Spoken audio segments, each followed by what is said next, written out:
As a proud student of the Zayt Institute, I pledge to strive for excellence in all my endeavors. I vow to respect and uplift my fellow peers. I commit to strengthening my education in STEM and to social justice issues, to empower myself and my community. Dignity and pride. I will act and uphold our values of integrity, unity, and responsibility.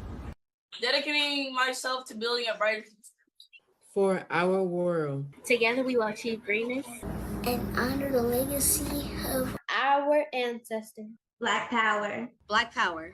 Black power. Black power. Black power. Black power. Black power. Black power. Black power. Black power. Black power. Black power. Black power. Black power. As a proud student of the Zayt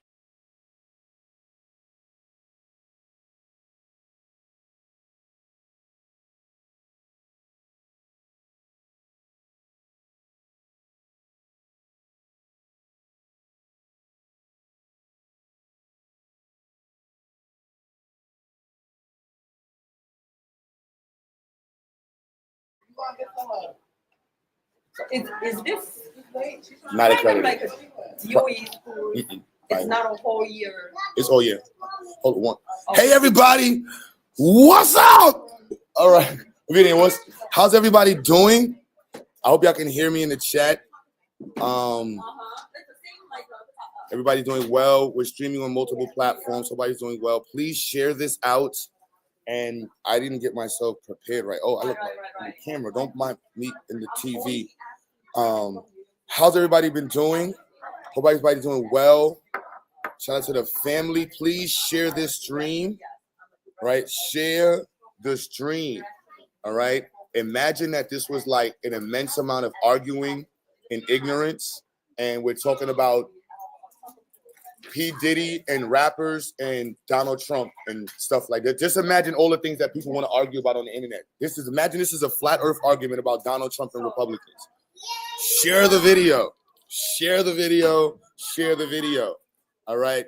I'm super excited about this today. This is our 6th science fair, and we're almost starting on time. We're going to do it a little differently today. And we're bringing on some parents. They're going to also introduce themselves and the children.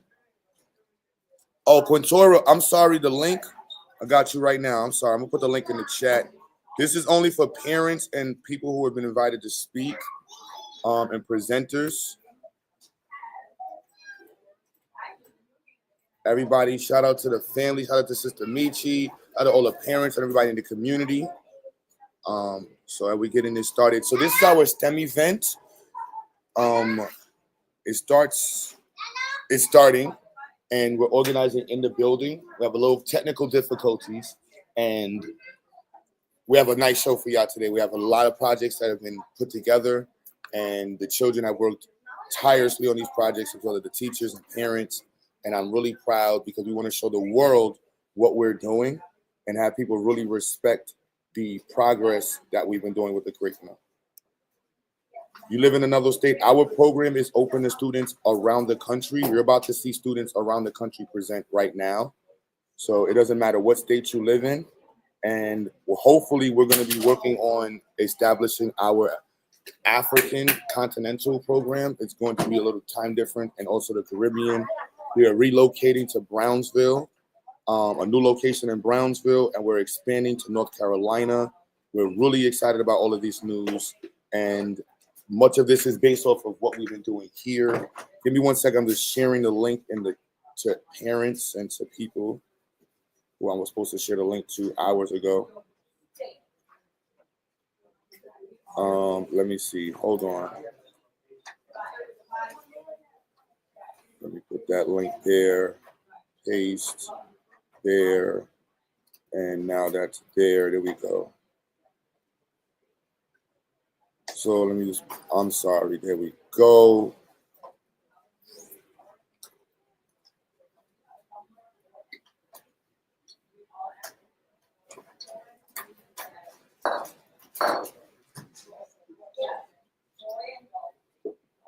All right, there we go. I'm just checking it out, posting this out. So yes, need more people in the chat. We're getting everything started. I know, and I'm not gonna, say anything to people about how people love to come out when it's toxic information, but information that is life-changing and life-empowering and community-empowering is what we want to promote around. So without that statement further ado, let me introduce some of the parents. Sister Jada, Sister Davu, Deidre, Sister Sydney, and I believe there's another parent going to be joining. And can you unmute? So, yes. Hey everyone. all right, perfect. Hello. Hey everybody. Hey Cindy. Hey Deidre. Hi. Good afternoon. How's everyone doing? Good. All right. We're excited. Yeah, exactly. Kids worked hard. They doing what they need to. I know. Micah's all suited and booted today. Oh, how cute. He got his little suit on. He's all excited. Oh, it's so cute.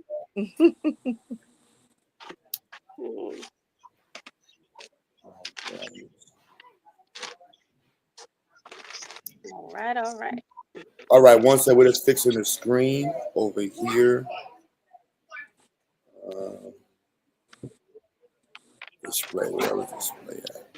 Oh, so can you all introduce yourself briefly? Sure. Hi, my name is Jada Abraham, and I am the parent of Purpose and Samuel Abraham. Okay, all right. They have been going to Ziax, I guess, 3 years now. They love it. The experience is great, and they learn a lot. I've learned a lot just listening about science and history and different things of that nature. Me too. And that's it. Hi, I'm Micah's parent. He's been there, I think, 3 years, going on 4. Yeah. And he's learned a lot. I've learned a lot, like you said. And I think it's fantastic. It's fabulous. It's a great school. I can't say enough about what he's learning and what he's doing right now. Awesome.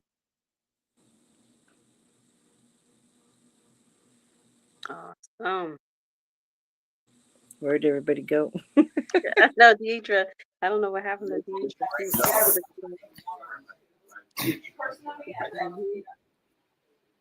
Peace, everyone. Peace, family. Hi, Mr. I know it went off and it was Mr. Q and came back on and it's Mr. Dot. Hello, everyone. Hi, Brother Dot. How are you doing? How is everyone doing today? Good. Doing amazing. Can't complain. Excited. We're all excited. Mike is all suited. Right. Mike is all suited and booted. He's got his Yes, I see him Oh, back here. I see him. All the wonderful, amazing students. Guys at home, make sure y'all enjoy the show. This is an extravaganza of amazing science brought to you by our wonderful and amazing students. All right, so enjoy the show. All right, we have a lot in store for you guys. Our students, the children, have a lot in store for you guys. Mm. So make sure y'all enjoy the show. How you doing, Miss Jada? How are you? I'm doing well. How are you, Brother Dot? Pretty good. Pretty well. Pretty well. All right. You seem energetic. You ready to rock and roll? You ready to go? Always Huh? up and fired up when it comes to science. I know love that's it. right. He's all excited. Hello, I Miss know Cindy. that's How are you doing today? Good. How are you? Pretty well. Pretty well. Can't complain. Excited all to be excited. here. Yes. We're all excited. Yes. Definitely. So that's good. You see that wonderful, amazing faces backstage there. All right. Amina says, hi, Brother Dot. Hey, Mr. Dot. Yes. Hi to everybody. Yes. Yes, we'll be bringing forward Amina. I know. King Roman. Hey, Amina, I see you back there. We're going to be bringing you up shortly. Micah, I see you back there looking sharp, King. All right. Do you have the card? Yes. Yes, yes.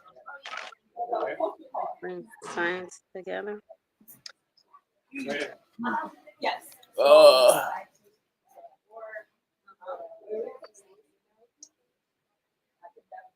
Okay.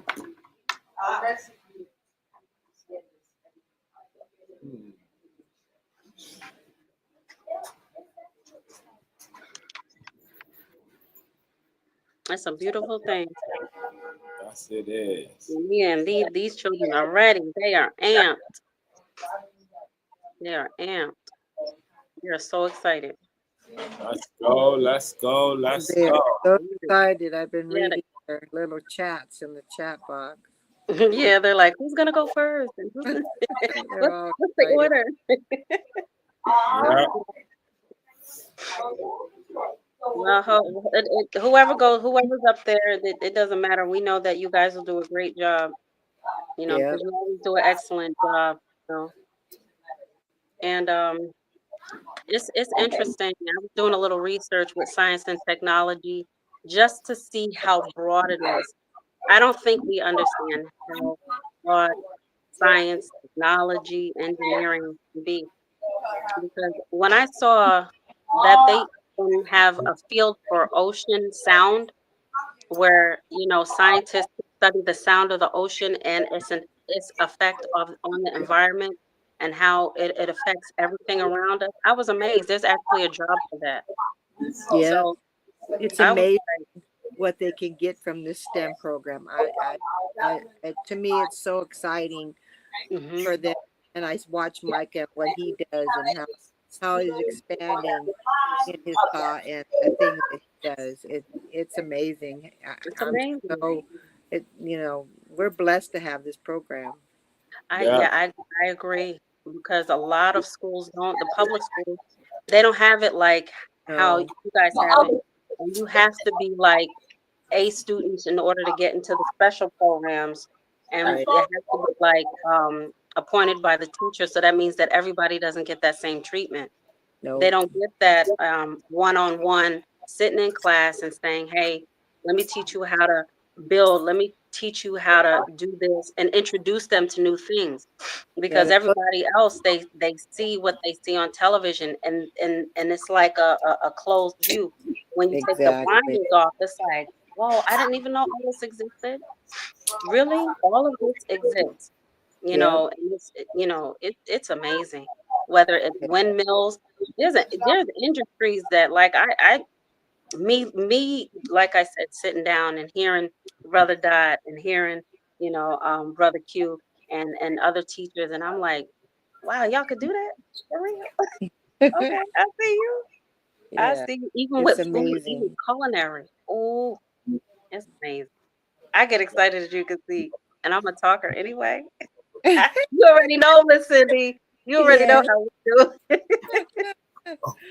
I'm like, I'm so excited because, it's just, it gives these kids an opportunity to so much more than, public schools don't even give this stuff. So, They don't. this school is just amazing.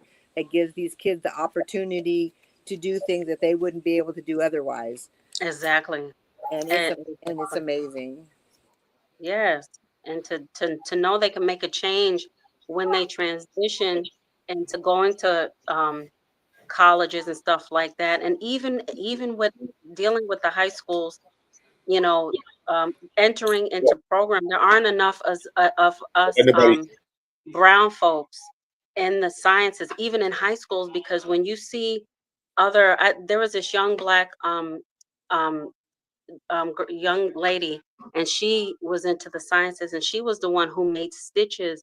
I believe it was out of um, uh, what is that called? I don't know if it was sugar or something like that. And when you put it over the stitch, it dissolves itself, and it shows. And I think it changes color. Like Oh, she used wow. to use juice, yeah, to see Me, whether or not if it's infected. It's interesting. y'all can hear Yeah, me? it's amazing. Yeah, Yes, we we can can hear hear you. you, Brother Q. All right, there's somebody. Everybody, you got to make sure you turn your cameras on before you come up. There's some, we put the link out, so be mindful that there's a lot of weirdos on the internet. So, Oh, okay. all right, We, just stay there. we So, don't want no weirdos. so we have Amina. I think is ready to go. We have Amina, King Roman, Micah. I don't know who this Mr. Robinson is, so I'm gonna kick them out.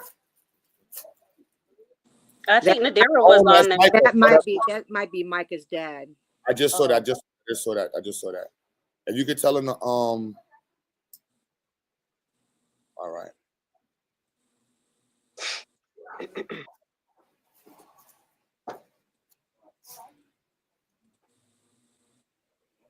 Yeah, that Amina, might you be. there? yeah, there's Amina. Hey, Amina.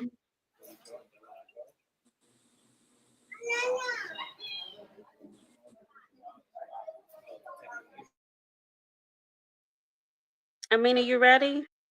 Yes. All right. Do you superstar magic? Let's get it, baby. Okay. So I'm gonna share my screen to show you.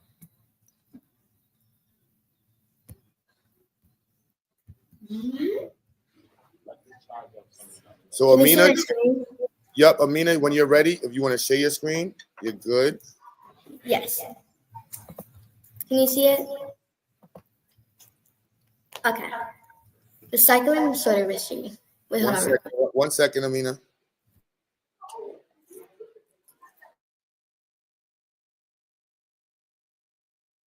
Okay, I'm ready. Recycling sorter machine by Amina N. Thomas, School, Science Institute. My inspiration. I've always loved helping the environment and caring about keeping our earth clean. So I thought of ways that science and cleaning go together. Recycling is one way to sort through all the trash and materials we use every day. My project shows just one way we use science to help keep our planet beautiful. The Recycle Sorter explained. My project is a sorting machine that uses magnets to separate metal paper clips from paper scraps. Magnets attract metals, but not paper. When I pour a mix of paper and paper clips into down the slide, the magnet pulls the metal pieces in the middle of the bottle, leaving the paper to fall into the cup. This is similar to how recycling centers sort materials to help protect the environment. By using magnets, we can easily separate metals from other trash. This helps us recycle more and keep our planet clean. Materials: cups, cardboard, tape, hot glue gun, popsicle sticks, magnets, paper towel tube, paper scraps, paper clips, water bottle, cuddle, scissors, paints. Why is this important in the Black communities? Recycling is important to the Black community to keep our neighborhoods, homes, schools, and businesses clean and clutter-free.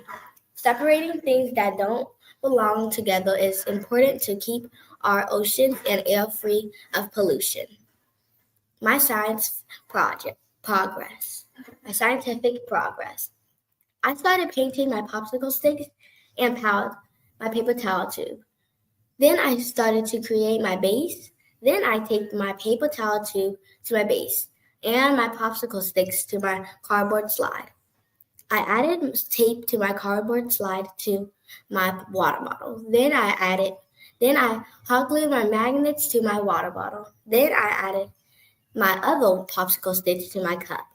Then I cut in my paper and put in my paper clips in my pouring cup. At the end, I tested it.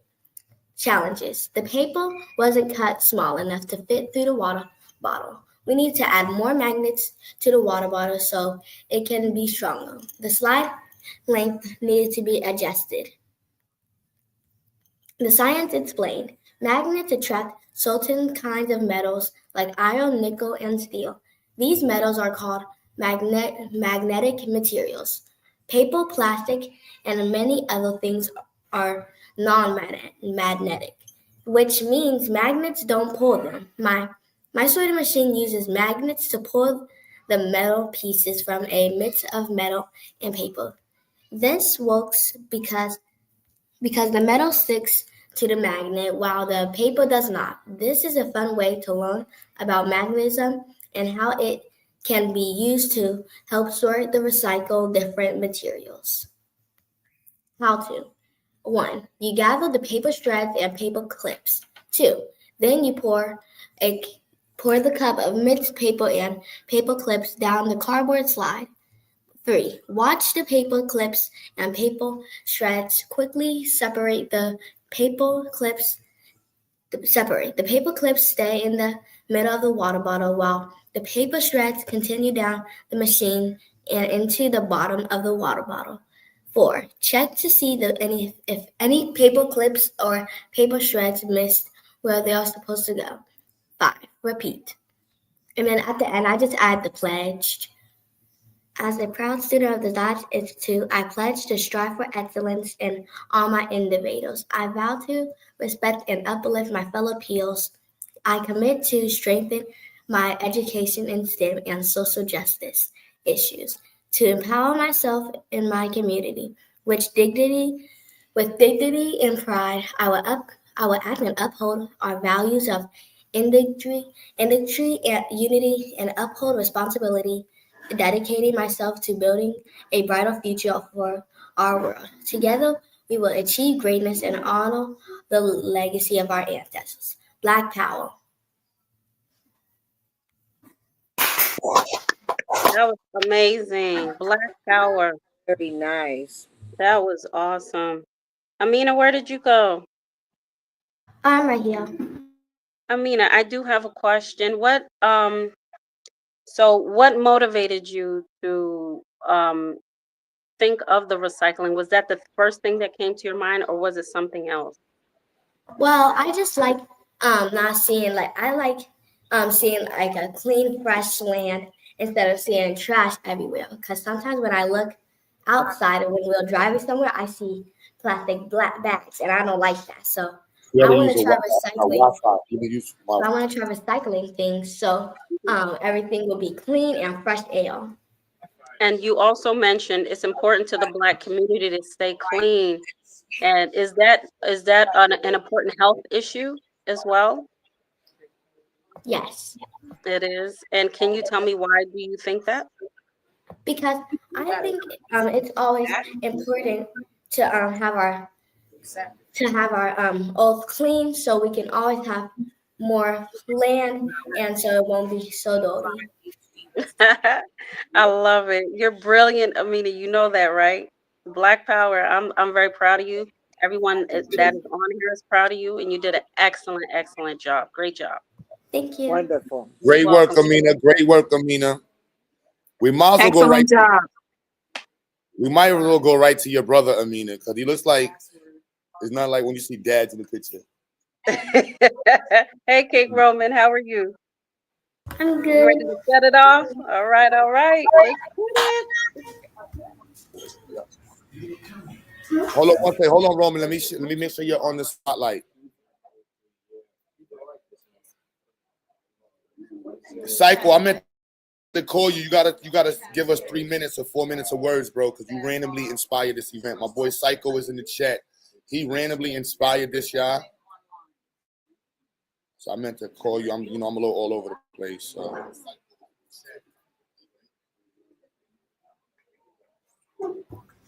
Do I have to share screen? If you're ready to share screen, yes, you can share screen.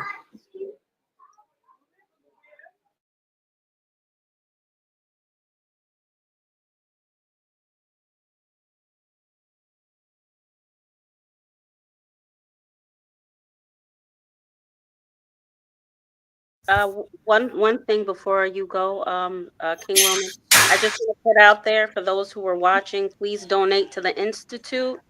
The information is at the bottom of the screen in the white letters scrolling by. It's very important that we have to support each other as a community.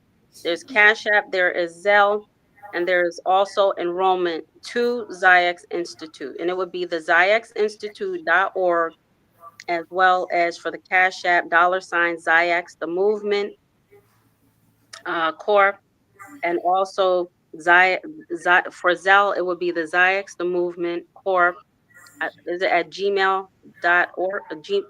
At gmail.com. Excuse me. Paco Stick Speedboat by Roman Thomas. What would human code you to make this project? Once I knew the project I wanted to make Miss Stella of the Giant ended to help me along the way with the tutorials of the world of encouragement. I enjoy building the Paco sticks, and I also like classing. Building my own self-battle boat was bold to answer the world for STEM. Paddle stick speedboat is playing. I built a battle boat using paddle stick and rubber band in a water pond.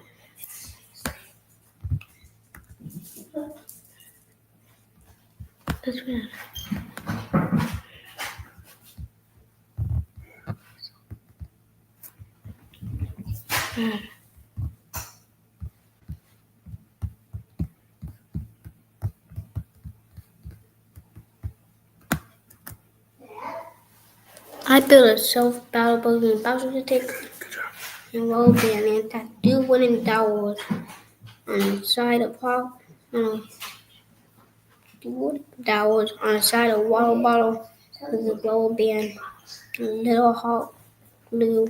Then I made the battle by cutting paddle sticks and the battle attached two wooden dowels on the back of the boat. I twisted the battle to store energy. When I let go, the battle spun the boat and pushed forward in the water, showing how energy can make things move. Materials: rubber bands, large and small popsicle sticks, hot glue gun, wooden dowels, water bottle. Why is it important to our Black community? My project helps the Black community because when kids like us grow our science and building here, we can build new ideas to help our neighborhood become smart and engineers like scientists when we grow up to show the Black kids are amazing at doing science and cool stuff. My science progress: I built a self-paddle boat using paddle sticks and rubber bands and recycled water bottle. And I attached two wooden dowels on the side of water bottle with the rubber band and a little hot glue. Then I attached paddles by cutting paddle sticks, attaching them with rubber bands. The rubber bands on the paddle attached to the wooden dowel on the back of the boat. I twisted the paddle to store energy. When I let go, the paddle spun, and I pushed the boat forward, and let it go. It can go forward to the water. Both projects showing how energy can make things move. The science explained. My project showed that we can create energy and motion with very simple materials. When I twist the rubber band, it will give me the stored energy called phono energy. When you let it go, the rubber band spins the paddle, and that energy changes to motion or kinetic energy, which makes the boat move. This shows how energy can make form to make things go. How to wind up the paddle, hold the paddle, and twist it backwards a few times with a rubber band. Place the boat gently in a boat in a dub sink. Let it go. Let the paddle go. The rubber band unwind, making the paddle spin and making the boat move. Wow. King Roman, that was amazing. King Roman, are you there? Yeah, I'm here. That was an amazing presentation. That was. Great. I do have a few questions though. Okay. All right, little King. I got you. I do have a few questions. Do you like boats? Yeah, I like boats. Okay. And do you see yourself being an engineer and building boats one day? Can you visualize that? Do you see yourself there, or is that just something that you wanted to do for the project, or do you love boats to the point where you actually want to build boats? I want to build a boat. Wow, now that's amazing. That would be a nice field trip, wouldn't that? Yeah, For you to go see and see how boats are being built and how people are safe on the water because of engineers, right? right, You're an up and coming king. Look at your name, King. So that means you be the king of boats, right? right. Well, you get it, King. I'm very proud of you, and everybody on here is proud of you as well. Thank you. Fantastic.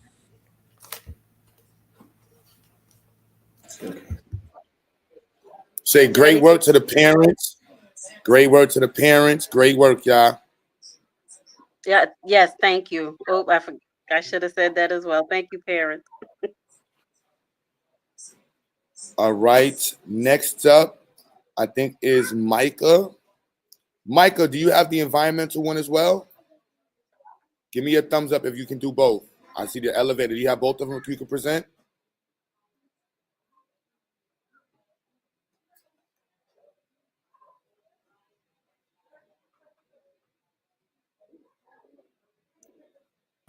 No, I don't have my environmental project. I didn't get time. I didn't get enough time to get the slides done.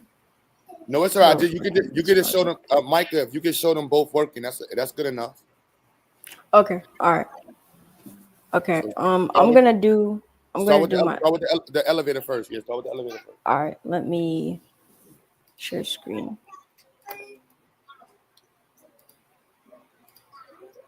Okay, can you guys see it? We can see it. How you doing, Michael? I'm doing good. And you look like a king in your suit. How you feel? Good. All right, let's get it.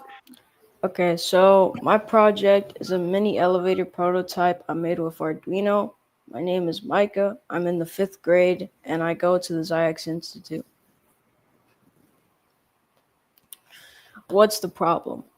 Real elevators use advanced technology and are hard to build. I wanted to create a small working prototype using simple materials to show how an elevator can move with a motor and code.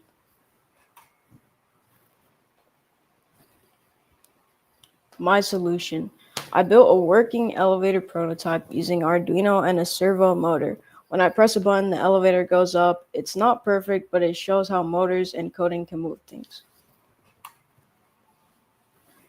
How I built it. I made a small, tall elevator out of popsicle sticks. I used a wire to pull up the elevator platform. I connected the wire to a servo motor When the motor turns, it lifts the platform. A button switch controls the servo motor using the Arduino.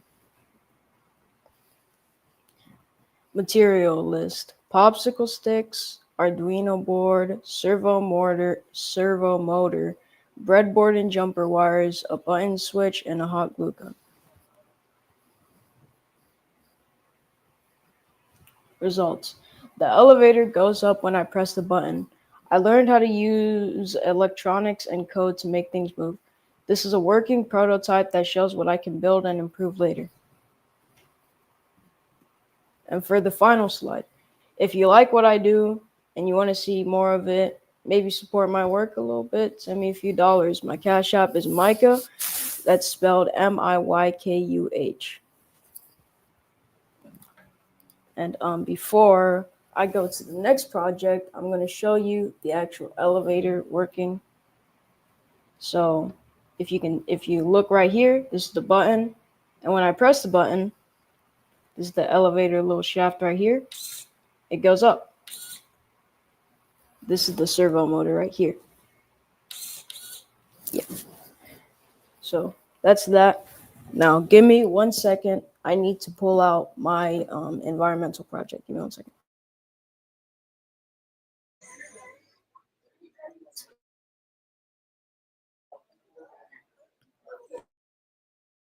What's up?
All right, this is my other project. It monitors the temperature and humidity. Now give me 1 second because I need to check my Arduino real quick so I can upload the code to it.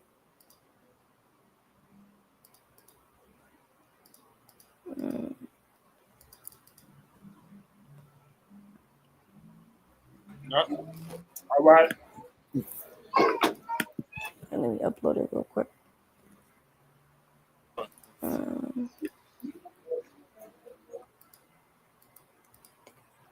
Into the wrong thing. So Micah? Yes.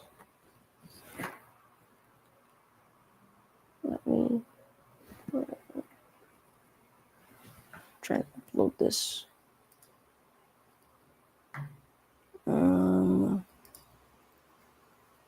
Oh, I have the wrong board selected.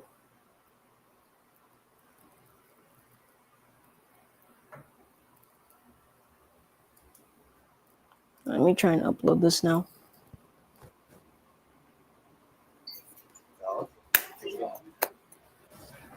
All right, let's plug in so it should be good. No, I don't. You just came to ask me. So the first project was the elevator, right?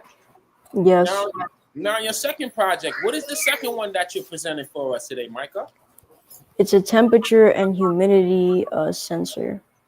So basically, on the LCD screen, it will show the temperature and the humidity of a place. Oh, so interesting. I'm having trouble with uploading it right now. So if you could give me a second, Okay. that'd be very much appreciated. All right. Not a problem. In the meantime, while you're setting that up,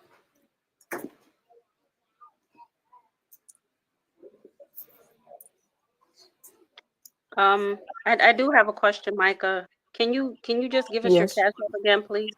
yes. My Cash App is $MYMIYKUH.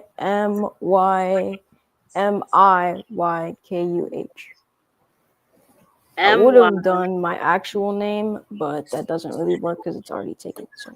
Oh, okay. So I'm gonna ask you again. Say MYMKUH. KUH. Okay, got you. Okay. KUH. All right, thank you. You're welcome.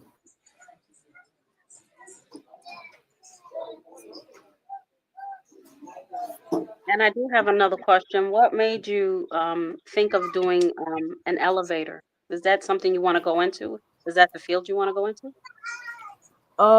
Yeah, so basically what made me do it was for the first few science fairs, I would do a tower.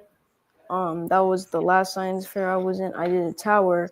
And then for this science fair, I was just like, I want to do another tower, but I want to add something to it. So I decided to add an elevator because I thought it would be a cool idea.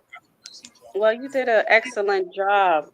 You did a really great job. I just wanted to let you know that. And the time you put into it, I really see that you put the time into that, and it's much appreciated. And I see you being an up and coming engineer, and we just really appreciate you, and we appreciate your family who's there to support you and helps you. And thank you. You do an amazing work. Thank you. I really appreciate Yeah, that. I know, Miss Cindy. I know you so proud. Because Right. I'm proud with you, honey. I'm proud with you. And I'm like, wow. I know. It's amazing, isn't it? I know. And just to see how mature he is. He's very mature. Yeah. Yeah. Act like a little man with his little pink suit on. I see you. Yeah.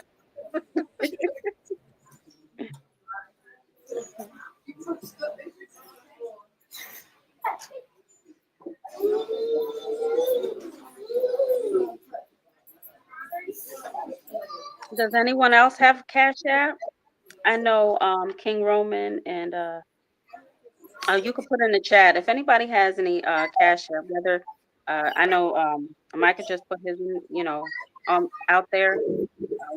If Amina or King, just put in the chat, so we can throw you guys a little something. Yeah, put your Cash App in the chat. Put in the chat. We'll share it while you're sharing. While you're sharing, we'll share your Cash App. All one time, simultaneously. We all support, and it's all about you guys. Did anybody here make any of the bridges on the table? No, right? Yeah.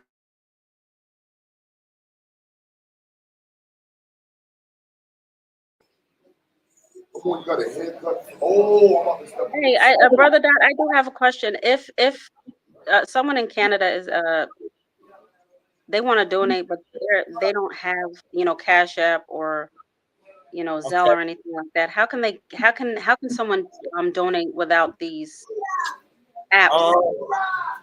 Okay, without the app, then we also take check, or we also take other forms. So it's other ways of donating. You can also donate materials. You can order stuff and have it delivered to the Zions Institute as a donation. So it's other forms, guys. Like, it don't always have to be just in cash money, right? Because what we're gonna do with the money, we're gonna take it and we're gonna go and buy these items anyway for the students. So if there's something that you might realize and see that may be needed, then that's just as well, a perfect form of a donation for the Institute as well. Just ordering something and having it delivered to the Institute for the children. Thank you, Brother Dot, for that. I appreciate that. Not a problem. Support is very needed, and if there's any parents as well who can donate their time, donation of time is also welcome at the Ziax Institute, whether it be online or whether it be inside the institute. An hour a week or an hour every other week is definitely needed at the institute. We appreciate anything anyone could give. You know, like Brother Dot said, you know, even financially, if you know, you could, you know, send a check to the Ziax Institute, and also time is definitely appreciated. Yeah. Yeah, we appreciate every little bit counts. It helps.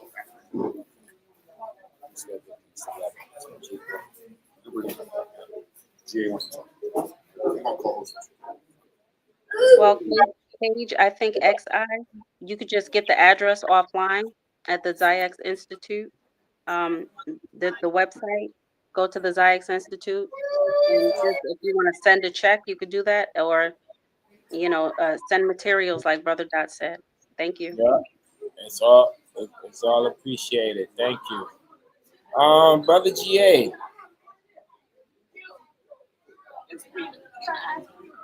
You want to come up? You ready to come up? You have your control. Well, let me know when you're ready to come up. Brother GA.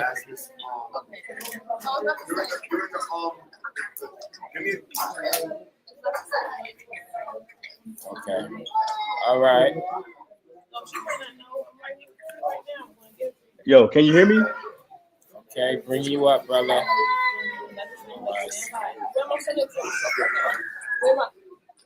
Oh, okay. What's your phone number?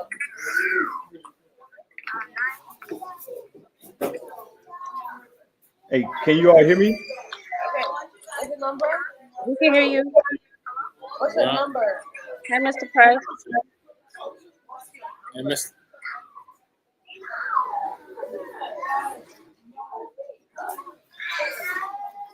I'm trying to bring them up now.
I'm not sure everybody what's going on, but I guess they're waiting for the next presentation, but I didn't want any, you know. Oh, okay. There's Brother Dot. Okay. Put myself. Yes, sir. Yeah, sorry, but hello, can you not hear me just yet? We can hear you, Brother Dot. Mm-hmm. Yes, we can hear All right, you. sorry about that. It was a little laggy, and we got bumped out, but we back on. Yeah, we back in there. They can't keep us down for long. We back. I know that's right. Peace, Brother GA. How you doing today, sir? Hey, doing well, Brother Dot. How you doing? All right. Yeah. All right. Okay, so we got Micah, you still did you get it fixed up, or you still need a little more time, sir? I'm still trying to troubleshoot it. I think we should just let somebody else go while I'm trying to figure this out. Okay, all right. We could double back around for you, okay? Okay. All right.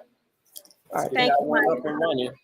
Hey, that was a good application of the servo motor, though, Micah, and way to add on to your last project. Very Thank you, Mr. impressed. President.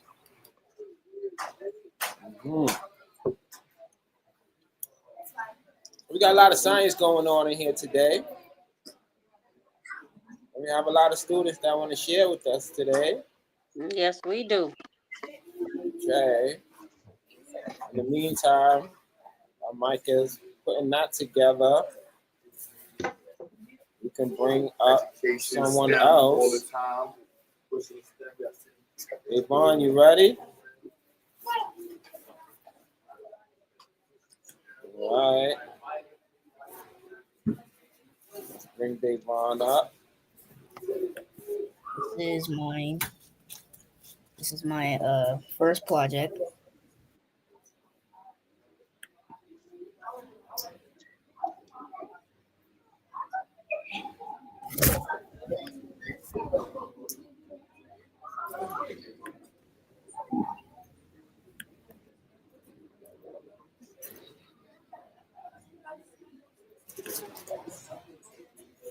Okay, Devon is coming up.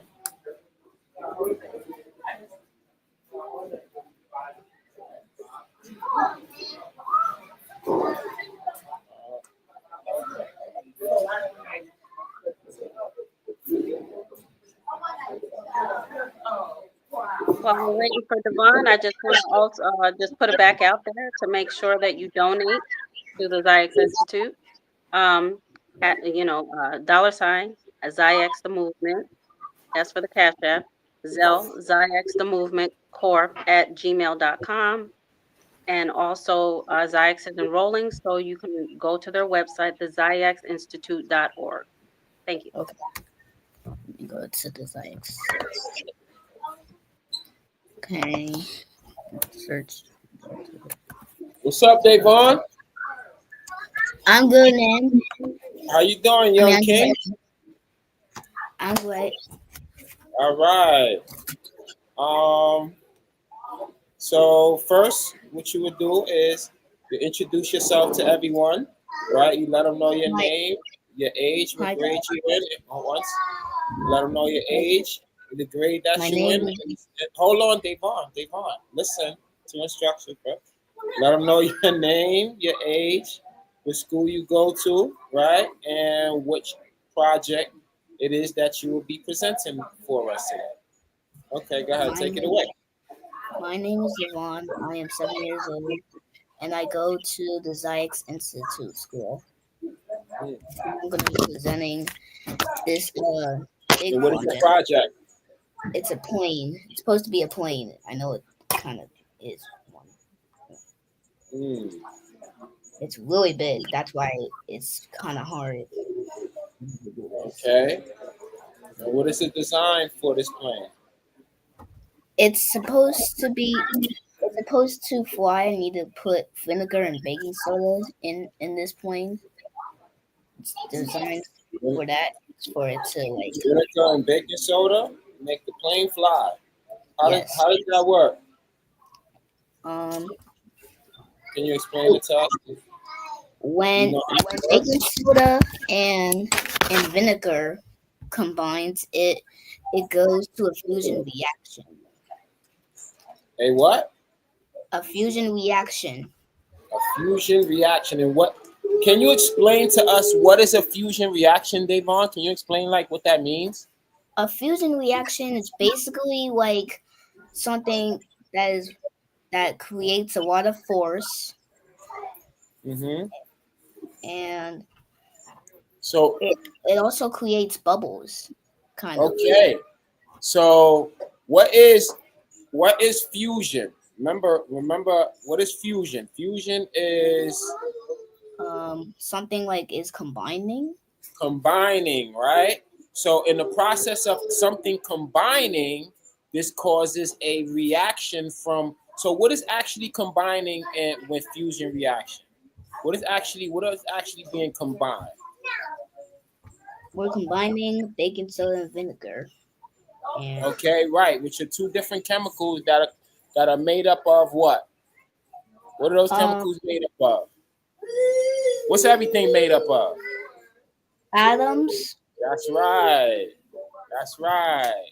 I remember you saying that from I remember you saying that in like Yes, second grade. that's right.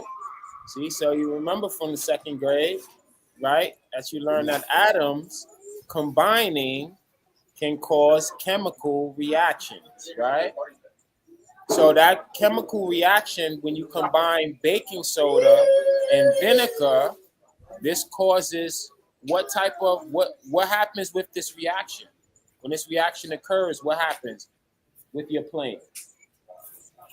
I'm pretty sure when I put this in my plane, it will probably make it either fly or make it go fast. Make it go fast. So it will make it fly or go fast. So the process of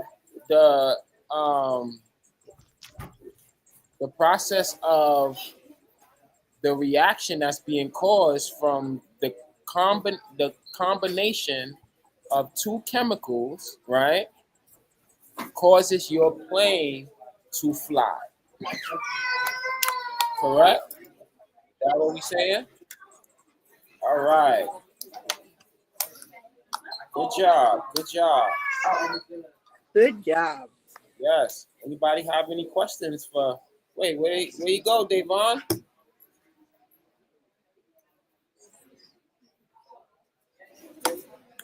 Wait, where you go? Oh, there I am. There I am. Come back up. Come back up, Davon. We got some questions. All right. Yeah. Come back up. All right. Somebody may have some questions for you. Let's see. Do Okay. anybody have any questions for the young engineer?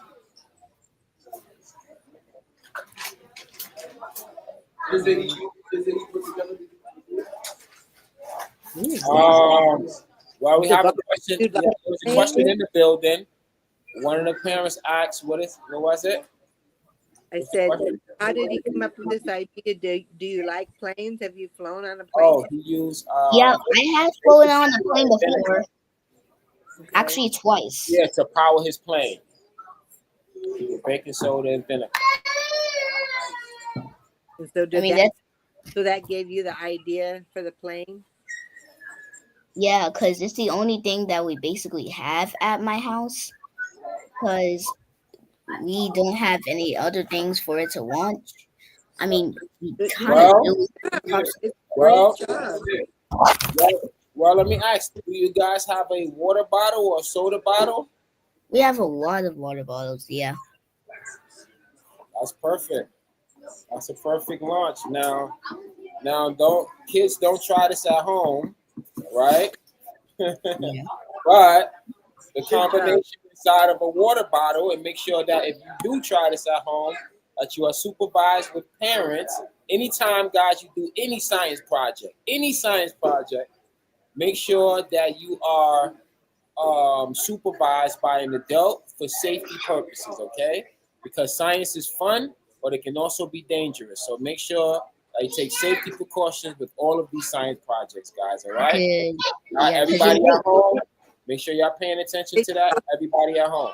All right. So I heard that Amina was in here too. Huh? Amina's in here too.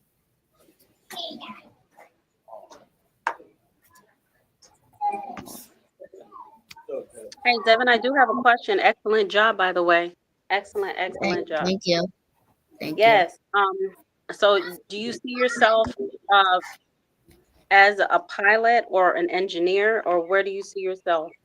Like, Technically an engineer, because I build a lot of stuff like this. Nice. I have a lot of stuff. I even made it like a shield, kind of. You go get that. Okay. Good job. And anyone in the chat, if we're not answering your questions, we apologize. We're not trying to slight anybody. It's not like that. It's just that we're kind of trying to focus on the students because they've worked so hard on their projects, and we're just trying to focus on the students. So we're not trying to slight anyone that's in the chat. So Paige, XI, no one's trying to slight you or anything like that. We're just really focusing on the students because it's about them. and what they have to things of that nature. So yeah, I just want to go ahead, young Kane. Yeah, go ahead and show them that. Go ahead. Oh, and if anybody has a Cash App, Evan, if you have one, put it in the chat so someone can donate. But you guys deserve to be, get a little coins too. Won't hurt, So let's do this. All right, you said you went to go get something. What do you have, sir? Yeah, I have shield. Where did I? Oh, there it is. So cute. What you basically do is put your hand in here, Mm-hmm. and when someone tries to hit you like this, then you'll really get hurt. That's a great job. That's also you're focusing on engineering. I think that's amazing. But I do need to put more puzzles. You'll get to it. No worries. Thank you. Hey, good job, Davon. Thank you for sharing that with us. Thank you. Thank you. And continue being a young, amazing engineer. Okay? Okay. You hear me? You don't forget that. You continue doing what you do because you're only gonna get greater and better at it. Okay? Okay. It only gets better. It only gets better. So let's continue at it. Good job. Good job. Thank you. All right.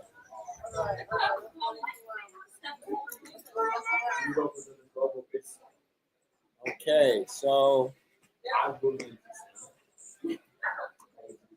yes. Let's see.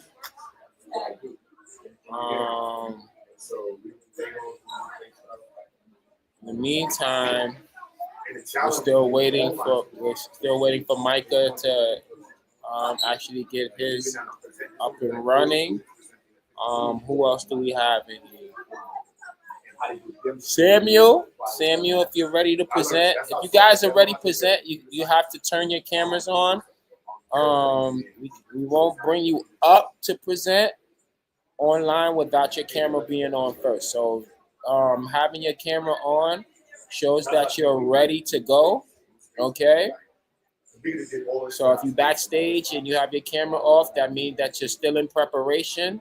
But if your camera is on, then that means that you're up and ready to go. Okay.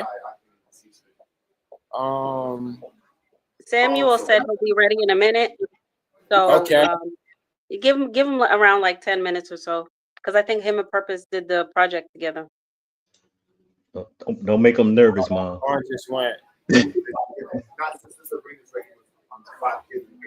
Okay, so we can go around. We can do the building now while they're getting ready. Purpose in a need 10 minutes, so we can be able to. We can swap around, guys. So right now, while they're getting ready online, we can case the building. All right. We can go to the building. Black Power, that's right. Going on inside of the building.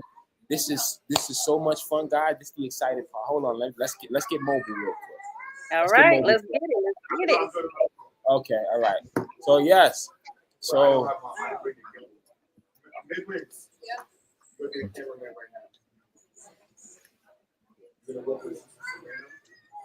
all right. You can turn your phone just in case my phones are on like low.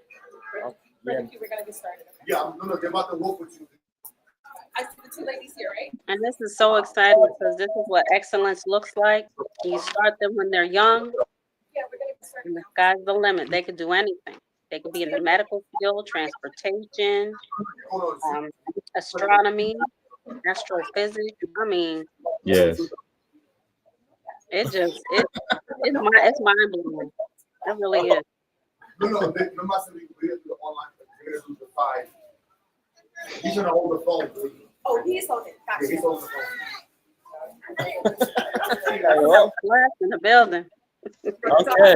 Help me here. Yeah, no, you good. So yes, we're gonna be. Yeah. So. Yeah.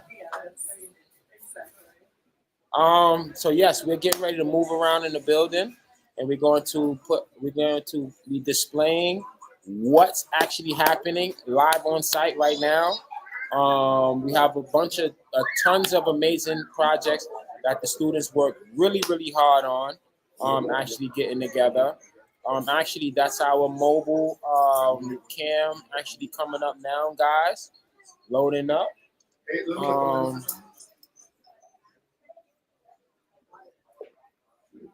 I can actually switch this name, right? All right. And also, be mindful. Remember, be mindful of what you on the camera, because what's on the camera is what everybody sees. So look at what you're filming.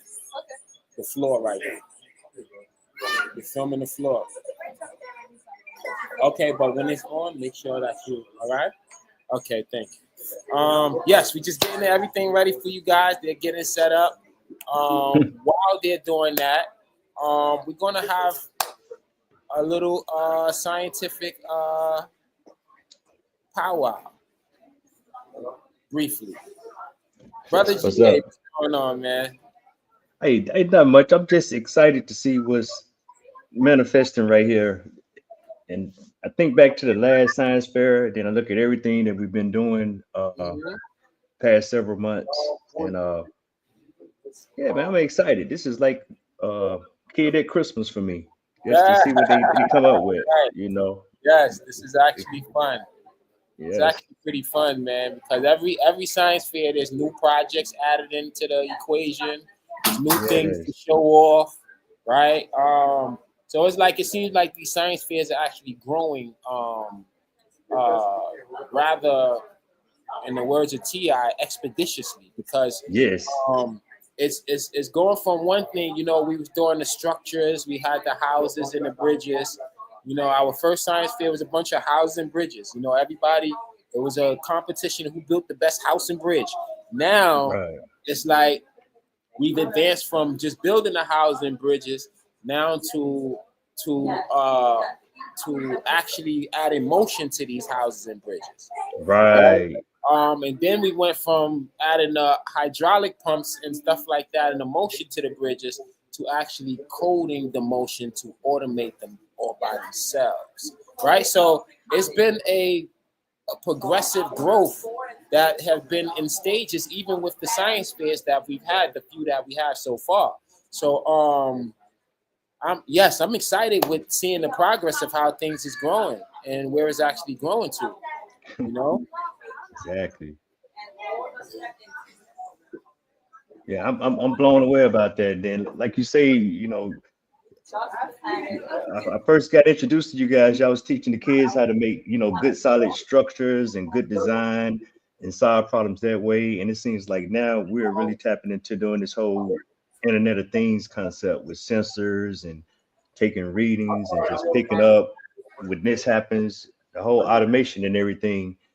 And these guys are making these models, and then they're going to be like the, you know, the next it or the next iteration. So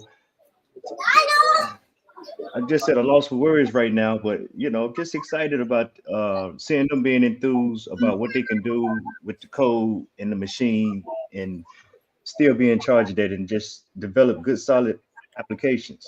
So yeah, I'm ready to look at some smart homes to see what they come up with. You know, these bridges, like you say, I'm ready to see that automation and that motion on these bridges. Yeah.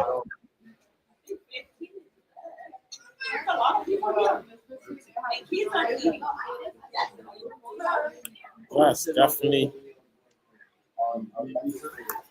We are turning up. We are turning up, I believe. Yeah. I want to see who's gonna have the best concept for the ZIX weather station. Oh. Ready for that one coming up, yeah, when we make this thing go live, you know, and we get our space in the cloud going, and we're gonna be giving real feedback in multiple locations across the country, maybe across the globe. Who knows? Yeah. Well, that's amazing.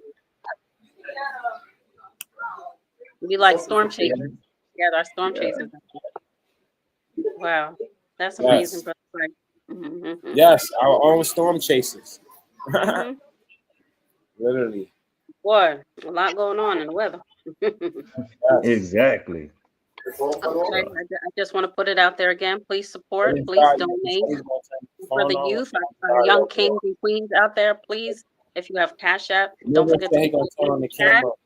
camera. We just want to support you guys, and because you work hard, and you deserve it. Yeah. Oh. Thank you. Wow. Go too slow. All right. We're just waiting for them to get prepared with their project. I mean, getting the camera set up for their presentation, for the live presentations. So it should be getting set up shortly, and we should be getting started. In the meantime, while that's getting set up, Micah, you ready to go again? All right, we're gonna bring Micah back up. We're gonna bring up Micah.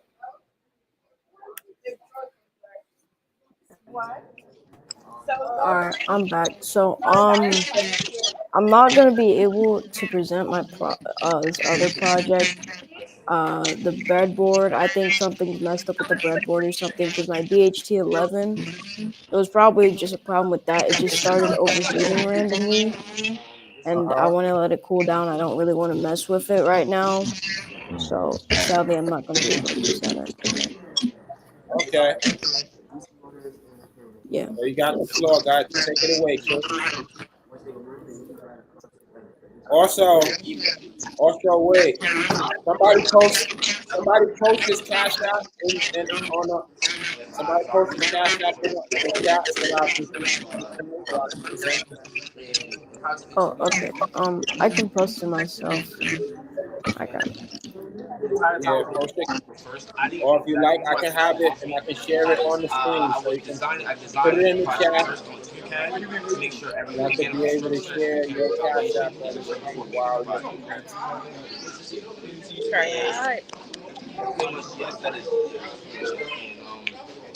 I also have an elevator right here, which is being powered by the DC motor. I have a switch that's supposed to connect it. There you go, right there. Positive and negative, they both go to the side. The red one makes it go down. The red one makes it go down, and the black one makes it go up. Hey, we missing something. I have a battery, like it could be a 9-volt battery, 10-volt battery. Yeah. Very nice, very nice. Hey, we hear somebody talking, but we don't say anything. Logical components that your project speaks to. Wait, who's? That's for the. Wait. All right, hold on, Micah. Servo motors and DC motors.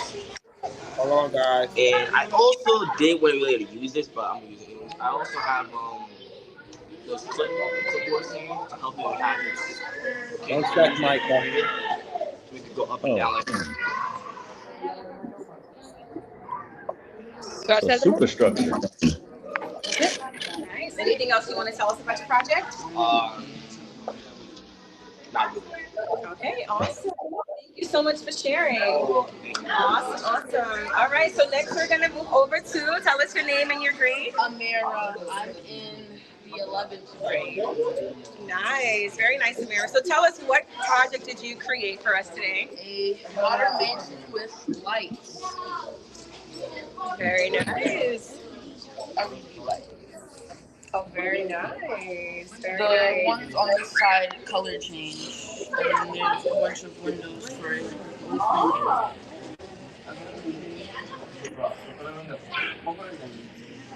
Very nice. How long did it take you to create your project? It took me about 2 weeks. Nice. What was the major challenge for you? What challenges did you come across? The lighting of the house, like wiring, figuring out how to do it. I didn't have to code this house. This one just, this part, the potentiometer dims the light, but the battery pack right here just turns it off. Nice. And what kind of technology did you use to create your project? I used LED lights, a potentiometer, battery pack, popsicle sticks, hot glue, and wire cutters. Nice. And spray paint. Awesome. Very nice. Very nice. Now Anything else you'd like to share about your project? The problem? Yes. What problem would you say your project is solving, either in the community, in the world? How would you speak to that? Designing and constructing houses could benefit the Black community by empowering Black people to develop their own living environment. Absolutely. That is certainly a problem that can be solved for sure. Very nice. Very nice. Well, thank you so much for sharing. We appreciate it.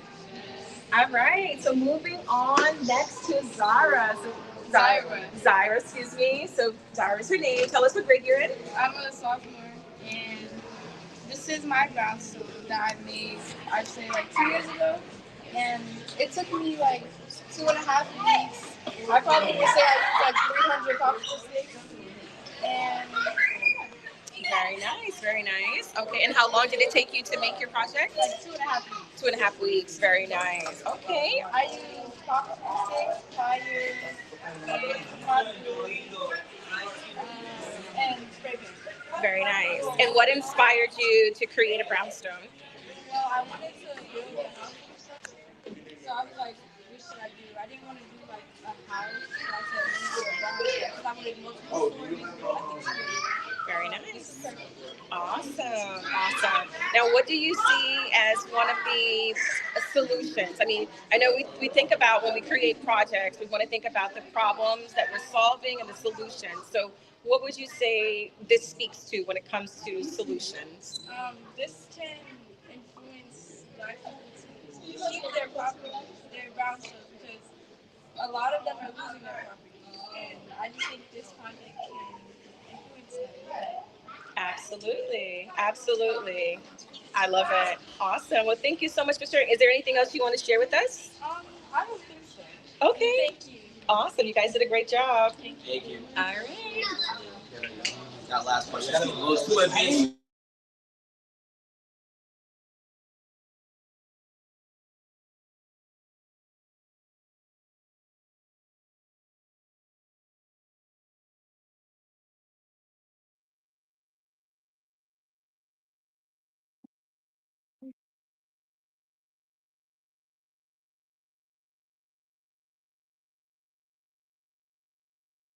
I think they're just trying to switch over. Can you guys hear me? Oh, Yeah, yes, that we hear you, was sis. oh, okay. Yeah, that was amazing.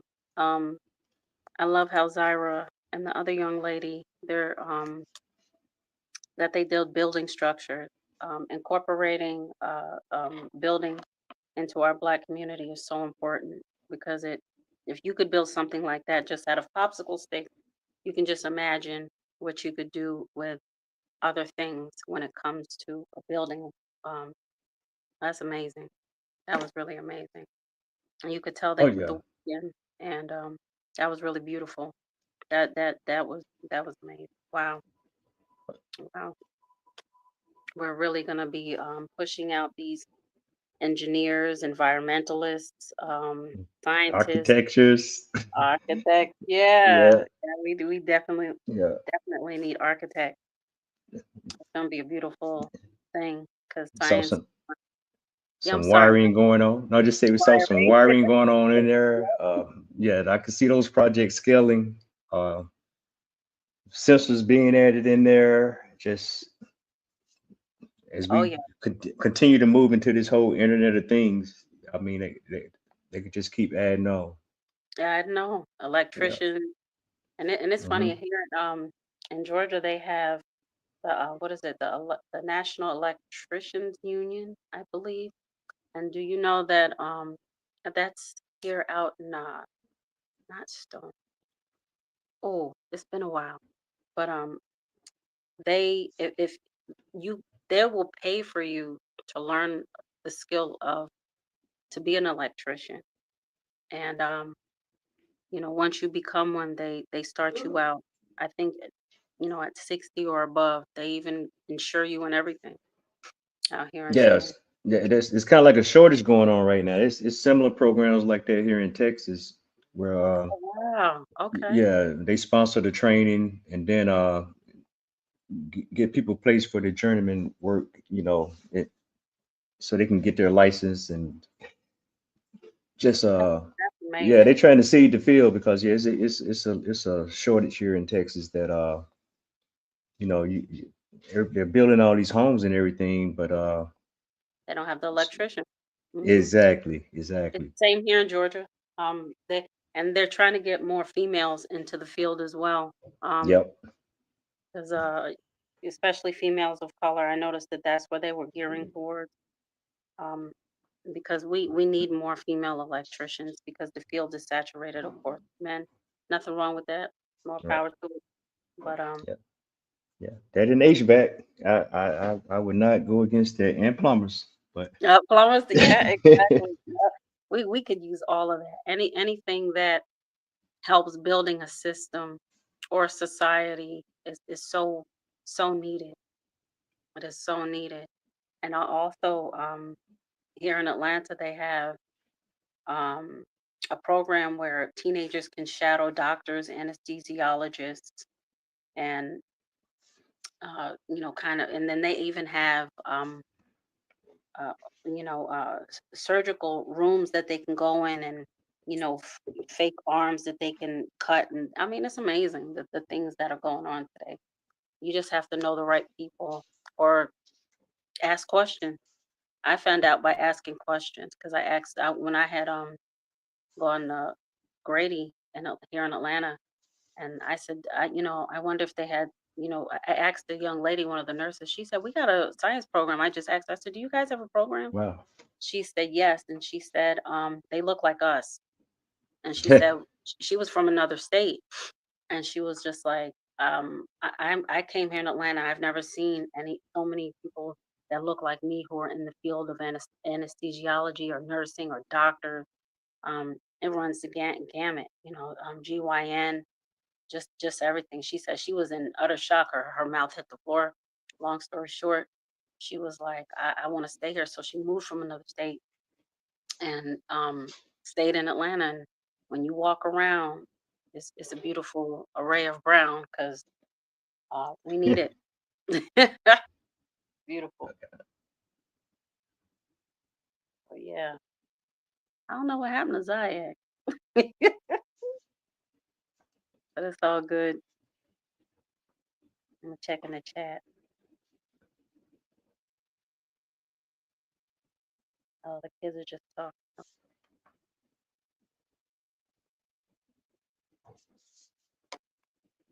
So, anyone who watches this, please don't forget to donate. And we appreciate your support. We appreciate the parents and the students who are participating in this science fair. This science fair would not happen if it weren't for the support of the parents. And we really appreciate that. Thank you so much. Thank you. For the Cash App is $ Zayax the Movement. For Zelle, it's Zayax the Movement Corp at gmail.com. And for enrollment at Zayax, it is the ZayaxInstitute.org. And if you want to send in donations, you can go to the Zayax Institute page and look at their address and donate either materials or, financial resources.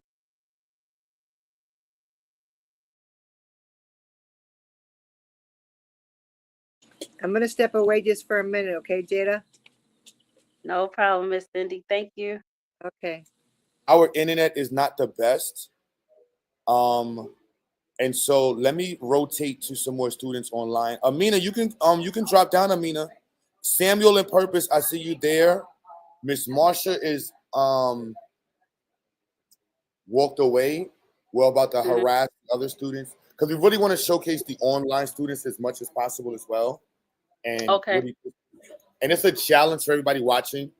So let me say this first and foremost. Part of my paper and research I'm working on is that how do you introduce and increase the amount of STEM programming that Black children have access to and children have access to. And at the same time, how do you infuse it with literacy, have it be African-centered, culturally relevant pedagogy, and do this within 180 days?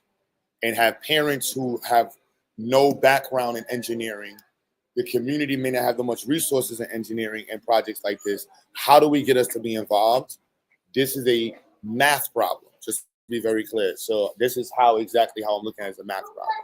And I know for some people like, yo, Q, the children are like, they're over it. The parents are like, can we get over these things? And I'm like, no, we cannot get over it. We have to figure out, how do we keep the families motivated? How do we keep the children motivated? How do we get the general interest from the community? How do we spark the interest of stakeholders in the community to understand what we're doing is vital for the future of the community? How do we get people to really place the strategy, as I have it, attaching to community sustainability, economically speaking? So when we're looking at here, when you're looking at the children walking around this place, this represents millions of dollars in representation, right?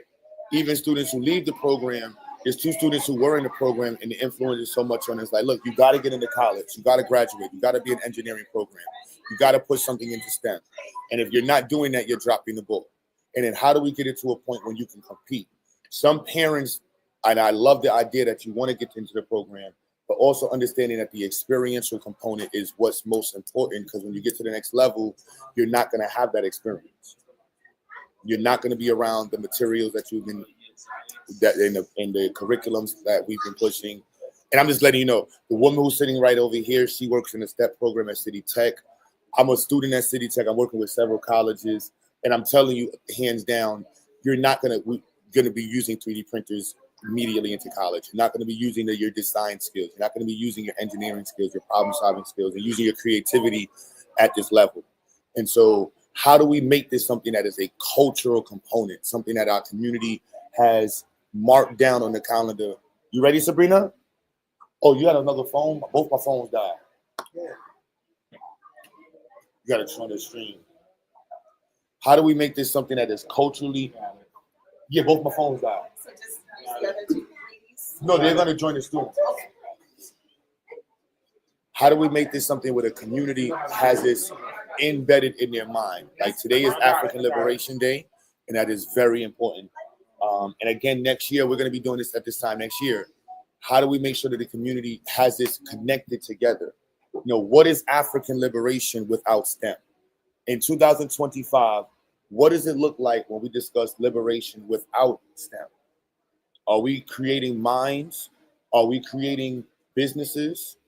When we discuss and when everybody's bringing up Ibrahim Toure in South Africa and the amazing things he's doing, almost everything is centered on STEM. We're going to control our own minds. We're going to manufacture our own goods. We're going to create the infrastructure. You can't do that without STEM. And I know us Black folks in America, we've gotten used to being in the vicinity that's already developed, and we feel like many of us don't have to contribute to it. But the reality is, we have to contribute to it for our own sustainability. If not, we're just going to be sucklings, you know. And I don't do that. We don't hang off for people. And as a community, we should not be looking at the world as a nimble. We should be looking at the world as something that we provide. And the only way to do that is through STEM. Our engineers, our doctors, our mechanics, our technicians, all of these people are important and paramount to the development and furtherance of our world as we know it for humans. And we want to make sure our children are involved in it. So I go very hard. I'm very strong with this, and we need more help. We need more help, and we want to push this further and further and further. Without the angry Black guy vein in the neck. You know, I could have easily crashed out and did some, you know, threw some names in the topic, you know, wild out, curse people out, you know, crash out. And is that the only way we can get attention is through crashing out? Is the only way the Black community can galvanize around things that are quantifiably research-based and evidence-based approaches to developing our community? Do we need to have strippers introduce us in STEM? Do we need to have rappers? Do we need to have a Diddy party to get people to respect it in the industry? Does somebody need to get shot? Do teachers need to get shot for people to say, I respect teachers in the community? Is this what is this? And I don't believe that. I think that we have enough people. I caught you. Dig it in your nose. Do we have enough people in our community that are motivated and dedicated to actually empowering us, who are intelligent enough to actually articulate how to empower us without sitting by, or waiting for someone to breastfeed us in the duration of that time? We should be able to do that. And this should be a well understood argument that we publicly are making. So again, let me reiterate. My public research argument is that increasing the access to STEM education to the point of consistent cultural engagement, combined with African-centered cultural-based pedagogical and information, and of course attached to structured literacy, is the tool to increase the competitive nature of the Black community. We want to make sure that our students are being able to be developed and compete, right? Just saying I'm sending my child to a HBCU, it doesn't really mean anything anymore in 2025. You need to make it, if you can go to a 2-year college and graduate with no debt and end up making $100,000 in 2 years, go to the 2-year college, right? The goal is to make sure that we are empowered and good. And so every child you see walking around, every person that's connected to it, you are part of an evidence-based approach to Black empowerment. Again, the evidence states that if you increase students' access to scientific information, you increase their metacognitive skills. You increase their cognitive skills, you increase their ability to create and compete. The earlier we do it, the greater exposure they have. It increases their ability to actually thrive. This is statistically proven. This is not my opinion. Secondly, structured literacy and making sure that structured literacy combined with culturally based literacy, combined with STEM, is said to increase the amount of potential a child has. This is what we're doing here. But we need the community involved in it. And so I asked everybody here, forgive me, I know I look tired as hell. I haven't slept in about, I don't even know, 4 or 5 days. We're relocating. And so all of this is going at the same time. Just did finals. I think I got almost straight A's. I'm lying. I think I got 3 A's.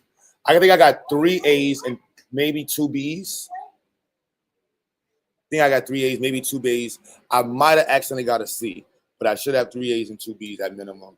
And next semester, we're taking 6 classes. I want to be clear, so there's no excuse.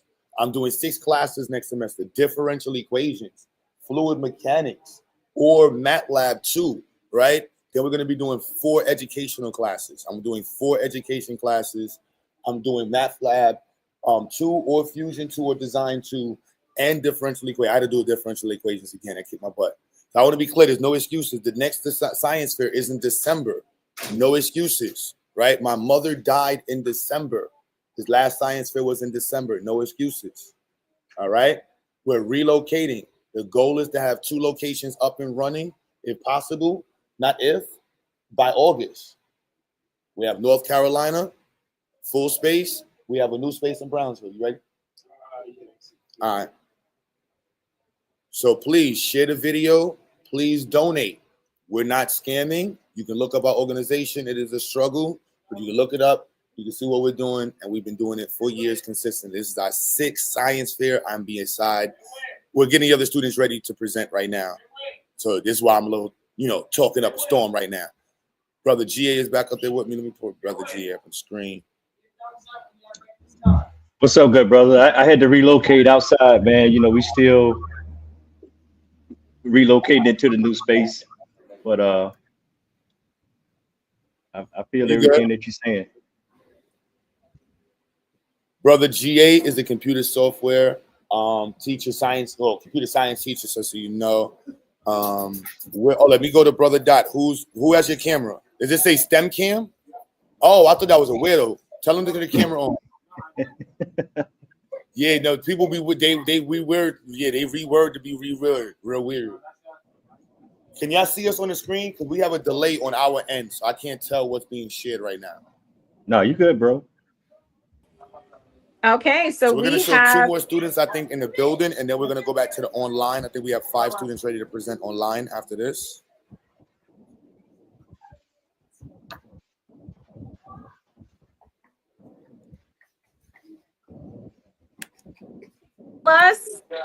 tell us what grade you're in. Let's start Oh, there. my phone. I need a charger. Yeah. Very nice. So Ramar, tell us about the project that you did today. My project is the Am I still? study of a Model A Plus. It's to make sure the cars go across and don't fall down while they're driving. I know. I Very can't tell nice. what's doing what. How long did it take you to make Oh, your y'all project? see me still? Like No. like 2 or 3 hours. 2 or 3 hours. Okay. What was it? Did you face any challenges while making your project? No, not really. Okay. Now tell us, how can your project help with what problem is your project solving? How does it help with community? The problem that is solving is that some bridges don't have a strong enough structure to help cars go through it. Okay. Okay. Awesome. Okay. Um, and is there anything else you want to tell us about your project? Do you know how long has the Warren Trust Bridges been around? Do you have an idea, the history of it? No, not really, but it says it was made in the late 19th century. So I'd say like around 100 years. Okay, we can go with that. We can go with that. Awesome. Awesome. Okay. Now, when it came to the design of it, what did you incorporate into your design? Or what are some of the important things to take note of when it comes to the Warren Trust design? If you want to build something sturdy, you have to add triangles. Triangles are the most sturdiest shape. So if you want it to be able to go across, or if you want something to be really strong, you have to add triangles to build. Very nice. Very nice. Awesome. Well, is there anything else you want to share with us about your project?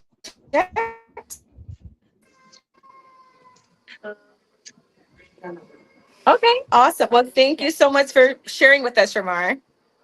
All right.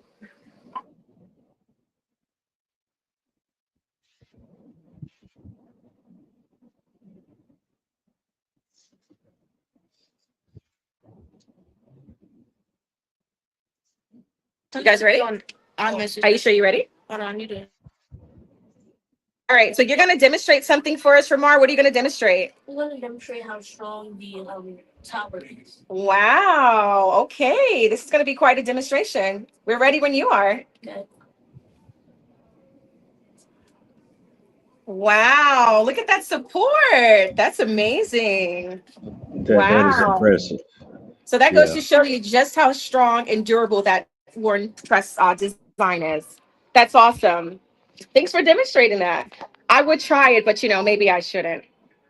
All right. Thanks, Ramar.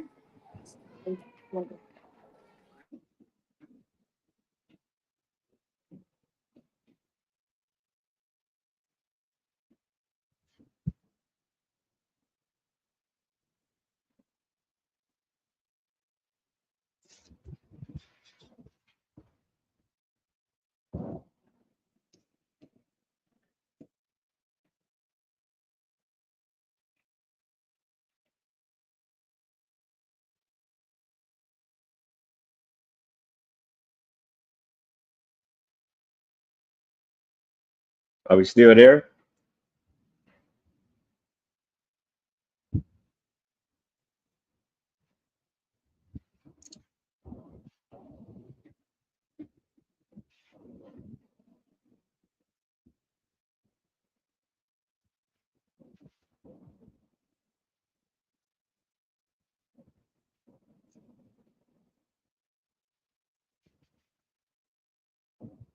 Yeah, I think they went out for a second. They said that their internet, they were having a little issues with their internet, but that was amazing. What I think his name is Amar. I don't know if it's Shamar or Amar, but he did an excellent job for him to Yeah. stand on such a small detailed piece of work. for his trust bridge and then stand on it to show how strong it is. That's powerful. Yeah, That's well, really powerful. we got to talk about what's on display, Sister Abraham, compared to what bro was just speaking on. You know, introducing these concepts and thoughts to our youth, and they're demonstrating it. You know, that scalable model of popsicle sticks that could support his weight. That's impressive. You know, and now we can get the application, or we got a model that can go into the real world. And you know, I just think about, we talked about a lot about bridges this year. A lot of the kids were interested in that, and we looked at the conditions across the country. Just in the United States alone, I think the grade is like a D, maybe you know, just the bridges are so long, the infrastructure is so antiquated, and it's time for upgrades and stuff. And you know, we did a little probing, and some of the kids probably did more extensive research, but you know, wow, I think that was a good demonstration of the physics, you know, coming up with not just sustainable solutions, but you know, something cost effective too. That's something bro always talks about, is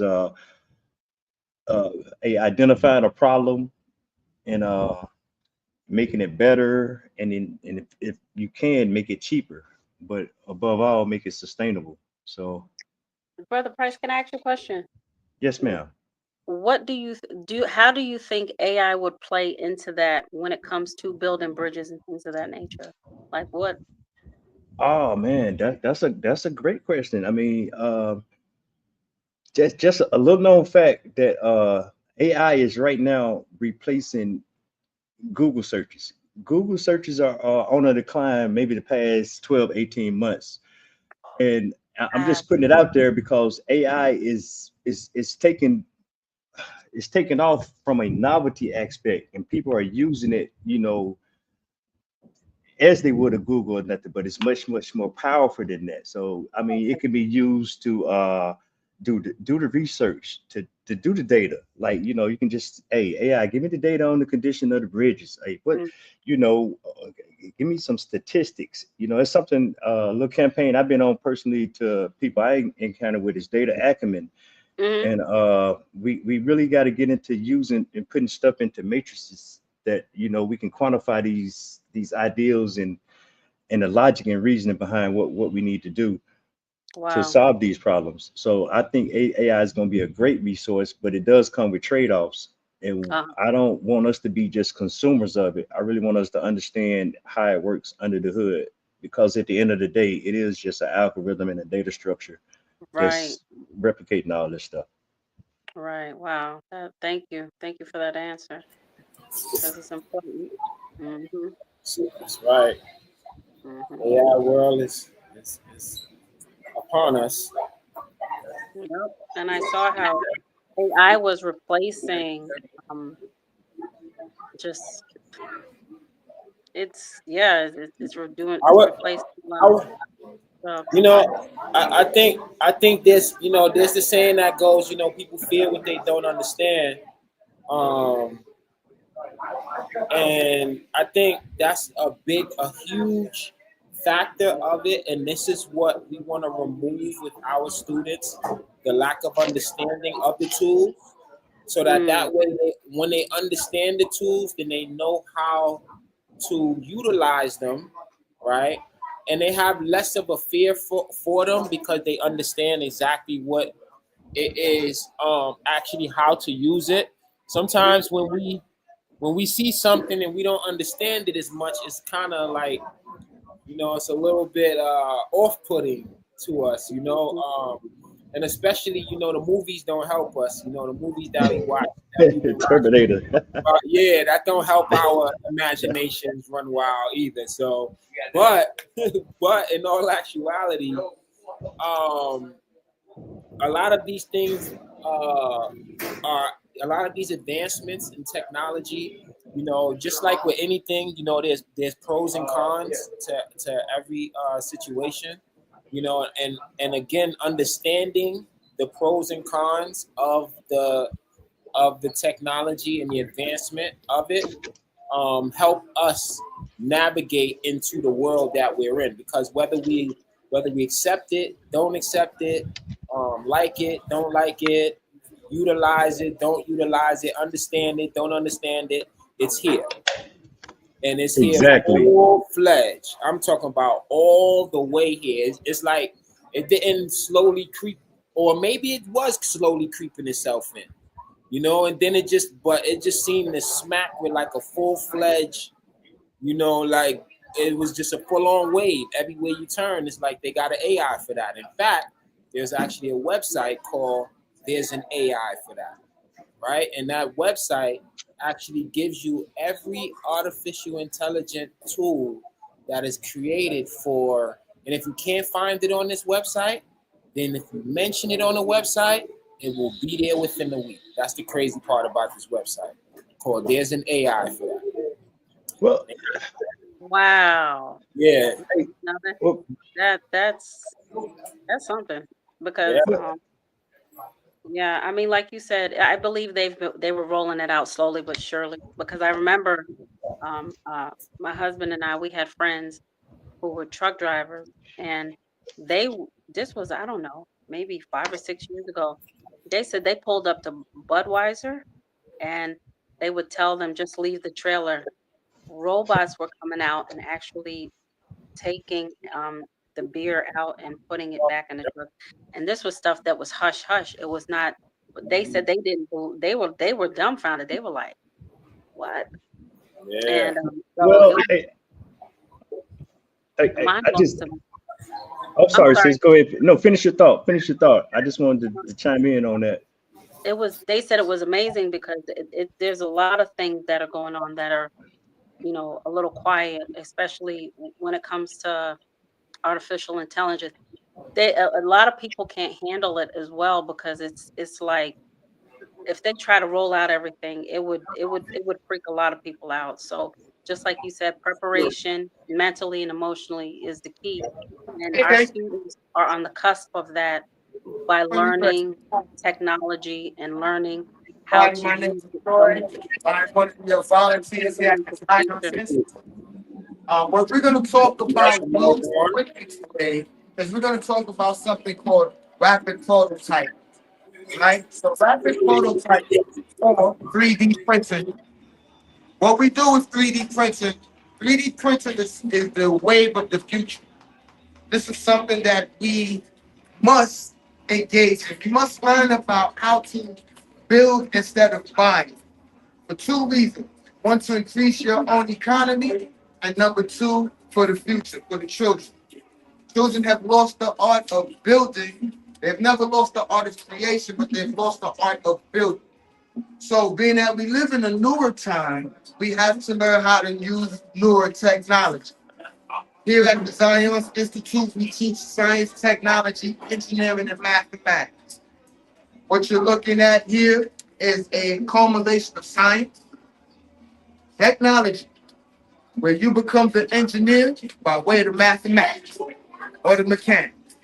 With this thing here, I can build whatever I want to build, become self-sufficient, or stimulate an economy. Let's have a look at some of the things that can be built. We can build stuff like cups. We have these that can be built for fun. We can build these as planters. Well, why would I want to build this for fun or build this as a planter? Well, if I built something like this, guess what I'm doing? Reducing the carbon footprint on the planet. That's why I would want to build this. That means we don't have to go to Saudi Arabia, deboat the oil, bring it back over here, refine it and charge everybody an arm and a leg for it. That's why we want to do stuff like that. We also do things like this.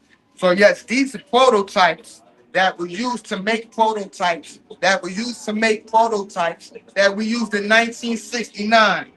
One small step for man, one step for mankind. We built stuff off of this. Let me show you what else we have done with that. If you look inside of your car, good side of your car, good portion of the car has 3D printed parts made from these same type of materials. I'll tell you about the materials in a minute. Cameraman, walk with me. In technology, you probably watched a movie called Iron Man, and you watched Tony Stark's put something on like this. There's a scene in one of the Iron Mans where he had this up like this, and here's Thor coming, and he went like that to Thor. This is one of the things. These are some of the other things we do with this. Now here's a prototype where we would use this as a prosthesis. Yes, ladies and gentlemen, 3D printing prosthesis for human beings. Now we also have something called bioengineering. Let's go a step further, where we are now taking 3D printed parts and we're working on the heart. We're putting valves in the heart. If you drunk too much St. Ives back in the 90s, we can rebuild your intestines. So 3D printing technology is a vast technology, again, in the field of science, technology, and engineering. There's coding involved. There's the understanding of how machines work, whether it's brushless or brushed. There's the mathematics in it. There's the mechanicals in it. And something else we didn't think about. And teachers love to hear this one, deductive reasoning. Oh, that is the one that drives everybody crazy. So again, please be a part of Design Arts Institute. Come over here and look at the creative mind that are here, young babies that are being informed so that when they grow up, they become knowledgeable. I have some children that I would like for you to speak to. So what I'm going to do is grab the camera so that the cameraman can tell you who he is and what he does in the field of rapid prototyping. So hello, my name is Midwinds. I'm from Zyx 62, 7th grade. So we build 3D printed projects. So right now they're prototypes right now. They're not the real parts. So right now we 3D print the projects to help other people in need and help the world solve solutions. So right now the hub, like he said, like he said, you can use it for multiple stuff. You can use it for gardening, personal use, and other stuff. Also, we have the drone here. Also, could be 3D printed. You can use for multiple reasons. For example, medical reasons, military reasons, and also aiding reasons. And we also have this right here. For example, if your car doesn't have a brake, you could 3D print one for free without spending a single dime. And so basically, are you able to use the disc brake right here? We don't have the pad right now, but there should be like a pad here. For example, you need some pressure. When the pressure goes on, it just stops the brake from moving. And here, and my next door right here. Right now, this. Where do I go? What we're doing right now is. Where do I go though? This is my next door, so you don't manually have to stir liquids. So what you want to do is just 3D printed the parts right here. This is the inside right now. The motor right here. The magnets right here. So basically, you just put a liquid here, put the magnet inside liquid. The magnet will connect with the motor inside the magnet and just stir. These are the materials right here in case y'all want to build it for yourselves. And a magnetic stirrer is also a laboratory device that scientists also use to mix items without manually have to do it. Now I have a question for you, young man, because the project that you have here, this is the one that can allow us to mix a liquid. So you used water. I'm sorry, I had the camera down. You used water in your experiment. And so when the magnet saw the water, it created somewhat of a vortex. Yeah, it creates a vortex inside of it, so you don't manually have to mix your items. Basically, you just put a magnet inside, turn on the magnetic stirrer, the magnet inside the magnet, there is no sense. The magnet inside the liquid, then it's gonna create a vortex inside. Can I ask you a question? What would be the difference between something like what you have created here and let's say in the hospital where they use, well, we're not say they, but a machine that is used in the hospital is called a centrifuge. So what this centrifuge does is separates specific tubes. It separates whole blood from serum. What would be the difference, or what is your ideology that is behind this? Would you say something in the medical field like that?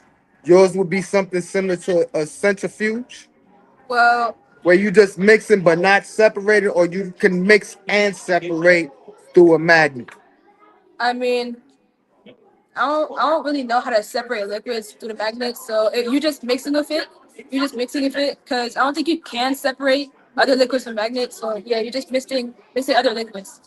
And you heard it first here. Tell them who you are one more time and how they can see you again, young man. Once again, my name is Midwins from Zyx Institute, 7th grade, and this is my project. Please support the young man.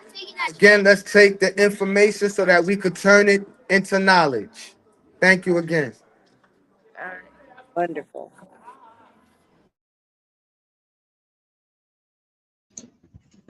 Shout out to Midwinds. Yeah, shout out to Midwinds. Midwinds, if you have a Cash App, please pass it to us so it can be put in the chat. Put that in the chat. Let me do my shout out to Zyx. For those who would like to donate for Cash App, it's $ Zyx Movement. For Zelle, Zyx Movement Corp at gmail.com. To enroll your student, it would be the zyxinstitute.org. And please support. It's very important as a community. It's very important for us as a people, as a nation. So please support. No amount is too small. I just want to put that out there. No amount is too small. It all adds up. So please just give what's on your heart, and let's keep this Black excellence going. Black power. This is what we needed for our children to be pushed into excellence and greatness. And a huge thank you to One Love and Brandon. Thank you, brothers. Thank both of y'all for your super chats. Thank you. Thank you. Thank you. That's what I'm talking about. Thank you very much.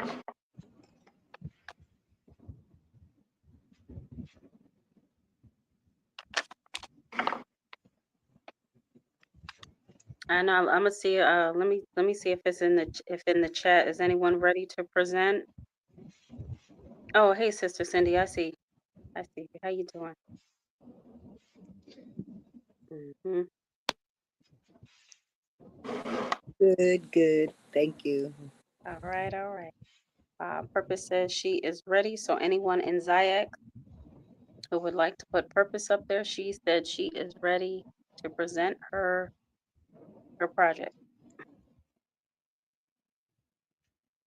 Oh, thank you, Brother Marley. Shout out to Marley Ma the God. Thank you for that super chat.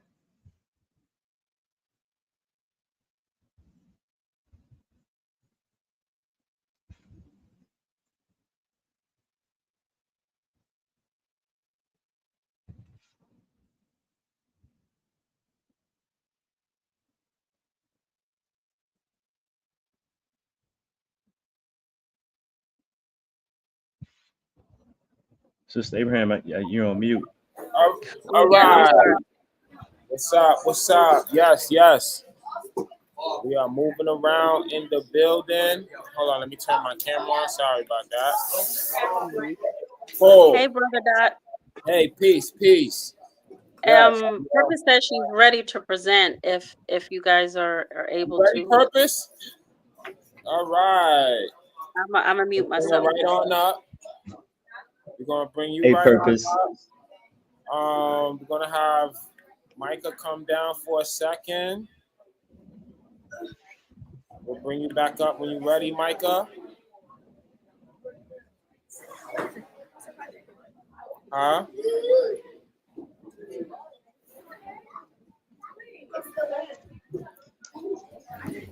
anyone hear me? Yes. How you doing, Purpose? I'm doing well. How are you, Mr. Dot? Pretty well, pretty well. Can't complain. Can't complain. Excited today is our science fair. All right, so we're gonna let you pretty much Purpose.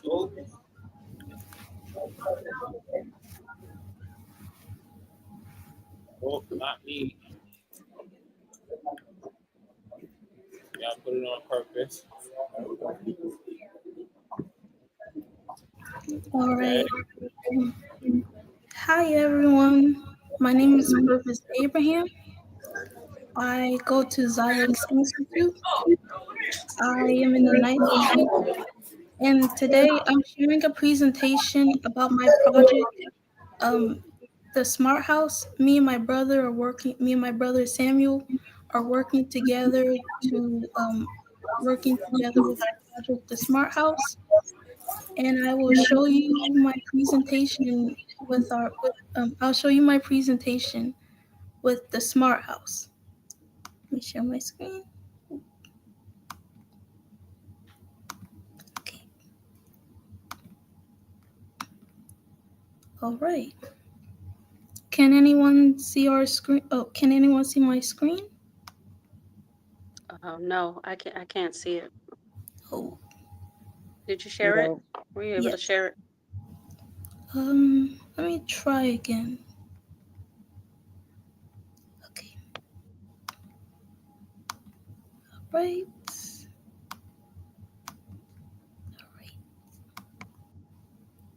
All right. Can anyone see my screen now? No. Nah. Wait. Is the screen not sharing? Y'all can't see her? No, we see her, but we can't see We her see her, screen. but we can't see her screen. Oh, you trying to share your screen? Yes. Oh, okay. Hold on. Wait. That's something different. Hold on.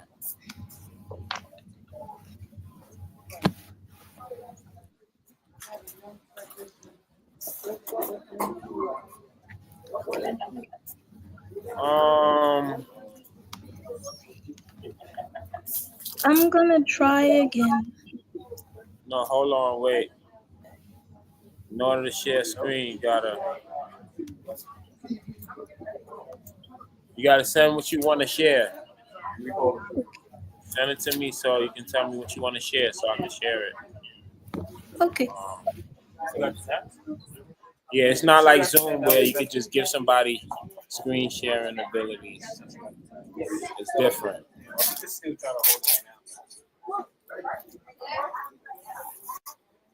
So what? Put in the back chat what you want to share. All right. I put it. Huh? I put it in the chat. You put it in the chat? Oh, yes.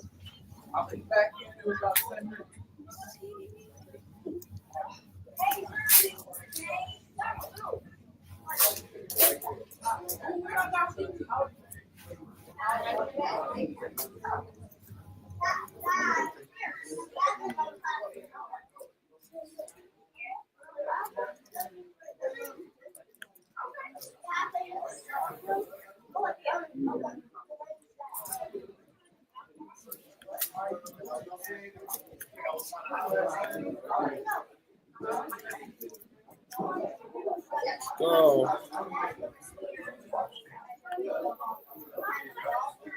Let's go. The donations is coming strong. Give me 1 sec. All right, let's see. You put it in the chat already?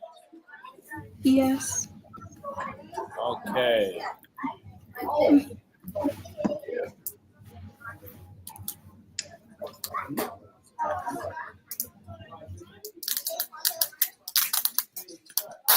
All right.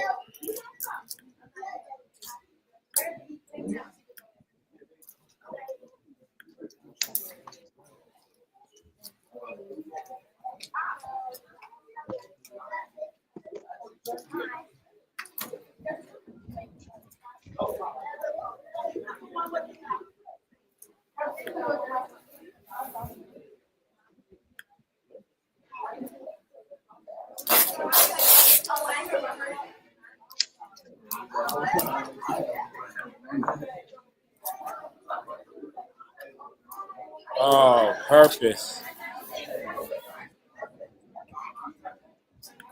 Purpose. Yes, I'm sorry. This is a direct link to Canva. You have to bounce out your slides. Okay, you got to bounce out your slides and have your slides already presentable, ready to present. Okay. Okay, This no is going to problem. Canva, and I don't have access to your Canva account, so I can't see it, and it's not. Yeah. Okay. You gotta bounce these out. Always bounce out your slides, your presentation. Don't never leave it in the actual place where you're making it out. All right, for professional purposes. All right, guys. So yeah, you gotta bounce that out. It's not gonna show like that. All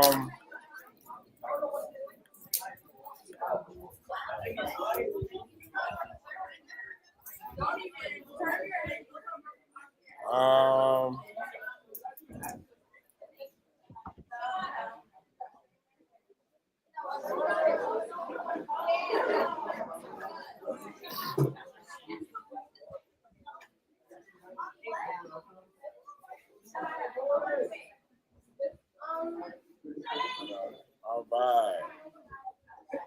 In the meantime, while that's being done, it appears to be a food frenzy.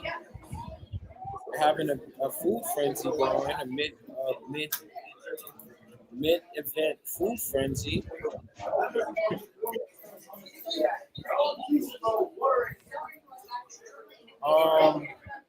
We all know science and food go together,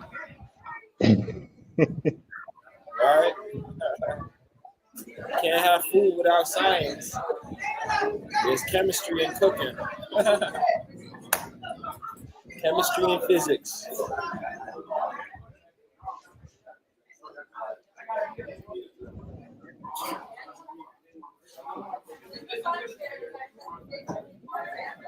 All right.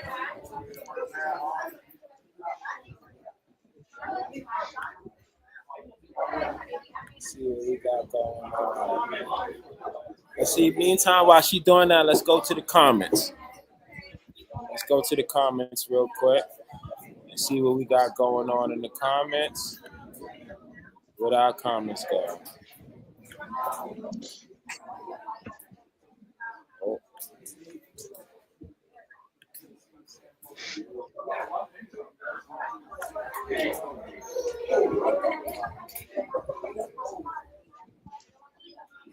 Yes, let's see what they saying in the comments. Let's see if the people are being nice, which they should be. You know, I mean,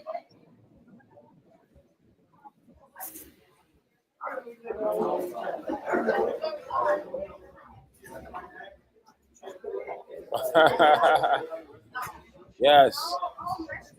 Sharing is caring. Give support to the ZIAX Faces of STEM movement. Yes.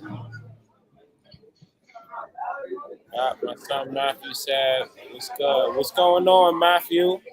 Peace, Matthew. How you doing? Peace to you too. Also, one love.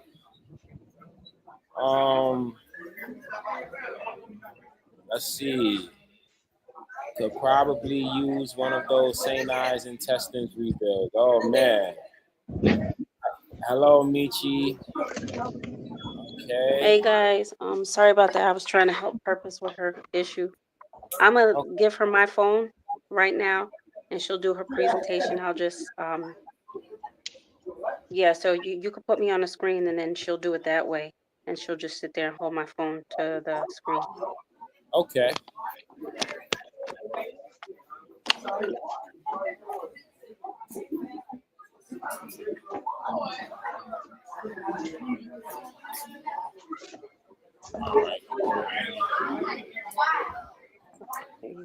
So there you go. Just gonna hold it to the screen like this. Move your hand.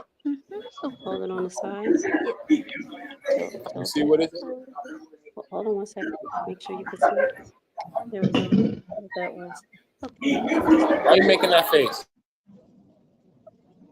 Can they see the screen? Yeah, they can see. Can anybody see the screen? Yes, we can. Can you turn it Yeah, inside? rotate. Rotate it. Yeah, There we go. Okay, so hold it like that, Purpose, and go for what you know. All right.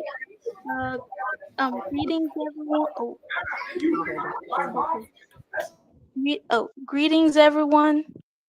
Today my presentation is about the smart home. Me and my brother Samuel are working on this project, but today I want to show everyone my presentation. Here you go. The Smart Home by Purpose and Samuel Abraham, grade 9 and 10. Introduction. Hello.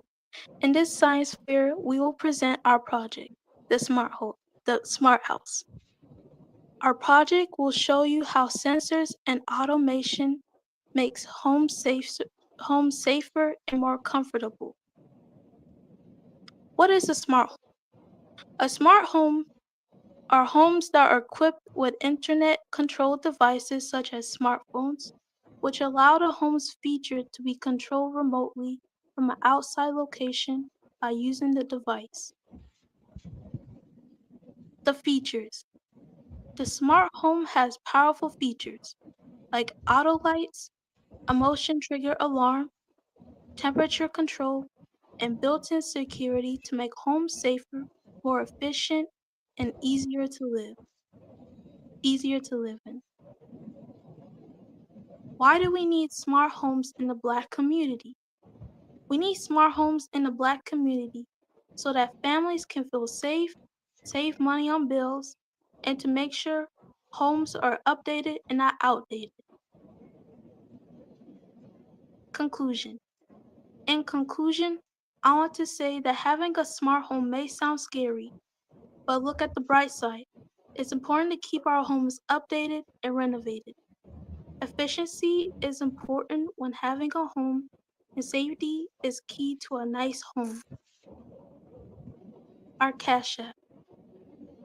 If you want to support us, you can donate via Cash App at $MadeFree123 MadeFree123.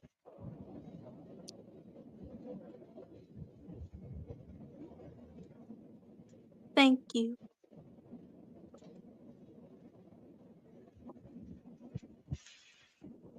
Okay. All right. Purpose, I do have a few questions. What made you want to do a smart home? Oh yeah.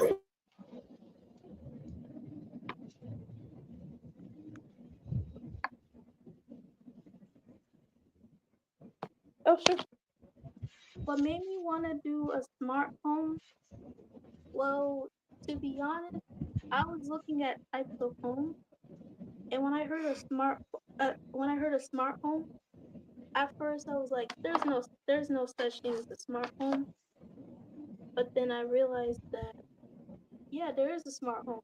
Like, I know family members that do have smart homes, built-in security, and they temperature and stuff. So I thought maybe I can do the smart home, and that's why I chose the project. Well, thank you. You're Is there anything else? I want to say support the Zayak movement and support the Zayak. Thank you. Good job. Wow, so cool. Hey, so hey, can I add a couple of comments? Mm-hmm. Yeah, so hey, I think that's a good sector that you and Sam are working on, Purpose. And I heard you capture three good points about the whole smart homes and what IoT can do with the whole aspect of safety, just through sensors, you know, putting a model in or a real world application where sensors can come in and just do certain things for us, for protection, for whether it's from physical harm or physical threats, or some unforeseen incidents like a fire or something. So you can just have stuff in there where you can have a model in your model where at certain temperatures the window's going to automatically just raise up, be triggered by some type of motor or something. I like to comment about the savings because, yeah, with temperature, you can even have simple sensors to recognize when you're not home. If you're not using the AC or the heat, then, you know, the home would just automatically shut out and it just sense, you know, it sense your presence, or, you know, there's stuff that you can do with that. And then above all, just the whole aspect of what the IoT sector will bring is a, you know, comfort and quality of life. You know, I'm always just pulling out the driveway and get down the block and like, man, did I let the garage door down? Or, you know, so being able to just do something remotely like that, or just have that ease of mind instead of just circling the block and risk being late to your next appointment or something. So yeah, that's just some pointers I heard through your presentation that, you know, when y'all implement the model, and, you know, lighting, same thing, automation of lighting, that it spill over into savings and efficiency. So just want to throw that in there. Amazing job. Thank you. You're welcome.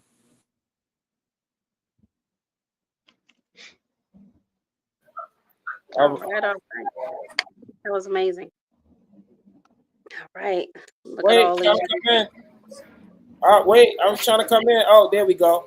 I've been All trying right. to get in there for like about a minute now, pressing the I don't know, our internet is lagging, so when I press the mute button to unmute, it takes forever to unmute, so I'm thinking it didn't work, so I press it again, and then I really muted myself back now.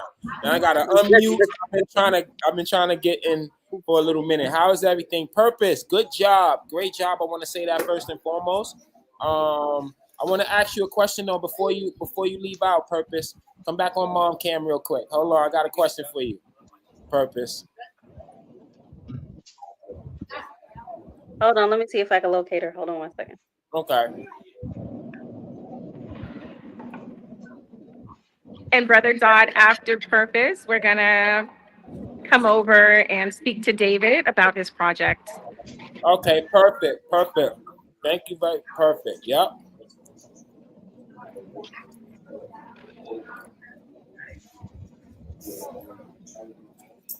Okay, hey Purpose, I have one more question for you before you go off about your project.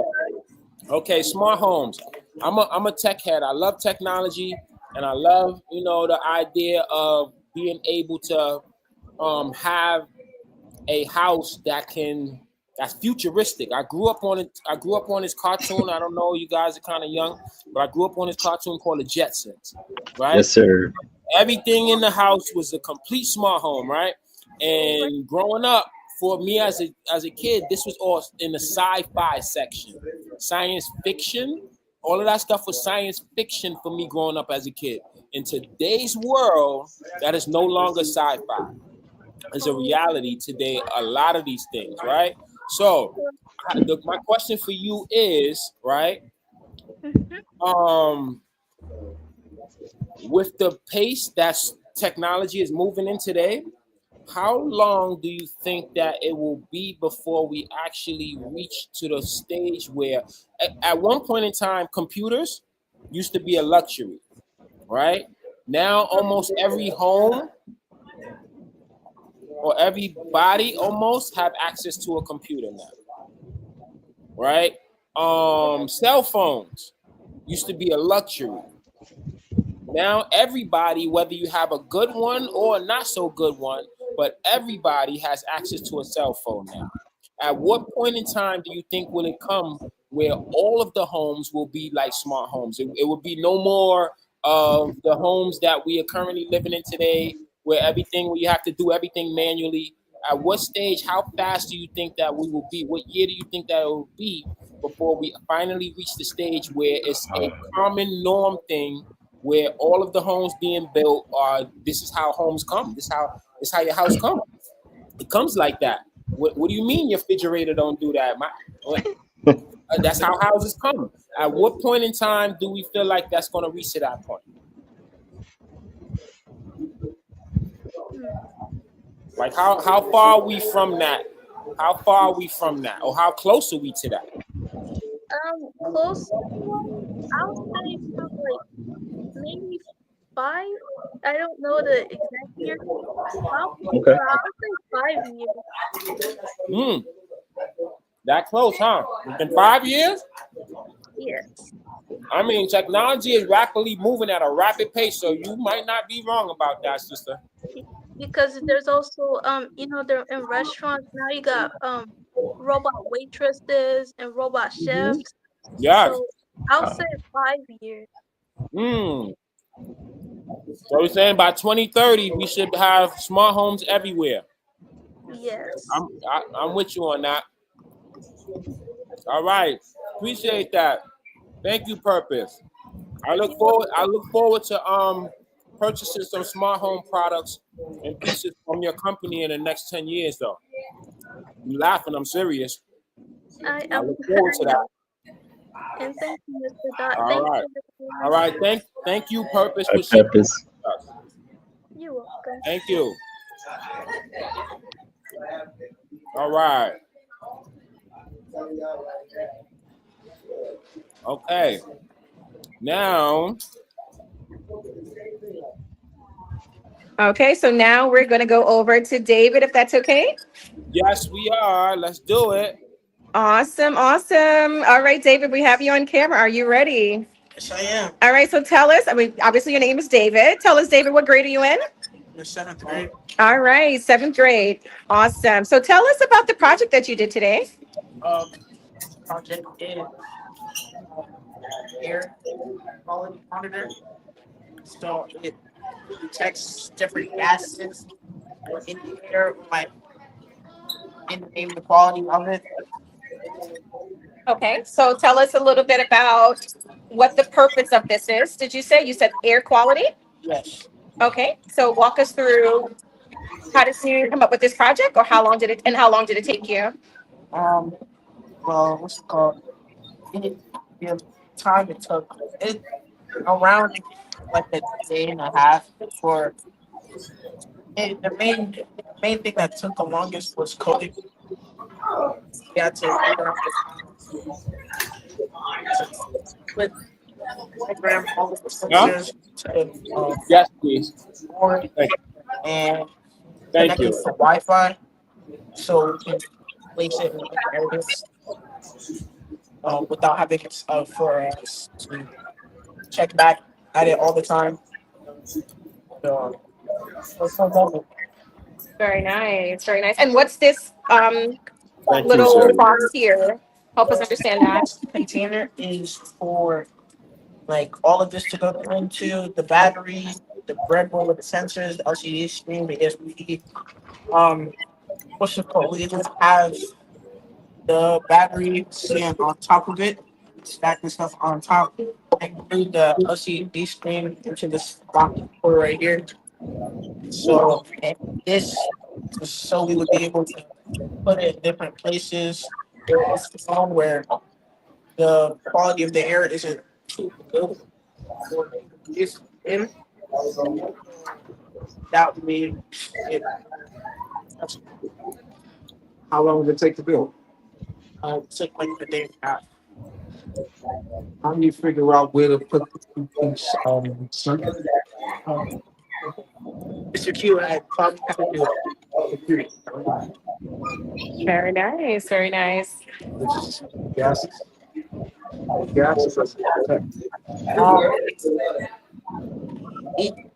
I don't know which ones which I forgot, but in these right here it detects carbon dioxide, carbon monoxide, CO3. I forgot which one that was, and sensor right here to detect can sense heat and humidity.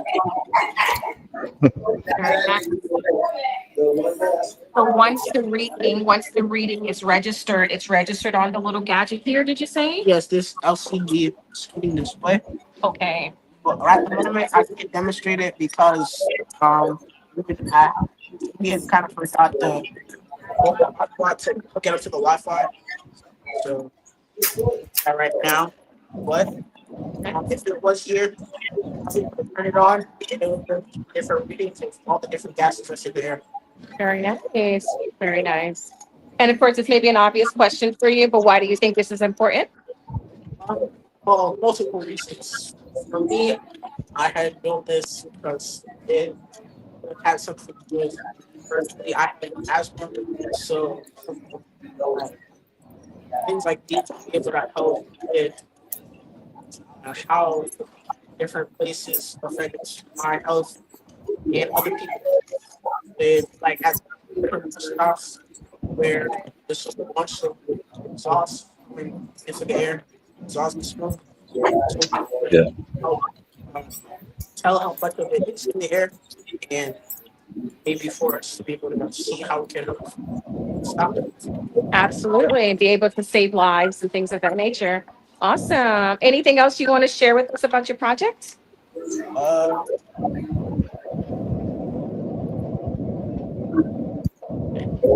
Actually, yes. It's right here. It's called a buck converter. Since normally, right, this is called the ESP32, and Thank you. like other ones that have been seen, like Arduino boards, each take 5 volts and a battery that we use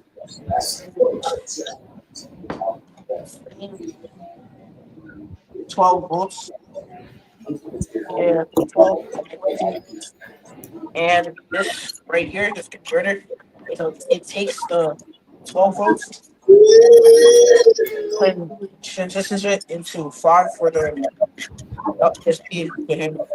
Awesome. Okay. And because it's a go beat thing, that's why I go back because I have to keep replacing it. This is the last stop. Good, of course. Very nice. Awesome. Well, thank you so much, David, for sharing your impressive project. We appreciate it.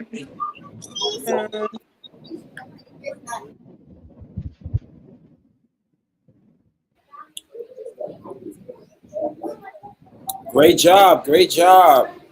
Yeah, that's very, very great job. I remember Amazing. from where you started a few weeks ago, and then just to see them. Yeah, y'all know I'm really stoked to see them Arduino and ESP32s out. Just Right. knowing the story, so that's ecstatic. That's amazing, Brother Price. I tell you. But that's like three different disciplines all within there though, because it was like, you had the coding aspect of that, you had the circuits, Brother Eric worked with them, with how to do the circuits and build their own circuits. And then that box, they actually designed that. That's a Zyx design. And Wow.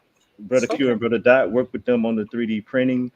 And yeah, so that's a combination of a bunch of disciplines in bro is in 7th grade. And that's amazing. I would love for him to include with that detection of mold, because us as folk, what they're doing is they're putting us in homes that have mold in them, and a lot of babies are getting chronic asthma and getting like what is that like bad skin rashes, respiratory infection. So I mean it look at the science that these young students are producing, that like this young King David, and we need it. We need that, and like you said, where it's cost effective, because you can have someone come into your home and they'll test for mold, and they'll charge you $150 just to to test, and that person may not have it at that moment. But if they have a kit like that, you know, you could pay like maybe $15-$20 for, and then, you know, take care of the issue. Then that's huge. That's Yeah, huge. we have an amazing future ahead of us. Yeah.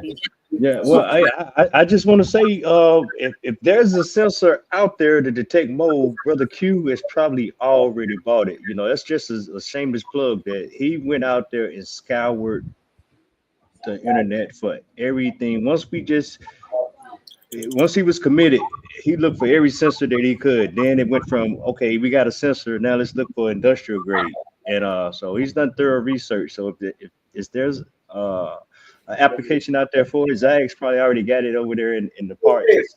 And I believe it, Brother Price. yeah, you know, I just wanted to just get that shameless plug out there, letting everybody know that the donations do not go in vain. They do not go in vain. I'd be like, bro, slow down. He's like, nah, you know, let's get it now.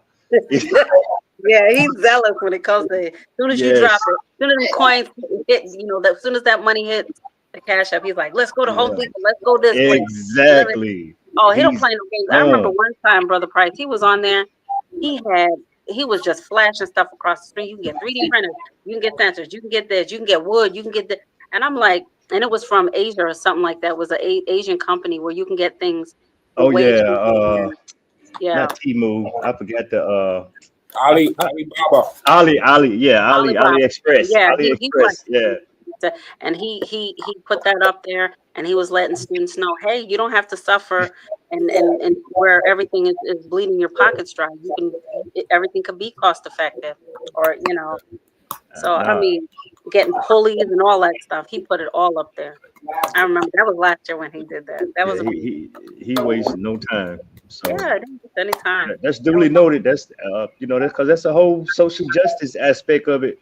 You got Brother Domo to teach the civics and stuff, but you know, that's I don't want to get ahead of myself and speak out of turn, but that's kind of like something that as a whole that Zayax is trying to get into the researching of that. And you know, we're taking a social justice approach and we're looking at what's happening in our communities.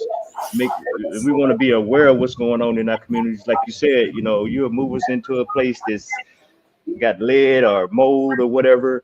Exactly. So yeah, so we don't have to wait on a trusted government entity. We're going to know ourselves, or we're going to have a entity out there that represents us and really tell us what's going on in our communities. I shut up. We need it. We really need it. We do. And even gas leaks and things of that nature, because they'll put us in a home knowing good and well that there's a lot of issues, and we're not privy to it but if you put something with technology in there and they'll detect it, you're like, I can't move in here. Well, why not? Well, I detected, you know, lead or mold, or I detected a gas leak. You know, it'll actually say gas leak. You know, right. And they'll say, well, how did you know? It doesn't matter how you know, how we know. It's the fact that we detected it and we're not moving in until you fix it. Exactly. They just put us in any place, and it's not right. It's not right. We got rights too. Shoot. Don't get me started. You can tell Brother Price I'll be cutting up. And I'm telling you, this is beautiful stuff. That's right. Babies are learning it. But Brother Dot, I mean, look at you, Brother Dot, and look at you, Brother Price. Look at the work that you guys are doing, and look at how Brother Q and Sister Marsha and Miss Teacher Stella and just so many people who are out here who are just all in. You know, it's really helpful, and you know, and Sister Cindy who volunteers a lot, and you know, just grateful. We just have to be grateful and appreciative. So, yeah. Yes, it's a community effort. They say they have the saying that's famously known that it takes a village. And Yeah. definitely the truth. It definitely takes a village, and we have our village. We have our village, everyone, and it's growing. It's growing, Mhm. guys, and that's the blessing. Our village is growing, and the more it grows, we got more babies to raise in that village. And we have more members in that village to help with hands in raising our children properly. Create our own citadel. That's That's right. it. That's it. And because children need to know that they're safe. You know, That's right. That's right. they don't need to feel unprotected. And a lot of times, even when we put them in environments, that are not structured or, look like us, Right. you put them in that environment and they feel isolated because the first thing they do is like, why are they here? Or, I mean, we've all experienced it in college where they're just like, well, why are you in this class? You know, you're not supposed to be here. And you have to have that confidence. So them being in an environment that gives them that confidence, they could say, I don't know who you think you're talking to, but I'm the boss of this. Okay. Right. Exactly. Right. They can let them know I'm better than okay, let's not even go Did there. I I'm a have rock this. Professor tell me that one time? Don't come back. That's right. Wow. That's right. A place where they feel comfortable at, a place where they feel at home, a place where they can be able to learn, grow, make mistakes. They have room to make mistakes here. That's the other part about it. That's the beautiful part. They need to be able to have room to make those mistakes. That's a part of growing. Yep. And here at the Zayix Institute, they have that space. They have that cushion space to be able to make those mistakes that they can learn from, that they can grow from. They don't have to save the mistakes for real world applications. And some things we learn actually in life, growing. But they have a comfortable, safe space where they have the guidance is guided. So their corrections is guided with compassion. The adults that they have around them at home, the adults that they have with them here at the Institute, they're surrounded by love and compassion. So that's the key component to the success of any child. I always believe that. When the child is surrounded by love and compassion, that child will grow and be successful. It's a must. That child will grow and succeed because they have the room to flourish. They have that space to be able to flourish and grow comfortably. And that's what we need to start creating for our babies. And that's where it's at for us. We need to create those situations where they have the comfortable space to learn and grow and flourish comfortably. And they feel comfortable with making mistakes because they're comfortable with knowing that these is actually lessons that they can learn from. And know that they can. I think y'all got somebody up. We got somebody up. Yep, we got somebody up. Let's get them on. Let's get them up on. All right. Let's get them. All right. Awesome. Okay, tell us your name. My name is Takari Spicketer. Awesome. Nice to meet you, Takari. What grade are you in? I'm at 8th grade. Awesome. Very nice. So tell us a little bit about your project today. This is my hydraulic press. Very nice. Okay. How long did it take you to make this project? I'll be like a day or two. All right. So walk us through it. Tell us about it.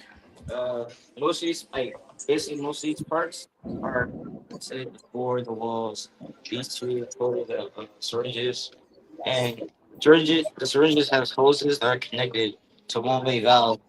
The one-way valves are like they allow the syringe to pump in water and then pump it out to these syringes. Press down on objects. Awesome. Okay. So what part of technology here did you incorporate into your project? I don't really know. I probably I don't know. Okay. I guess we could say you're utilizing compressive force and I guess the hydraulic altogether. I guess that kind of sums it up in a way. Okay. So what challenges did you come across while building this project, if any? It probably took me like 4 or 5 tries to print this all together. And then gluing it was a problem. As you can see, I still need to glue it a little bit. But yeah. Okay. And I would probably say too the hoses. It was sometimes leak. 6:30. I don't know. And how did you solve that problem? I just glued it around it, but I still have to fix it because it's a little bit leakage here. Okay. Awesome. Okay. And how would you say this project could be utilized in our community? What are some of the benefits, and how do you see this benefiting your community? I'd say it would like offer more opportunities for Black people to get into colleges. Mm-hmm. I'd say it would utilize art. Okay. Very nice. Very nice. Okay. Do you want to do a demonstration for us so we can get a visual of how it works? So talk us through it as you're operating it.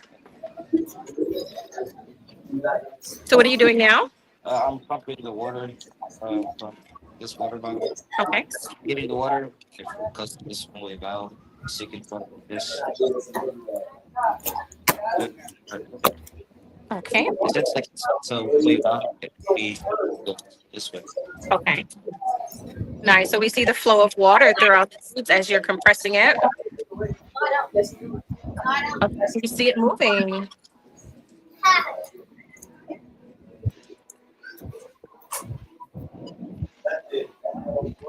Very nice. We see the valves coming down. Is that correct? Yeah. Oh yeah, we see it moving now. Very nice. Very nice. Awesome. So what did you learn while operating or while putting this project together? The one valves. Mm-hmm. Awesome.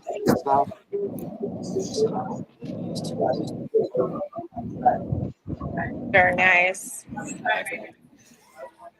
Okay. And how will this help your career as an engineer?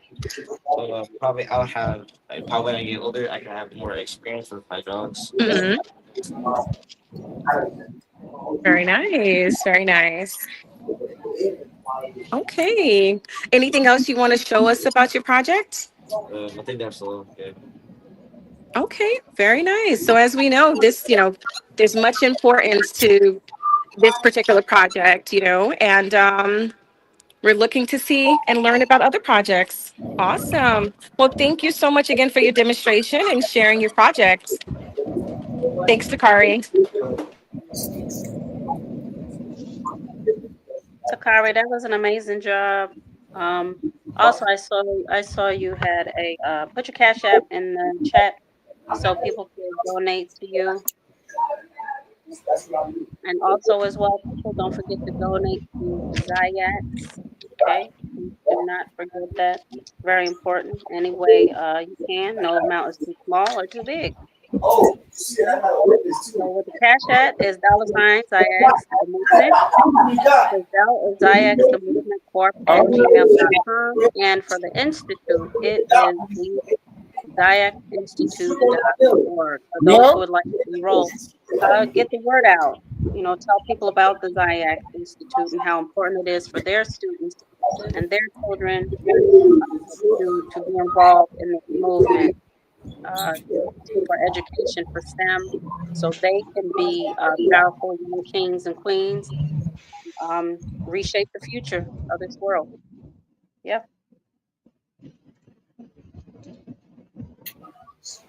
That's right. That's right.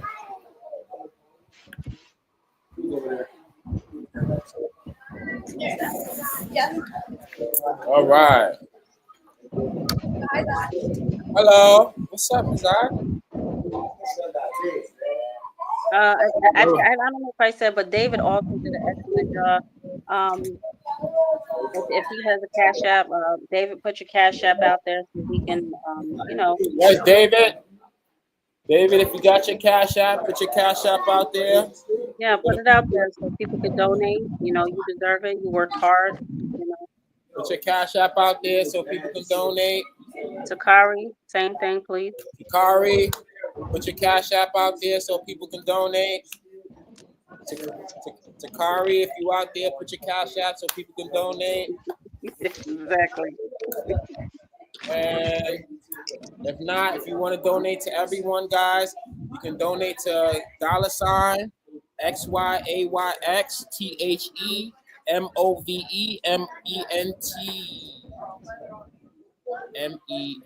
Yes. Movement. I had to slow down and spell that correctly. Make sure I spell it right? I think we got another one up. Somebody else is up. All right, we got somebody else coming up. Let's get right to them, guys. Oh, they like my man Don J. No, that's Josh. And, Okay. Yup, that's Joshua. Let's see what we doing. Joshua, you got it. All right, so we have here Joshua. Joshua, tell us what grade you're in. I'm in 10th grade. Very nice, very nice. Okay, so tell us what project you worked on today. So right here, this is a work pump that I made. Sorry, I went too loud so I can hear me. Feel free to speak louder, as loud as you can. Okay, so I made a water pump. I was working on this project for a good 2 years since 2023, but I upgraded it over time. But for this season, for this science fair, I added a LCD screen and a water sensor, and I also added a button, and it's all coded by Arduino. So basically, what the project would do, it would I have the LCD screen right here. It will display the water levels on that. It will display on the LCD screen. So like for reference, it can't work right now because there's no internet. But and I was troubleshooting it yesterday. It's a lot of issues with it, but tomorrow will probably be good. But basically, if the water level is dry, right, it will say 0. And then the more you dip it in, the more wet it is. It will the number rates will high. The cap is 700, and then the lowest is 0. It's in middle, it will say medium. It will say the value, like we'll see 300, whatever. Like right in numbers. And then high is 700, and then the pump music automatically when it's pumping the water into the cup and the water sensor is in it. Once it reaches the top, it says it on the LCD screen. It will stop automatically, and it will push over the motor. It's being controlled by the button. So I just press it, and then once it gets to its top, it will stop automatically. Very nice. Very nice. Now, what do you see this solving in our community? What kind of problems or what solutions can it bring to our community? I feel like it would be good for in the real world uses such as plumbing, because it will filter out or change the water or bodies of water. It acts like a water pump or since it's creating airflow, it can only offer a variety of usage, so it could be like Very nice. Now, I know you said you were working on this project for quite some time. What were some of the upgrades that you worked on over the years? So before all of this, it was a simple piece of 2x4 wood. I just cut off. Now I had this wrench. I'm going to go screw in the middle like this. And I had this 12-volt linear actuator. I mean, it's a linear actuator. It does the reciprocating motion, was pushing it back and forth. And then, yeah, it was just that. So it was just this body and like a lanky piece of wood. And then, I fixed up the model, but still not great. But just and then I added the H-bridge, like a DC motor. You can drive to like since I made a home with it to everything. So then what I added was the sensor, and then the LCD screen so you can display the values, and then the breadboard because so much inputs was being used. I wanted to spread it so I can have more control of it. Yeah, that's it. That's most of our Very nice. Did you have any challenges? What were some of the challenges you came across? This project, I don't want to go too deep.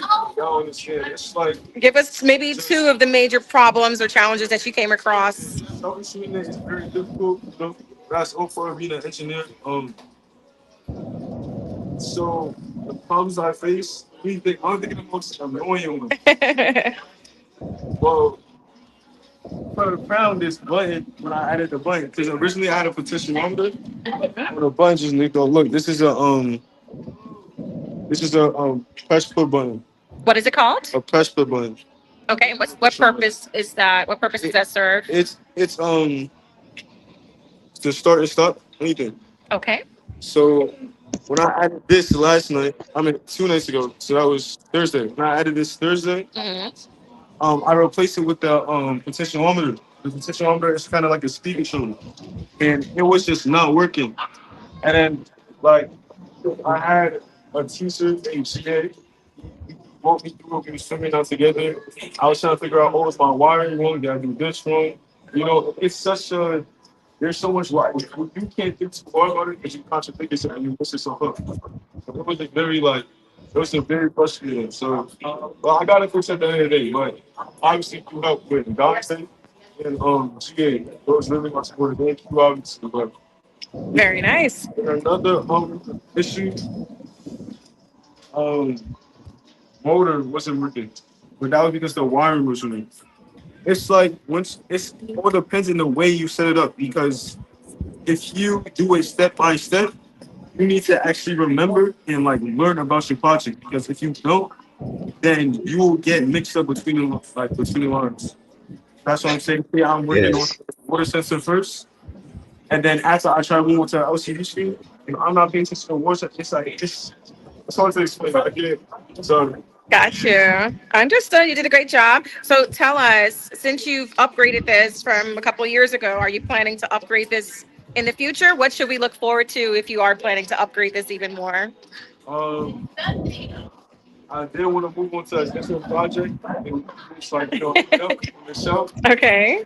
But if I was to upgrade it again, so I think that if I was, it would be more. It will be more. I would turn it more into an actual, like actual portable. Like this is portable, but I'm talking like an actual team, and then an actual anything like a motor something like this. But I'll make it more like, say you could grab it, take it to your house, and do some. I'll make it more transportable business. Okay. And that'll be why like I would redo the whole model. Like no syringe, no none. I'll make it like just straight up. It sounds like you're up for the challenge, Joshua. That's what you're telling us. That's what it sounds like. Okay, awesome. Anything else you want us to know about this project? Yeah, no, really, I can talk what I can show you because there's no the button issue. I was having trouble with it, and I'm still trying to troubleshoot it. But the area in here it wasn't working for us. Okay. With some more of the size, like, I can't promise you, but it might be so good. Awesome. Yeah. I'll post a video. Definitely. It's a video. Awesome. Awesome. Well, thank you so much for sharing, Joshua. This was amazing. You did an awesome job. Yeah. All right, then. All right. Back to you, Good Brother job, bro. Todd. All right. Good job, Joshua.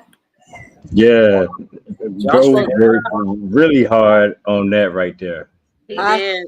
Sure. Hey, Yeah. they need to put their Cash App in there, so you know they need to be congratulated for their hard work. So, yeah, Yes. Josh, if you get a moment, just put that in the chat so people could definitely contribute financially to your greater endeavors. Yes, definitely. Hey, well, you know, hey, two things. Hey, I just got a little closer insight on this particular project. He brought up some really good stuff. Working through adversity and just thinking critically through this. You know, you got an ideal in your head, and then you get everything connected, and then it doesn't work. And yeah, those are challenges that comes. You know, it just comes with research. And he persevered.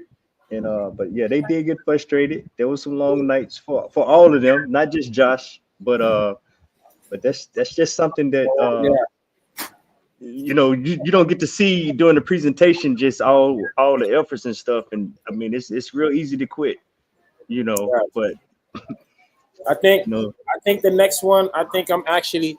I think I want to bring in a film team.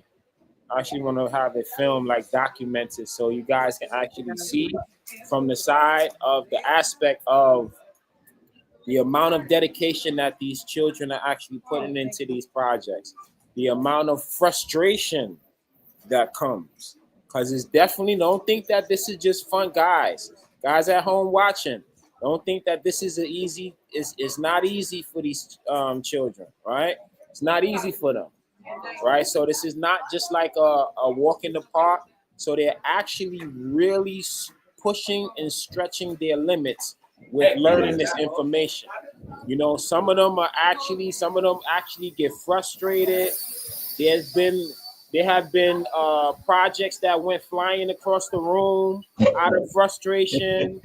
There have been tears that have came out.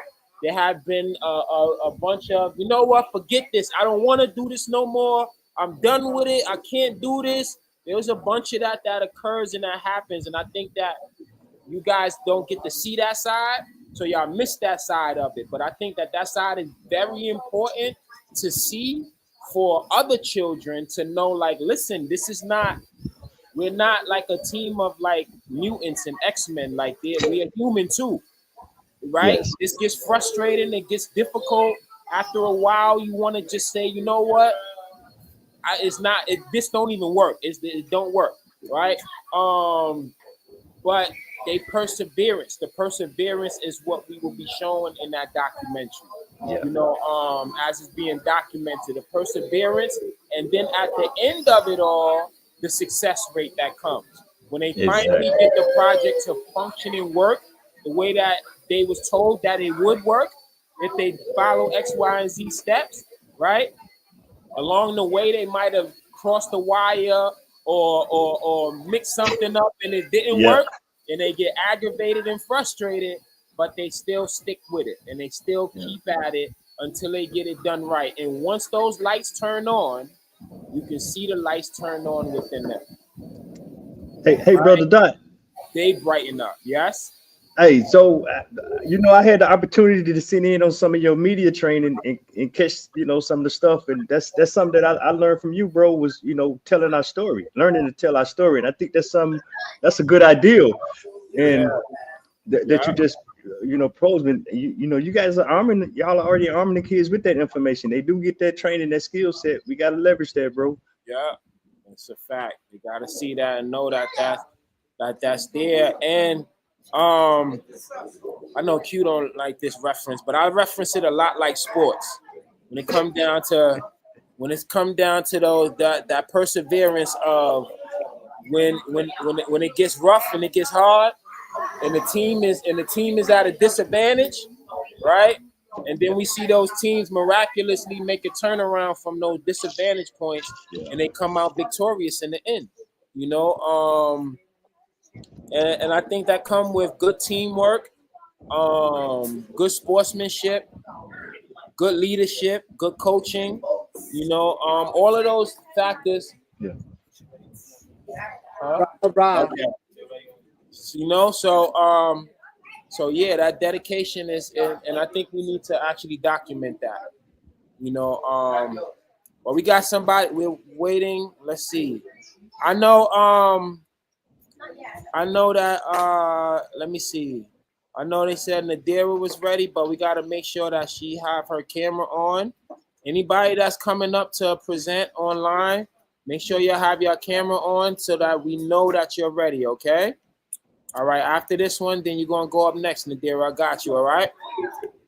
All right. Who do we have here?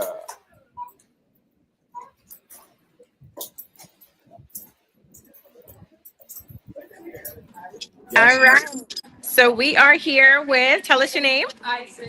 Isaac, it's nice to meet you. So tell us, what grade are you in? 10th grade. Awesome, awesome. So tell us a little bit about the project that you created.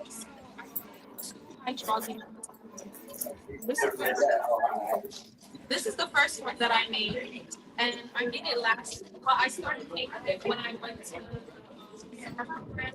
I made this first. I didn't know what it was going to be after, and I really put some thought into it. And then I made another one, but this is the second one that I made. This is actually a remade version. You know, I remade it to make it look professional. So yeah, it's powered by millimeter syringes and an Arduino, LCD screen, and yes. And this is powered by a battery, or it can be plugged into a computer. Yeah, did you want to demonstrate for us? Okay.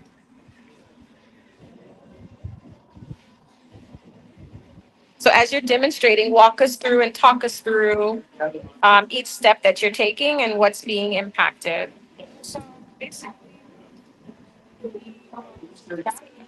So basically, this is a battery.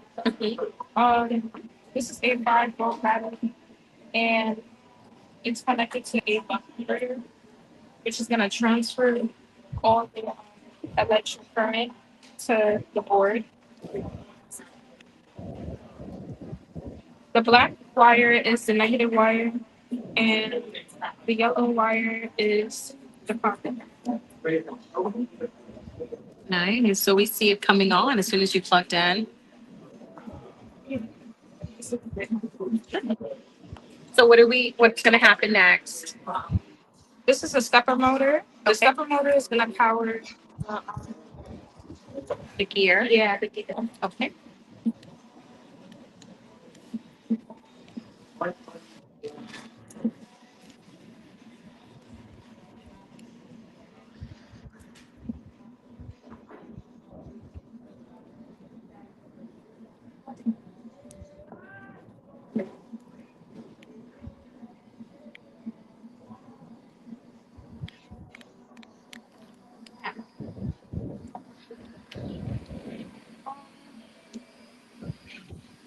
It was moving, but it just stopped. Okay. So the water right now. Okay. It was working earlier though.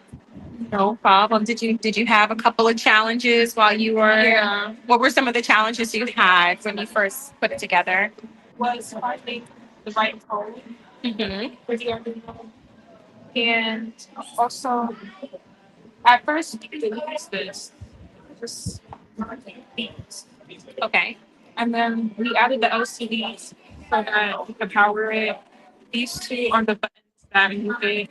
This one is supposed to make it go up. This one is supposed to make it come back down. Okay.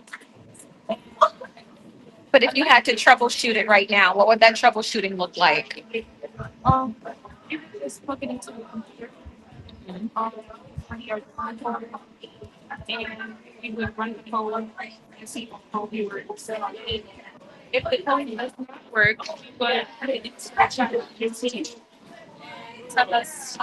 Tell it to help figure the problem. Okay. Or what's wrong. Very nice. Very nice. Now, how does a project like this relate to the real world? How do you see this project being a solution to real world problems? I see this project being a solution to people in wheelchairs and who needs ramps to get to places and to be transferred from the hospital and stuff like that. Make it easier for them not to use the ramps because can't control the ramps. Somebody's not pushing them down. They can go down pretty fast. And yeah, I think that it's going in the medical field. Very nice. Very nice. Now, do you see yourself wanting to upgrade the project at some point? And what does that look like for you? I actually want to make it bigger. And I want to try and push myself to make everything like a larger scale. Like I want to make it the size of like this table or something like that. And I want to use metal or like something like that. Something more strict. Okay. Very nice. Very nice. Awesome. And how long did it take you to make this project, did you say? I think about 8 months. Wow. Very nice. Very nice. Awesome. Okay. Is there anything else you want to share with us on this other project here? I basically told you everything. Okay. Okay. Awesome. Well, thank you so much for sharing. I appreciate it. Awesome. Oh man, I love that concept. I love that concept. Yeah, that was amazing. Isis, you did a great job.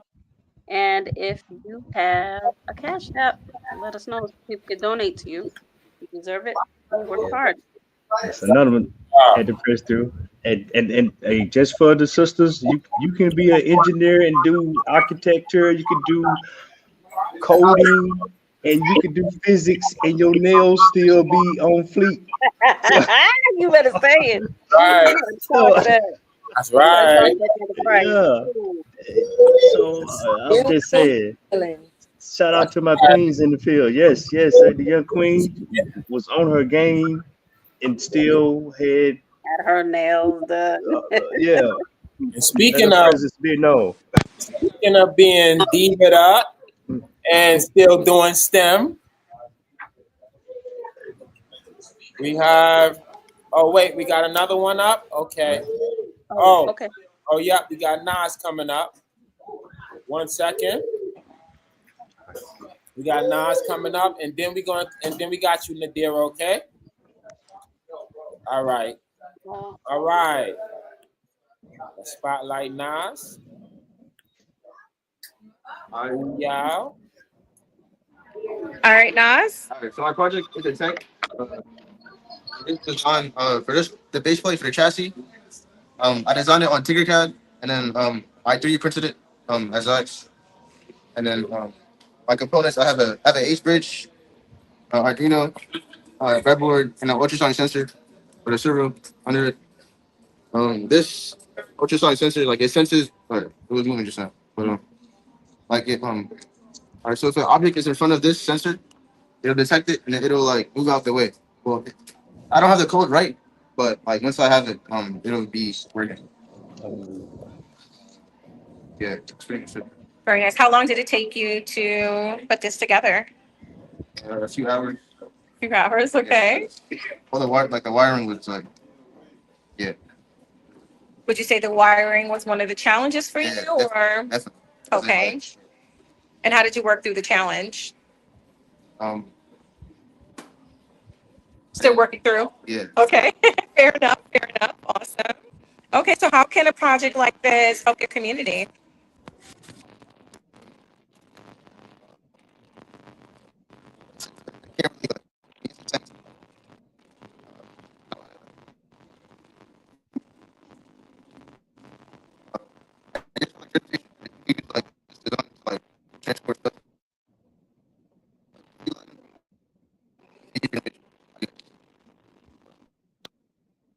Oh, you guys are glitching. Yep. But that Oh man. work is beautiful. You see that? You see that? Yeah, that's Brother Price. another.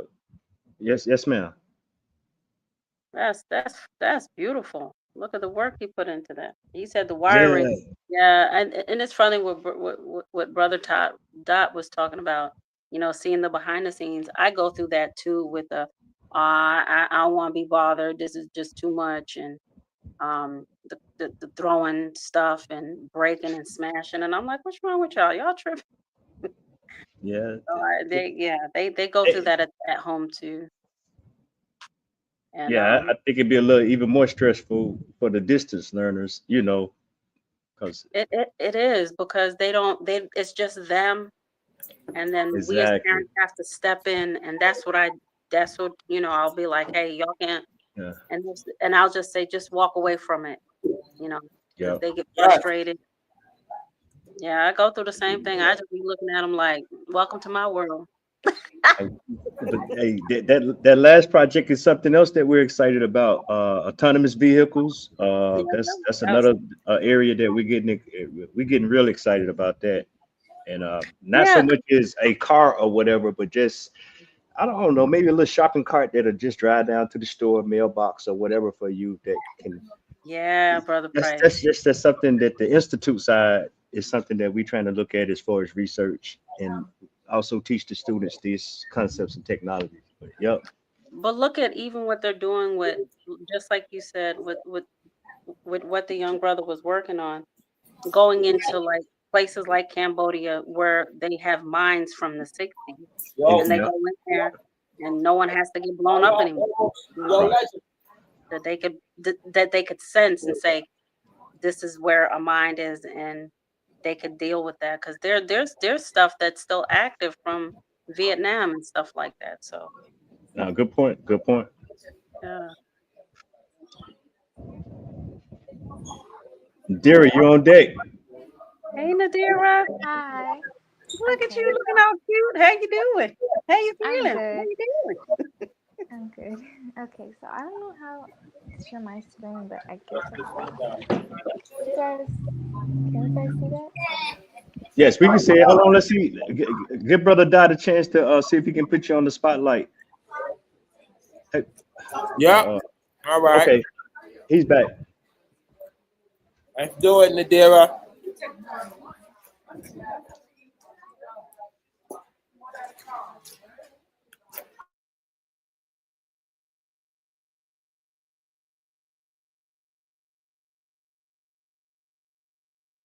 I will be right back, you guys.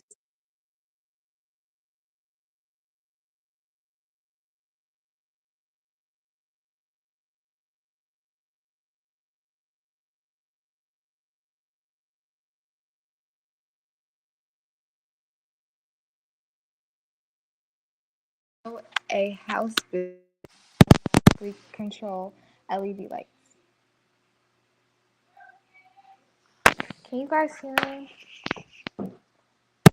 Can you guys hear All me? right. So, yes. So, Nadira, you have to speak clearly and loudly, okay? You have to Okay. speak up. Can you hear me? Yes, I can hear Uh, you. all right. That's the volume that you got to be at, okay?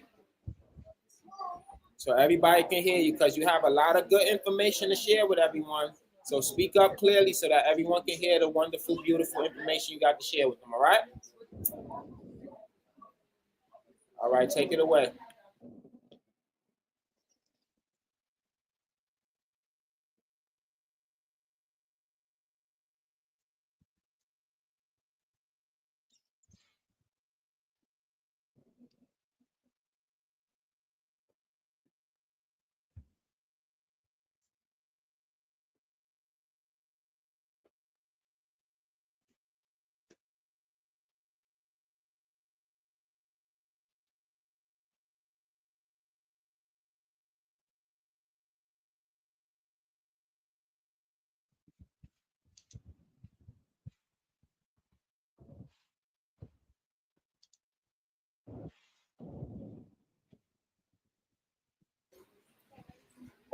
All right, Nadira.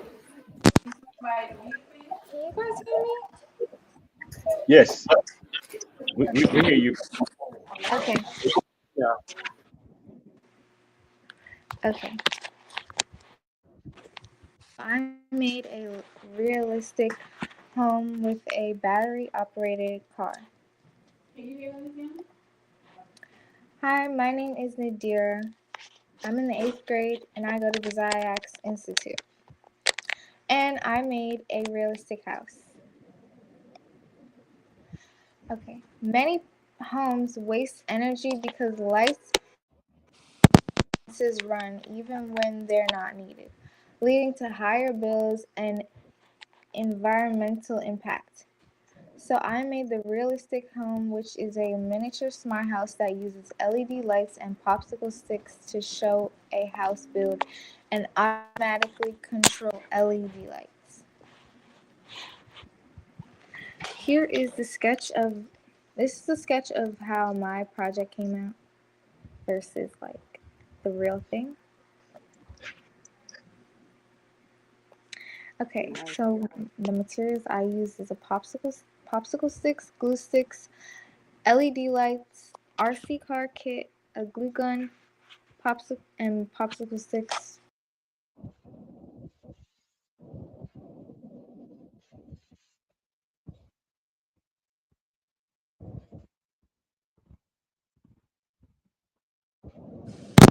Cars. It's simple.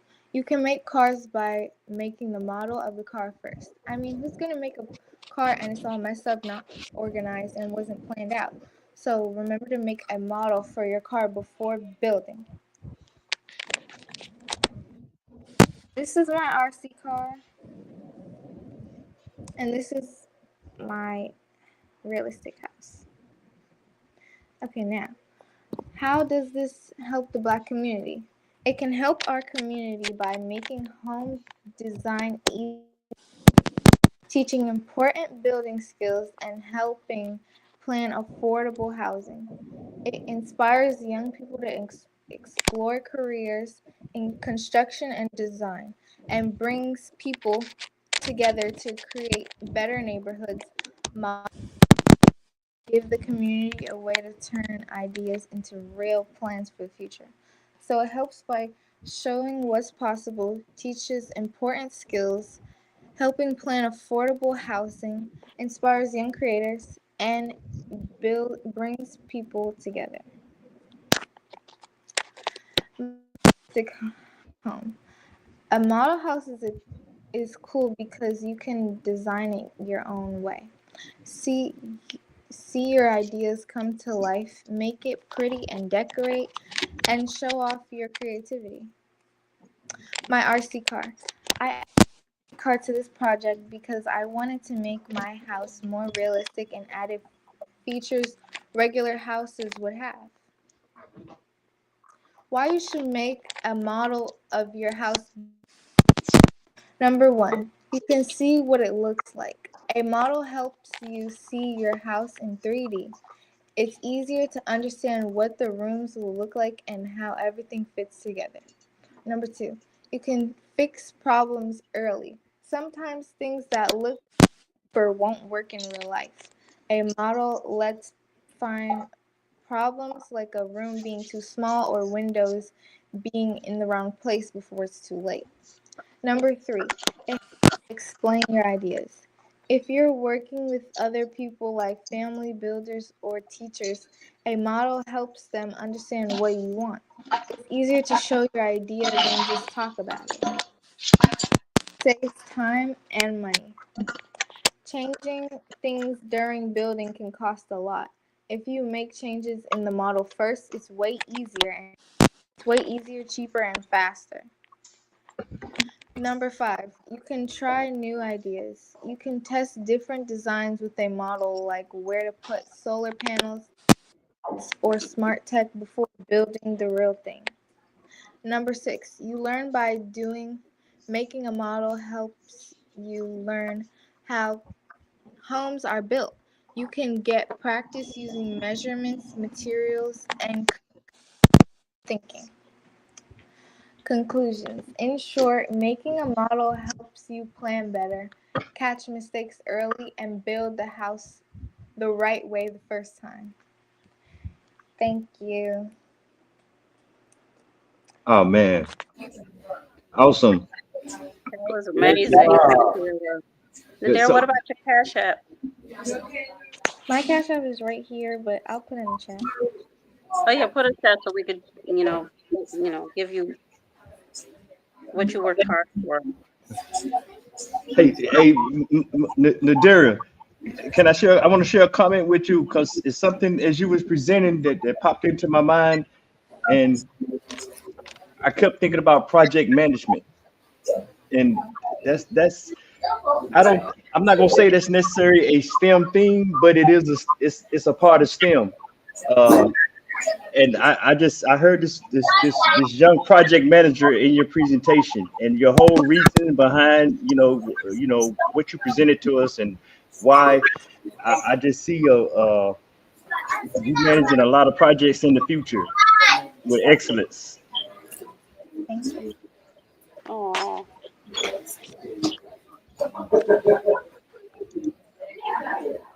Nadira, don't forget to put your Cash App in the chat. And you did an excellent job. I do have a question. What made you want to? I know you mentioned it briefly about adding a car to your project. But why did you want to even get into building a home? Like, what was your motive for that? Okay, I wanted to build a home. I'm gonna be honest because my friends were doing it, but then when I started to build it, I had fun like decorating the house, and it's like fun to make a house where you can design it however you want. So that's why I just wanted to do it. And then I added my car to my house to make it more realistic, and yeah, that's why. I like that. if you guys saw, but I have a driveway.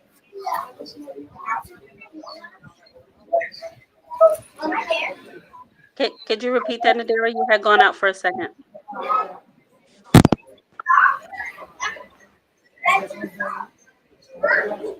Nadira, can you hear me? Yeah, I don't know if that's, but I think that's Zayak's feedback in the background. I couldn't hear you for a second. Tell us about your driveway. Yeah, what? I said, I have a driveway where my car can drive into my house. That is so cute. Man, I love your meticulous attention to detail. I Yeah, love it. Yeah, exactly. the details matter. Yes. Yeah. Yeah, Brother Price, she did an awesome job. That's an amazing job. Let me see. You put your cash up in there. I gotta write it down. All right, all right. Great job. Great job, Nadira. Thank you. Great job. All right. This is going crazy. So, how long did it take you to complete this project again, Nadira? It took me like a week or maybe 2 weeks. Yeah. Probably, yeah, a week. Yeah, a week. Okay.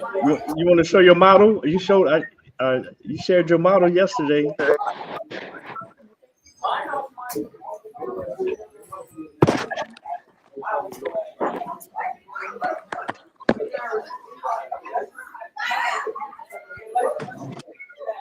This is my model. I don't know if you guys can see the whole thing. Wow. Yes. Nice. Yeah. Keep adding on, Queen. Keep adding on. Yes. Yes, that is really nice. Like it. Great work. And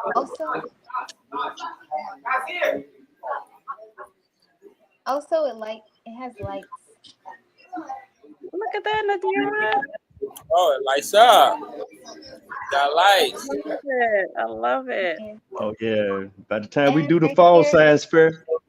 My driveway right here. Okay. Yeah, we're gonna trick that thing out. What'd you? Garage door. Yeah, You by the got next enough science right. fair, we're gonna have, yeah, that's going. We're gonna, yeah, next science fair.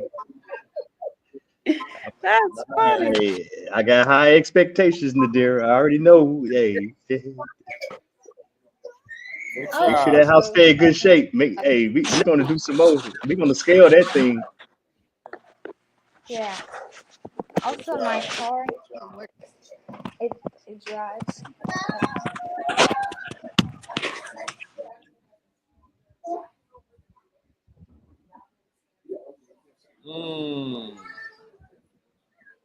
With your car too. Yeah, we Your got car- plans. Your car fit in the garage?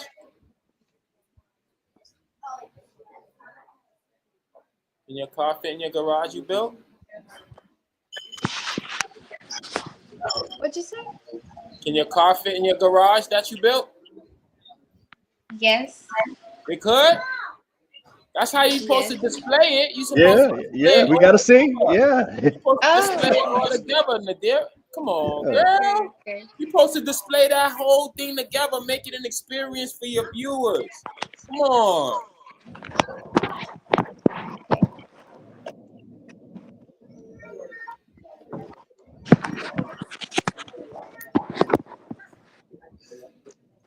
You gotta do it over here.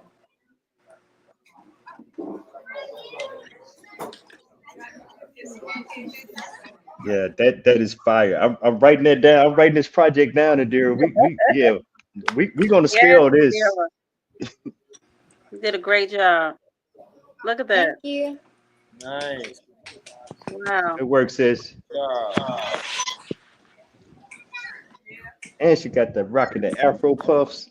That's what I'm talking about. Good job. Thank you. Great job. All right. Appreciate. Thank you for sharing that with us, Nadira. All right. We're gonna see a lot more bright things coming from that young lady in the future. Yes. All right. We had where's Duquan?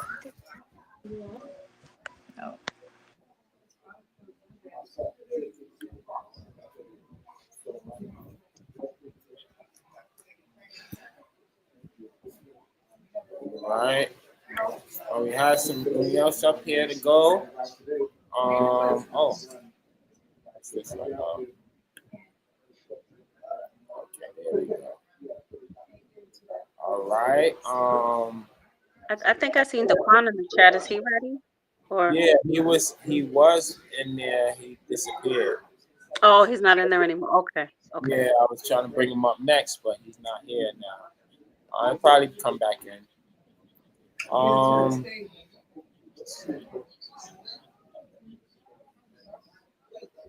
Yes, let's see.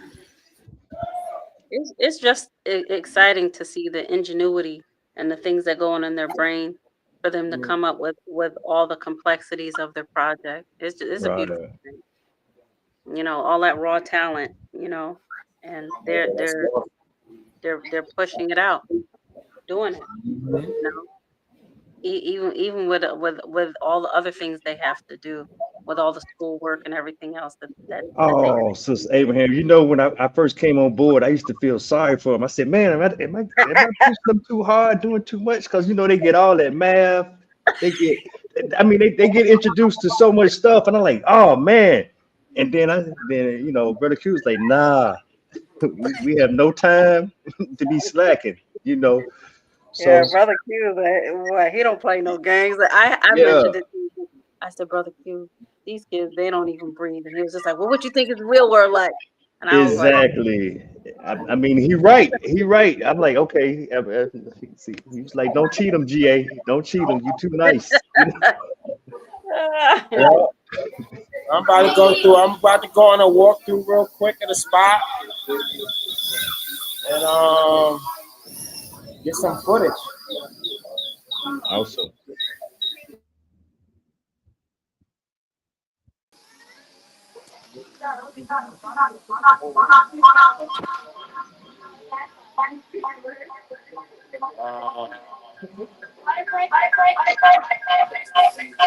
Gotta move away from it. Oh, we got the drone going. Turn it to see what come out. That's just coming back out.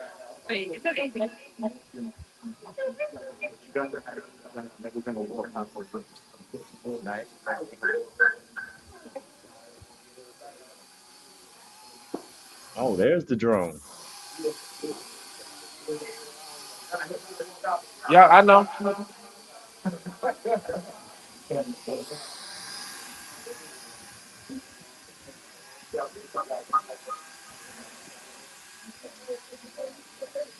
Now, was that drone? That's a 3D printed drone? Yeah. oh, wow. Now Oh that's man, cool. I want one of them. I'm ordering one of them. When is production starting? I know that's right, Brother Price. I want me one too. That's straight up fire. That is. On the 3D printer? What? Talk about cost effective, right? That's beautiful, for real. We live from Zayax. Everybody showing their project. Black Power, Black Power, Black Power. And continue to donate at $ Zayax the Movement. And for Zelle, it's Zayax the Movement Corp at gmail.com. And to enroll into Zayax Institute, it is the Zayax Institute. Information, you can go to the website and look for yourself. They're also on Facebook and they're on Instagram. You can also see them there as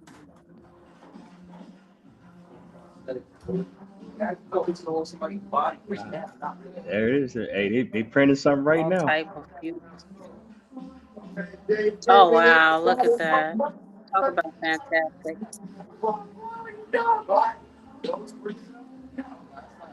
Look at that. And it takes skill to print because the printer's not going to do it for you. You have to program it. So you have to use brain power in order for this to even uh, be able to work. Look at that. It's amazing. That really is amazing. The mathematics that goes into it, you gotta be able to do math. It's a science. It's beautiful.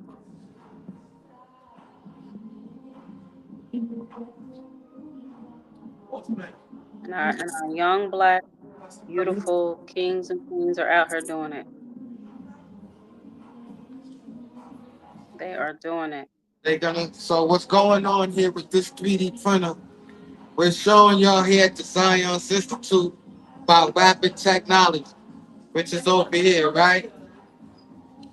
But we also teach the children, we also teach them is 3D printing techniques. So what we're seeing here is some slight layer shifting right up on this side. You'll see layer shifting and stuff like this. So we have a slight issue with our file and a slight mechanical problem here that's causing the PLA to not to separate. So again, stuff like this with science, technology, engineering, and mechanics. One of the mechanics and one of the sciences of this here technology is to see why it does what it does. And as I said before, if one thing in life is off, something else is off. So we also teach here not only how to 3D print, but how to maintain the 3D printer so that you can get to the finish line. All this and more at the Zion Institute.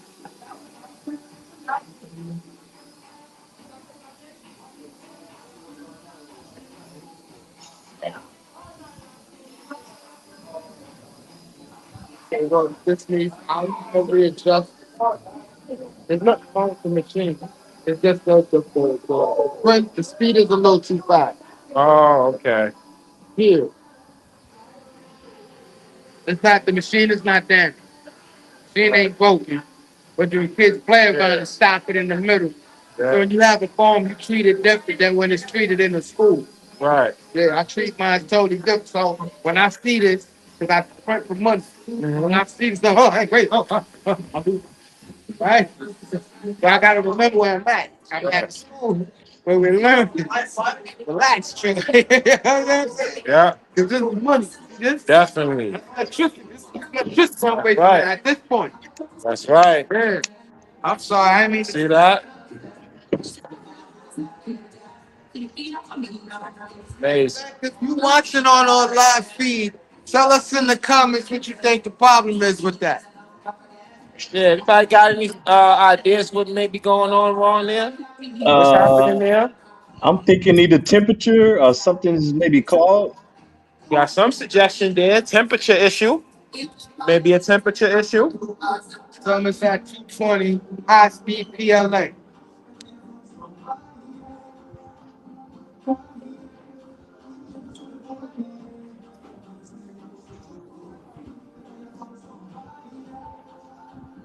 See if they paying any attention.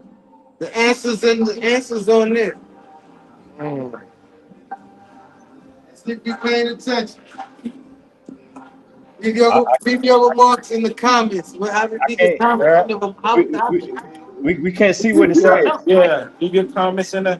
Oh man, leave your answers in the comments. There we go. Leave your answers in the comments, man. Yeah. Leave your answers in Leave the your comments. answers in the comments. Yeah. You tell us what it is. Somebody mentioned temperature. So we showed them what the temperature looked like. Yep. Oh. Let's check that out. All right, man. All right. We're going to go check out, see what else we got going on in the building. With that link and everything. Oh, yeah, definitely. All right, so like I said, get everything. All right. Let's see.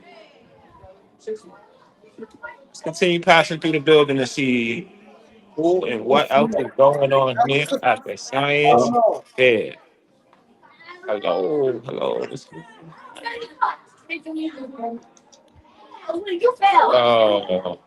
Got projects here.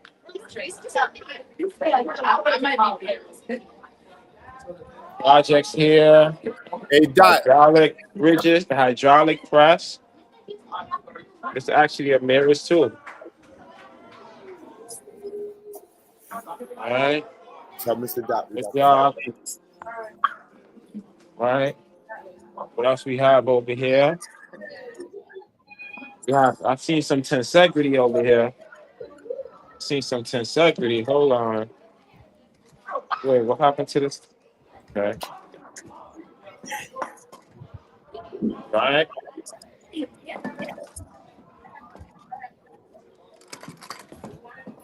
Good job. We have our bridges. More bridges. Have our structure.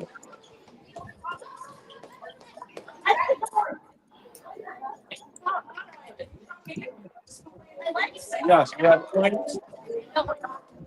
So yes, we have quite a lot that's going on today. This is part one, day one of the event that we have. Tomorrow is day two. The children are having a ball at the science fair. All right. And so are we. So are we. It's always good to see them enjoying and indulging in scientific activities and learning in the process. So that's pretty dope. Appreciate everybody coming out with us for okay. There you go. Want to take it from? Okay. All right, so I'm just pass it over to Bro Q. We got it from here. All right. Yes, everybody. It's been an excellent day. A bunch of stuff. What we going pretty much, yeah. So you take everything back and bring it back tomorrow? No. Alright, so I'm asking, like, when we bring it back as far as project? We got to just move everything to the top. Yeah, we could take start with the biggest stuff first.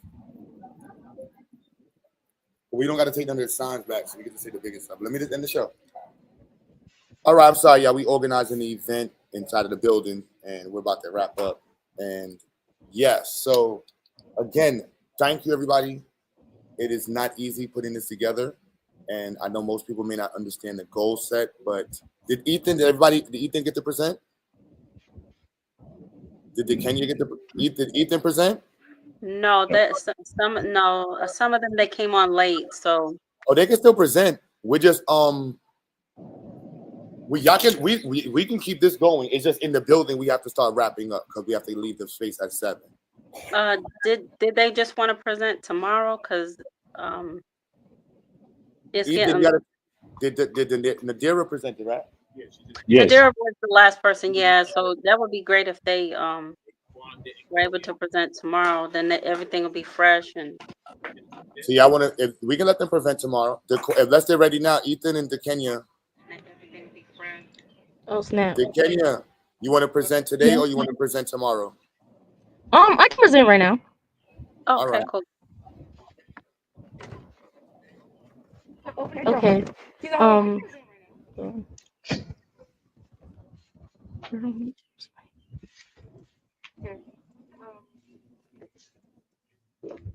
The Kenya, I love your hair. Thank you. Yeah. Okay. Can everyone see my screen? Yeah. Okay. I know. Okay. Can everyone see my screen? No. Yeah, no, with the Kenya, I'm so sorry. With this, because this is StreamYard, it's not like Zoom. So you would have to have another device or be able to switch it over. Yeah, that's what the Oh, issue was too, because that's what I had to do for purpose, and that's what Nadira had to do. Like she had a phone, and then she turned it to the screen, and that's really what the issue is. Because StreamYard is nothing like Zoom. You can't just share your screen that way. For some reason, it's not sharing. So yeah, I'm sorry about that. okay. On Well, that, can I can just read it instead of sharing it? I can Yeah, just that's read cool. it. Yeah, go ahead, honey. Go ahead. Okay, okay. Um, mine. Hold on one second.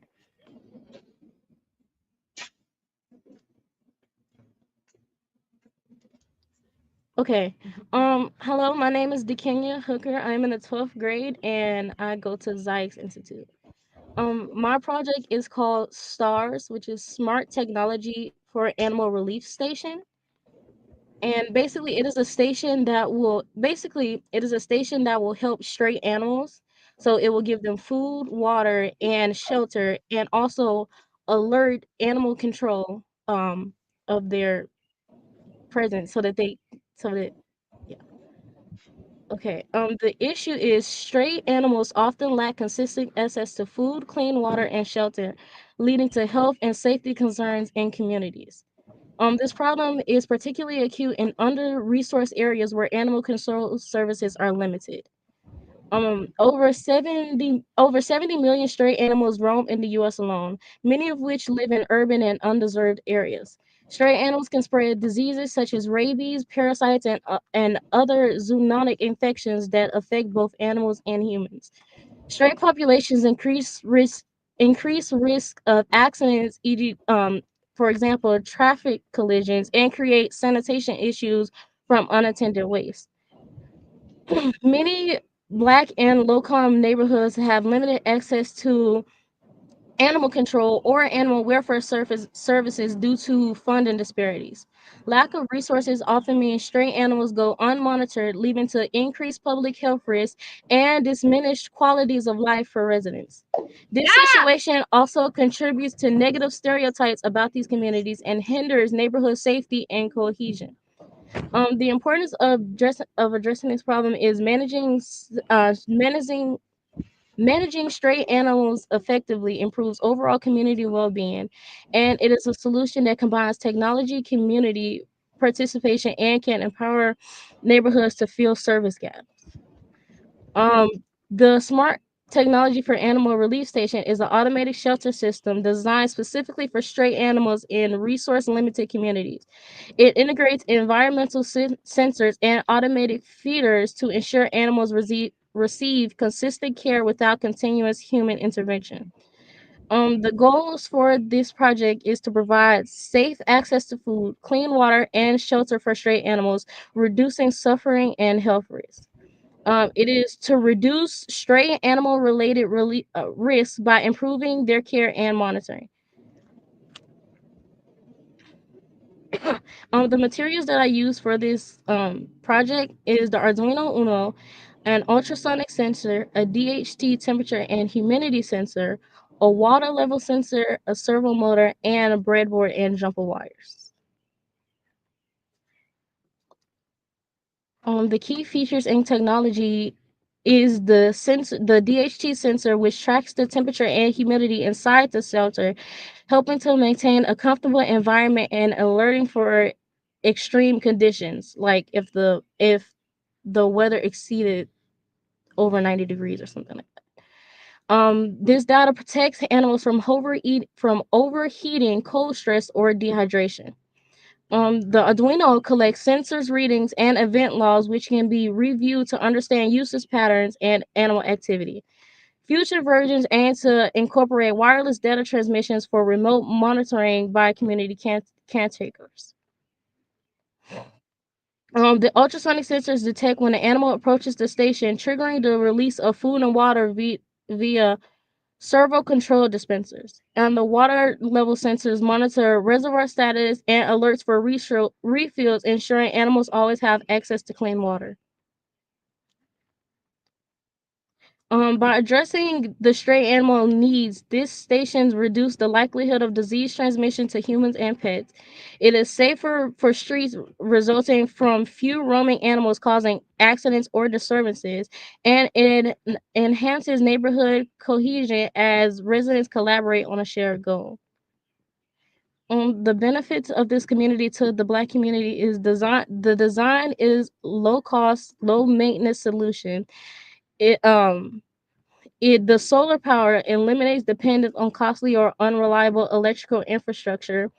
The It promotes representation by highlighting Black students and technical achievement, and the project contributes to neighborhood. Excuse me.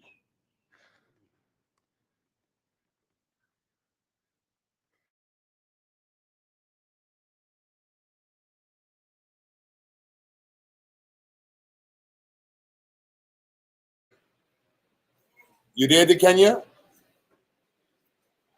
She's there. She said, "Excuse me." I think she was trying to drink something for her throat. My bad. This project could inspire micro businesses or community tech hubs focused on sustainable, socially conscious technology solutions. The future improvements that I can make are adding cameras can provide visual monitoring to help identify animal species and health status. It can also help with helping pet owners find their lost pets. It can We can enhance security and deter vandalism or misuse of the station.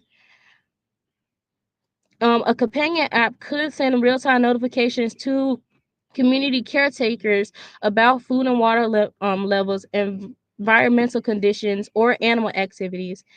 That way we can incorporate the community and not just rely on animal shelters. We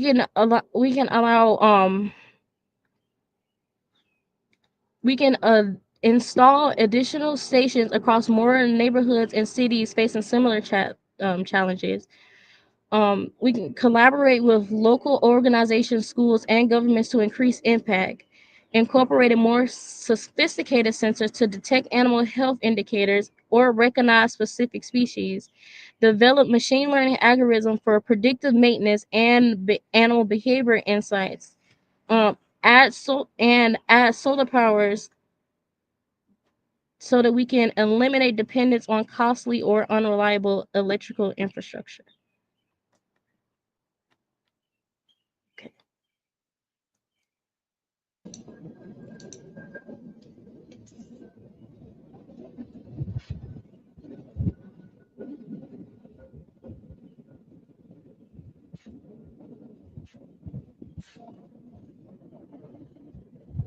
That was it. That was it. Yes. Oh, Okay. I looked at your face and you did an excellent job. You were like, Kenya, let me ask. So where are you at in your project now? I have to get another battery because when I was trying to hook up the servo motor, it crashed my whole Arduino. Let me And ask. that 'Cause happened like last minute. I know you're about to go to college and you have the summer. And I meant to say this from the earlier part. Everybody, so the Kenya is like right in the front. She just turned 17. She will be in college probably in September. I'm really sad she's leaving us, but I'm super excited, And so we want to make sure she's going powerfully into her next stage. So I would like for you to finish this project throughout the summer. And you actually going to school to be a veterinarian as well, right?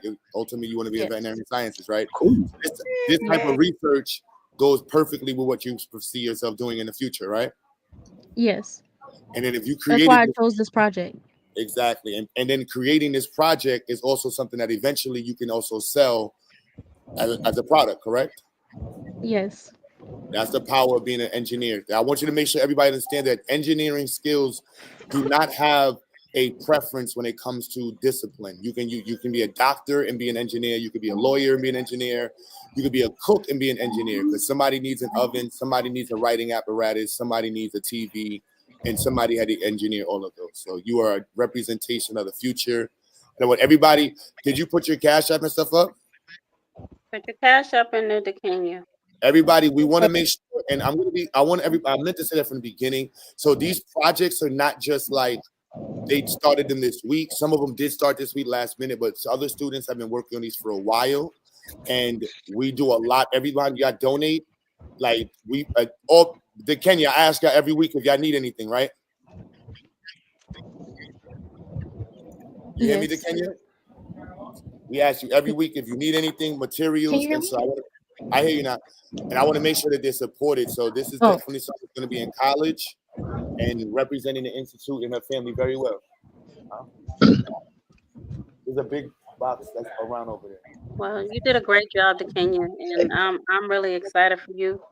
And make sure you put that your information in the chat so people can you know give you some money. You worked hard at it, and you deserve it. So There's 2 brown boxes. yeah, I you will. need to be compensated for your hard work.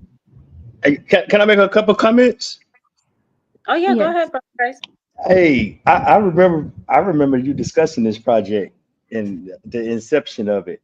And man, you had me, I was so, just from the naming convention alone, stars. You made me think about this thing, and I feel we call it system analysis and design. And your methodology for the project is fire. It just starts with the name. Stars, what is it? Stray animal Relief station. release station. That's bananas. Indeed. I love your use of data to describe the problem and approach the solutions on how you're going to measure success. I love that part. And then the whole, I'm excited about the implementation of the whole Internet of Things concept and the automation. And then your knowledge of the concept, of describing each phase of it. You know, I know you say vet, and I know this is just going to be a tool for you to be a vet, but yeah, I think you got strong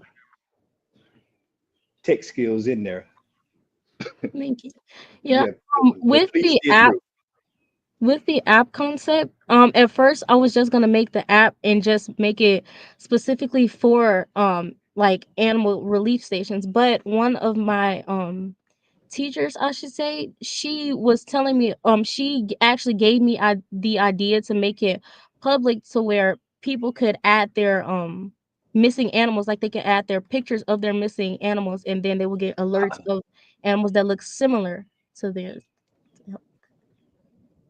Yeah, well, stay in touch with Zayas because we have something that you can integrate with that. There's a company called ArcGIS, and they focus on the science of where, and they use a lot of geospatial data, and that's just something that you can integrate.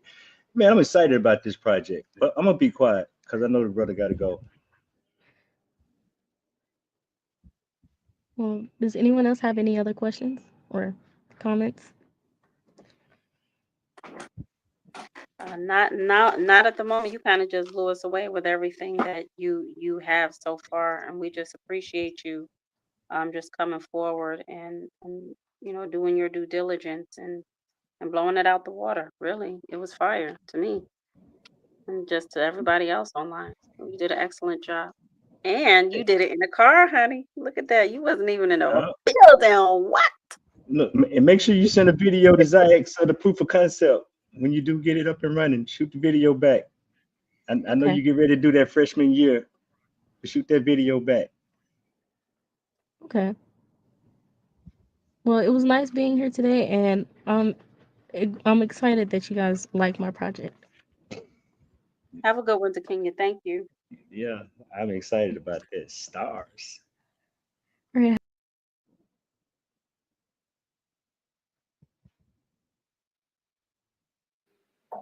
Ethan, are you ready? Ethan? Ethan, can you turn your camera on? All right, if not, I'm going to Daquan. Brother Daquan, you got the floor, King. Oh, hold on, Daquan. Let me go to Ethan because Ethan was waiting for a while. I got you, Daquan. That's my little bro. Hold on, I got you, Daquan. My bad, Daquan. Like, Mr. Q, don't play with me. Mr. Q, don't play with me. My bad, Daquan. All right, my bad, Daquan. Don't try to beat me up. Like, stop playing with me. I was ready to go. All right, can you see my? Can you hear me? I hear you. We see the bottom of your microphone. The camera's looking up. Yeah. Hold on. Let me just turn up my volume on my phone. All right. How can I flip the camera? Hold on. I'm trying to figure out how to flip the camera. And where's your brother, Ethan? He's right here. He's gonna present tomorrow though. All right. Wait, how can I flip the camera? I got a finance call. Hold on. Huh? Ethan, are you using a phone and a computer? I'm using a phone and computer. Yeah. Okay, so what you're gonna do is take your which one you're on, and just if you have your phone, just turn it towards the computer, and then do your presentation or yeah. I'm trying to flip my camera so I can show y'all right now. So press that flip button on your screen. I don't see no flip. Well, just take your phone and turn it around and turn it towards the screen, and you might have to do it that way. All right. That's gonna be confusing, but I'll try. Yep. All right. There you go. You got it. Yeah. We can see. All right. So my name is Ethan Robinson. I'm in the 8th grade, and this is my project. It's called the magnetic stirrer. All right. Problem statement. In science labs, mixing liquids by hand can be inconsistent and time-consuming. Oh, shoot. All right. Background information. Magnetic stirrers use spinning magnet fields to stir liquids. They help keep mixtures even without manual effort. Important for experiment. This is hard with the camera flips like this. Sorry. All right. Engineering solution. My project is a DIY magnetic stirrer made using a DC motor, magnets, and 3D printed parts. Ethan, you can just explain it. You don't have to show the screen. You can explain it. All right, I can just say it. Keep the camera on you. Yeah. Remember, it's changing the faces of STEM, so it's more important that they see black kings, young black princes like you. Yeah, let them see the black face. You know what I'm saying, man? Come on now. All right, but come on now. Put black on it. All right. Prototype description. It spins magnets under a container. Hold on, I want y'all to know he just locked in. When you see the young brothers put their hoodie like that, that's the lock-in look. That's the lock in the hoodie. Hoodie locked in. It's time to go. All right, hold on. All right, so yeah. I use materials I use is a 3D printed base, 12-volt DC motor, medium magnets, and speed controller, power supply, and magnetic stir bar. All right. Procedures. Steps. 1. Design and print the base. 2nd step, mount motor and magnets. 3rd step, wire the speed controller. Test the stir bar and liquid. Hold on. All right. Key science and engineering elements. Magneticism, DC motor mechanics, and 3D printed fluid dynamic. Results successfully create vortex and water, showing effective liquid. Conclusion: the project works as a low-cost lab tool and demonstrates science and engineering. All right, so I'm gonna show y'all my project. I have a video of it, but I don't think I can show it if I cannot share my screen. Well, all right. So this is my screen frozen up. This is my Cash App. Did you finish printing it? Yeah, I finished everything. I want to show y'all the video, but I gotta share my screen. Where is it at? Let us see the thing that's in the house. Don't you probably have it right next to you? Yeah, I have it right next to me. I gotta plug it up. Well, I don't know how I'm gonna flip my camera. Because I thought I could share my screen. So, hey, Ethan, what's your Cash App again? It was so quick, you couldn't barely see it. I'm going to show you again. Read it off. Just read it off. $ what? $FLIGHTY nice NYCE.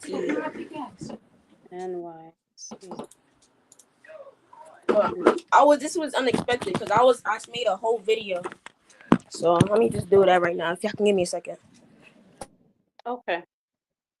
Great job, by the way, Ethan. That was awesome. That was really awesome.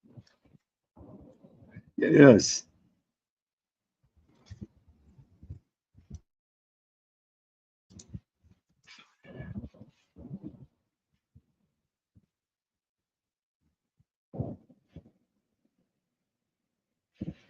I like that idealist magnetic stirrer, man. I do too. Yeah, when we going in production with some of these drones and stirrers, Q. What you said? When we going in production with the drone and the magnetic stirrer. He's doing you said that's the not the drone, that's a magnetic stirrer for it's used in hospitals and spaces like that in chemistry labs. No, but what he was saying, Brother Q, is when are y'all gonna go into production, meaning mass produce it? So Oh, I everybody didn't hear my bad. I didn't hear them. My bad, G. I didn't know that's what you said. Yeah, that's what he was saying. That's what Brother Preston was saying. So everybody, as you see, some of the students have 3D printers. I would like to buy, or if you would like to buy the Kenya and her brother and sister a 3D printer, no problem. If Aubrey's coming up, Samuel and Purpose, that's actually their mother right there. I want to get them a 3D printer. And I would love to be able to have it where the students who are performing, doing what they got to do, you get a 3D printer, you get a 3D printer, you get a 3D printer, right? Because then, like he said, mass production and productivity is the game, and being able to engineer our future is what you're looking at. And so we need the tools to do that. And I'm aggressively stating, like, that's how we brag. All our students got 3D printers. All our students can do CAD. All our students can do coding. All our students got microcontrollers. Your student got a microcontroller? If your student don't know what a microcontroller is, you not doing STEM. Let me say what gold teeth out. If you don't know what a microcontroller is, you not doing STEM. You know what I'm saying? Talk about it, bro. I want to be clear, man. I want to be clear. This brother right here, yo, Donjay, come over because they ain't see you too much, man. Young Donjay, I want to stress some of the 17-year-olds. I don't know where Naya and Asaya is at, and Jeremiah. I know it's the teenagers. It's hard at this time to keep the energy because they're going into teenage life, and everybody remembers when you're 20, when you're about to be 19 and 18 and late 17. Life is different. Like you're like, I'm an adult now.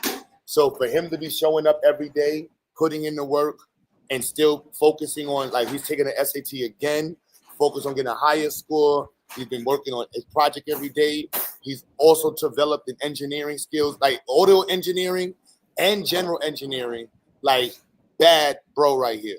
And in 4 years, 22, we expect him to have this degree. We expect him to be progressing in the community. And so right now, he is $1 million investment. That's how I look at him. That's how I look at every one of these students. 4 years from now, no student loans. We got 4 years of support. And I want the students to know you still got the community behind you. Still got the community behind you. And this is why we want to create the program and develop the program. So we're taking them from kindergarten, junior high school, bringing them to college, and then supporting them through college. So now that they were finished college, they don't got a chip on their shoulder. They've been standing in Jordans the whole time. They motivated. So that's what we want to make sure for him, the Kenya, some of my other students who are at that age, Tiana, so on and so forth. We'll make sure that they're supported and nurtured throughout that college period. Because they're going to be going to STEM program. They're not going to be in environments that's black like this. They can say like this. So we want to make sure they're supported. We got you and got you. So you're going to be seeing him work on the conveyor belt. I told him we're going to send him some money. We're going to try to get you some money every weekend.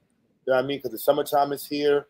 And yeah, we got to get you at least $1,000 this summertime. So I want to get you at least $1,000 to the summer to finish up that project. I got a lot going on, but minimum $500 to Kenya. Like, I think they should at least get a minimum $500, $1,000 to finish their projects. Like, that's for me. That's where I feel like they should be. And as a community, we should be able to brag about that. Yeah, we got a young brother over here working on this. Yeah, we got a young sister in Atlanta working on this. We got a young sister over here working on that.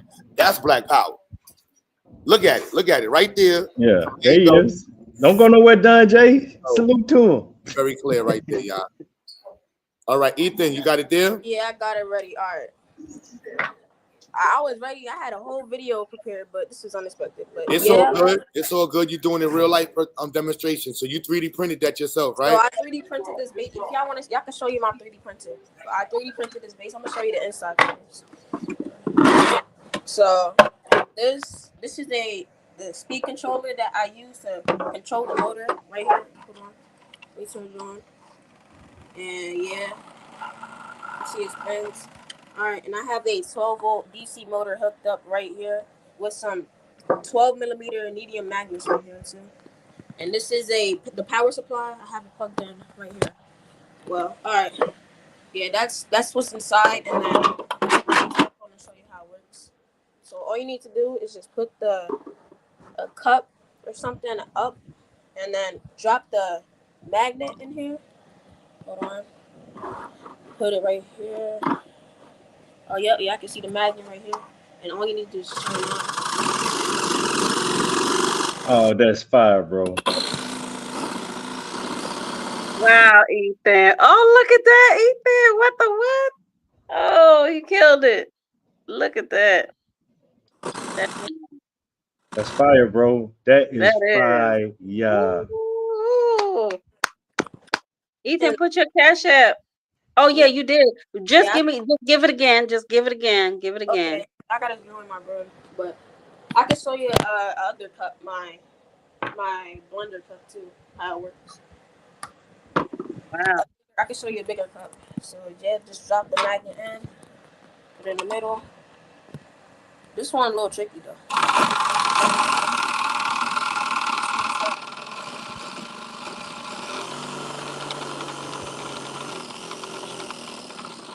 This magnet's too big. Let me do other magnet. This magnet's too big.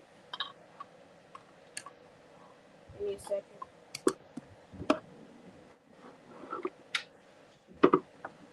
Magnet too big. Alright, let me drop this. Yeah.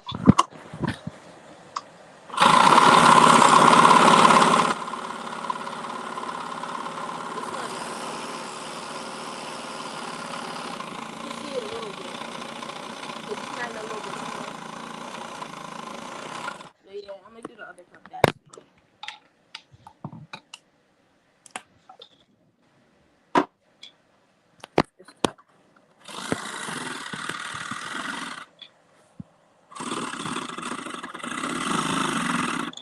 what's happening? Who's this working? Let me turn up a little bit. Up. Alright, but yeah, that's my project. I had a whole video prepared because I thought I could share my screen. So Hey, real time is just as powerful, Ethan. Man, nice work. Nice work, bro. I'm impressed. thank you. That's beautiful. You know what I like about that? You can also, I was just thinking, you can add either an infrared sensor or a camera to monitor the actual movement of the magnet, the stirrer. And so that way, if it's you know, when it first starts, it gets wobbly. It can control the speed when it first starts to move. That's a good idea. Yeah. Yeah. Okay. Great work, bro. Great work. Make sure you put your Cash App up there. What problem does this solve? Problem that it's like what you were saying, like chemistry, and I like to use it for like stirring. Now, like, what you like to use it? No, you got to be able to answer it in the what this is a solution. So the problem is that there's a need in medical applications and in chemistry labs for liquid solutions to be mixed, right, at a consistent rate for a consistent period of time. Okay. And that's important for chemistry. So you want to make sure you can state that anytime you ask, and anytime you're doing a project, you always want to be able to do what's the problem and what's the solution. All right. All right. Yeah. So this is if y'all want to use my Cash App. I put the link and everything. I had a whole presentation though. So, yeah. Thank you, Ethan. What an amazing job. That was amazing. That's definitely appreciated, and wow, that's all I can say. Yeah, thank you. You're welcome. Everybody have a good day. Today is my mom's birthday, so like, Oh, yeah, tell her we said happy birthday. yeah. Happy Well, birthday, man. yeah, appreciate it. All right, see y'all later. All right, Ethan, great All work. right, All have a right, good one. good work, bro. Next up, we got Daquan. Hey, There Daquan. you go. Hey, Miss Jada. Hey, dear. How you doing? What's going Now, on, Daquan, Daquan? I'm a little jealous because I have not earned Daquan's favorite teacher list yet. So next year, Daquan, I'm going to be on your favorite teacher list. I'd be sitting there listening. He's like, "You my favorite teacher." I'm like, "Yo, he's never told me I was his favorite teacher." Don't feel bad. Me neither, bro. Me neither. Yeah. I gotta earn that. All right, Daquan. Now, Daquan is my boy right here. This brother is gonna be. Y'all will see. Daquan is something special for the future, man. And right now, Yes. family, great brother, man. Yeah, Daquan. Stop Okay. playing with me. You better vote for me next year, Daquan. Okay. Okay, thank you all for coming. My name is Daquan McCain, and I'm a part of the Ziax, and I'm in the 9th grade, and my project was a smart house. So basically, the reason I made this smart house was because many homes today lack affordable and beginner-friendly smart security systems, and most options are either too expensive or too complex for people just starting out with electronics. There's a clear need for low-cost DIY smart home solution that can detect movement, remote control lighting, open doors, and then open doors with physical contact. My engineering solution was I designed and built a mini smart house prototype using a cardboard and Arduino technology. The system includes motion detection to identify intruders, an alarm that sounds when movement is detected, and then control lights using a joystick, and then a door that opens using a servo motor and joystick movements. The prototype demonstrates that a beginner can create a functional smart home system with low-cost materials. The smart house was constructed using cardboard to represent walls and rooms, and then inside the house it has an ultrasonic sensor that detects any nearby motion. A servo motor opens and closes the door, and then LED lights are installed in the rooms and controlled by a joystick. A burst-sized alarm is activated when motion is detected. All these components are connected to an Arduino Uno and a breadboard, which handles the automation and control. And the materials used were an Arduino Uno, which was the central controller, an ultrasonic sensor for motion detection, a servo motor, which controls the door, LED lights, which is for the room lighting, buzzer, and it sounds when a motion is detected, a cardboard used to build house structure, glue gun to assemble the cardboard, and then a breadboard and jumper wires for connecting circuits. My building step was I built a smart house structure using cardboard and a glue gun, installed the components, placed ultrasonic sensor at the front of the house. I had problems with actually trying to do placement, but I installed a servo motor on a cardboard door. I wired LED lights inside the rooms, and then I connected a joystick for control. And then everything was wired to an Arduino using the breadboard and jumper wires, and then it could detect motion and trigger a buzzer. Control LED lights using joystick, and then it opens and closes with the joystick. Also, my key science and tech features are ultrasonic sensor detects movement by measuring distance, a servo motor used for door automation, LED lights simulate lighting automation in rooms, and then the Arduino Uno that handles all inputs and outputs. So, if I could share I can't share it, but I had some pictures over here of because I'm not completely finished with the project, but I had pictures of what it kind of looked like right now. But basically, it has a door that opens and closes. I'm still trying to connect all of the components with it, and then I have all the wiring done. Yeah. Also, thank you all for supporting me, and yeah. Yeah, thank you, Daquan. That was amazing. You did a great job. So what made you pick a smart house? I did want to ask you that. What made me pick a smart house is one, it was suggested to me, and I really like the idea of futuristic things, so that's kind of what made me choose it. Amazing. Can you give us your Cash App? Do you have a Cash App that we can donate, or you can use my sister's because I don't have my own yet, so I think. Oh, But I okay. think. So, Okay. so that's fine. Hey, That, hey, the Quan, I love your knowledge of your concept and the components you're going to use. And I think by the time you get done with this, that you're going to be ready to do that autonomous street sweeper we talked about. Yeah, I was trying to do that, but there were a lot of problems with that. So yeah.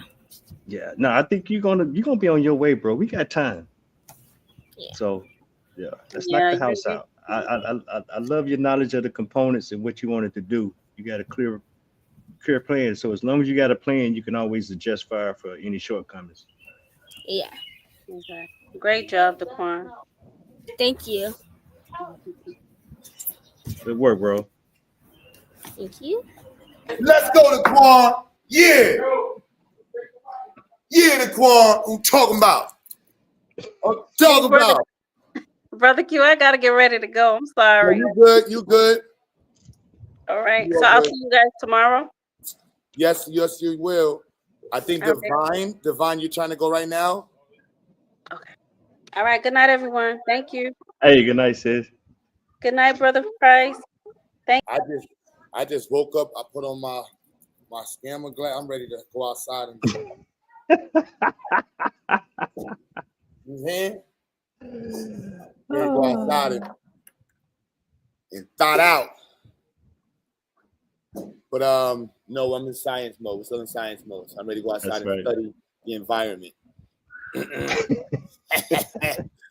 Do some observations. That's what's up. That's what's up.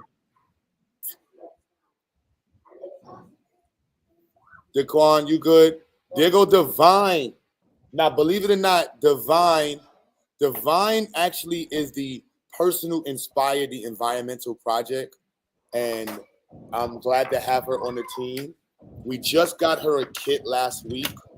So we have to actually get the rest of the stuff. She's in the Mississippi Delta region, one of those states in that area, So we're gonna be getting the rest of the stuff. So as y'all donating, whether to the Institute ever, just know that she's gonna be carrying out that research in that region and working with Brother GA. So understand, from New York to the Mississippi Delta region, all the way down to Houston, we'll be able to analyze data in terms of environmental changes. I'm really excited about that. My bad, Divine.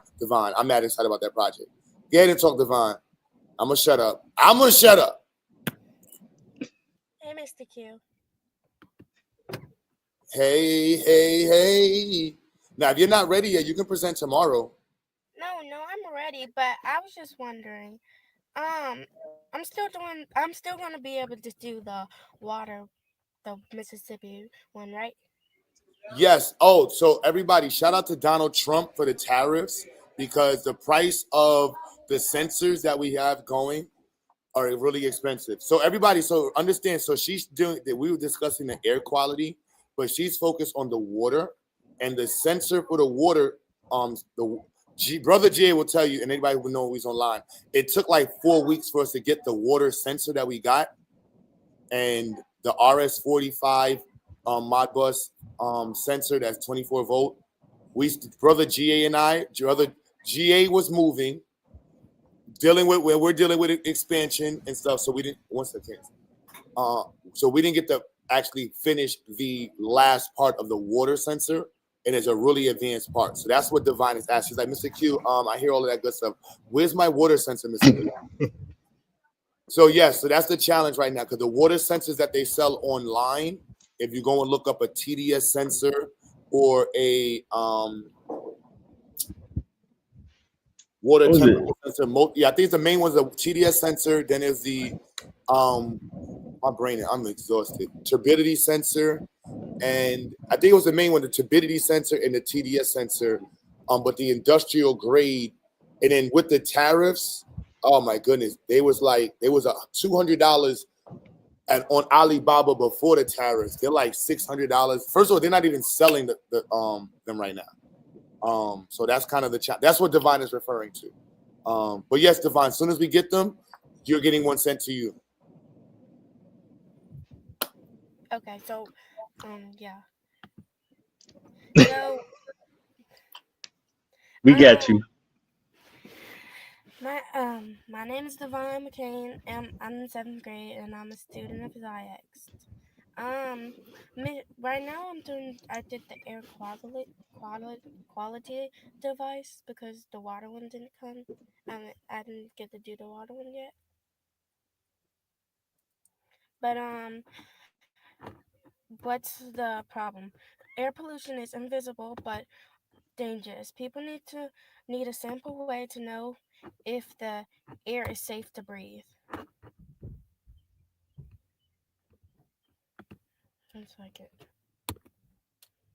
Why it matters. Air pollution causes health problems like asthma and coughing.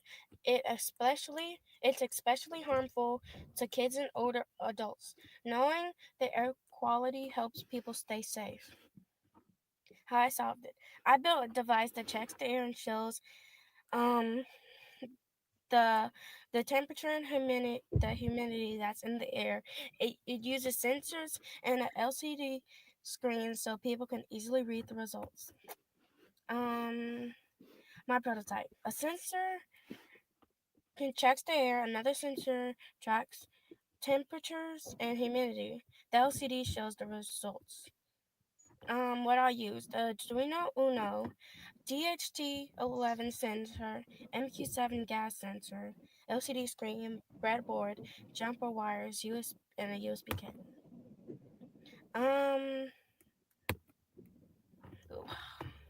The main tech behind it was the MQ7, the DHT11, the Arduino, and the LCD screen. I learned that it's important to know where you put your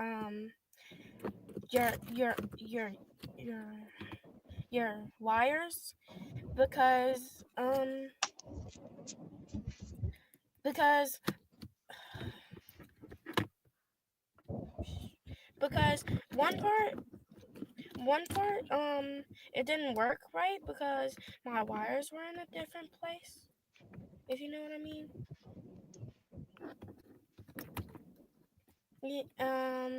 And the reason why I built this was because of all the pollution that's in the air.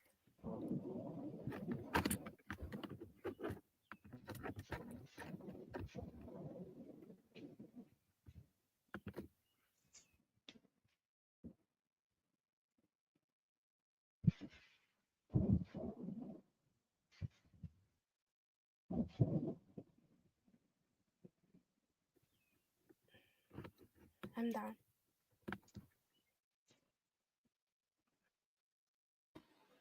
Great work, Devon. Yes. I want to make sure y'all know, first and foremost, it is Memorial Weekend. It is like 7:30, and they're in a car doing a presentation. Devon, you might be at a cookout right now. Devine's doing her presentation, and she's at a cookout. I love Who my was students. who was distracting you? Somebody, man, she presented under pressure too, Q, because somebody was trying to get her. Yep. No, Devon, I definitely appreciate that. We look forward to continuing the project and you presenting your next stage of it in December. By December, we should have all the parts and everything like that. All right. Way before then, you should have everything set up. Okay. Great work, Devon. Great work, Devon. I believe I see Devon. Did Devon present? You presented, Devon? Devon presented? I really presented. I presented. Yeah, he did. Yeah. All right. It's like number 2. So Devon, you can log off, Devon. You good, bro? Oh, thanks. Bye, guys. See you tomorrow. Peace, Keith.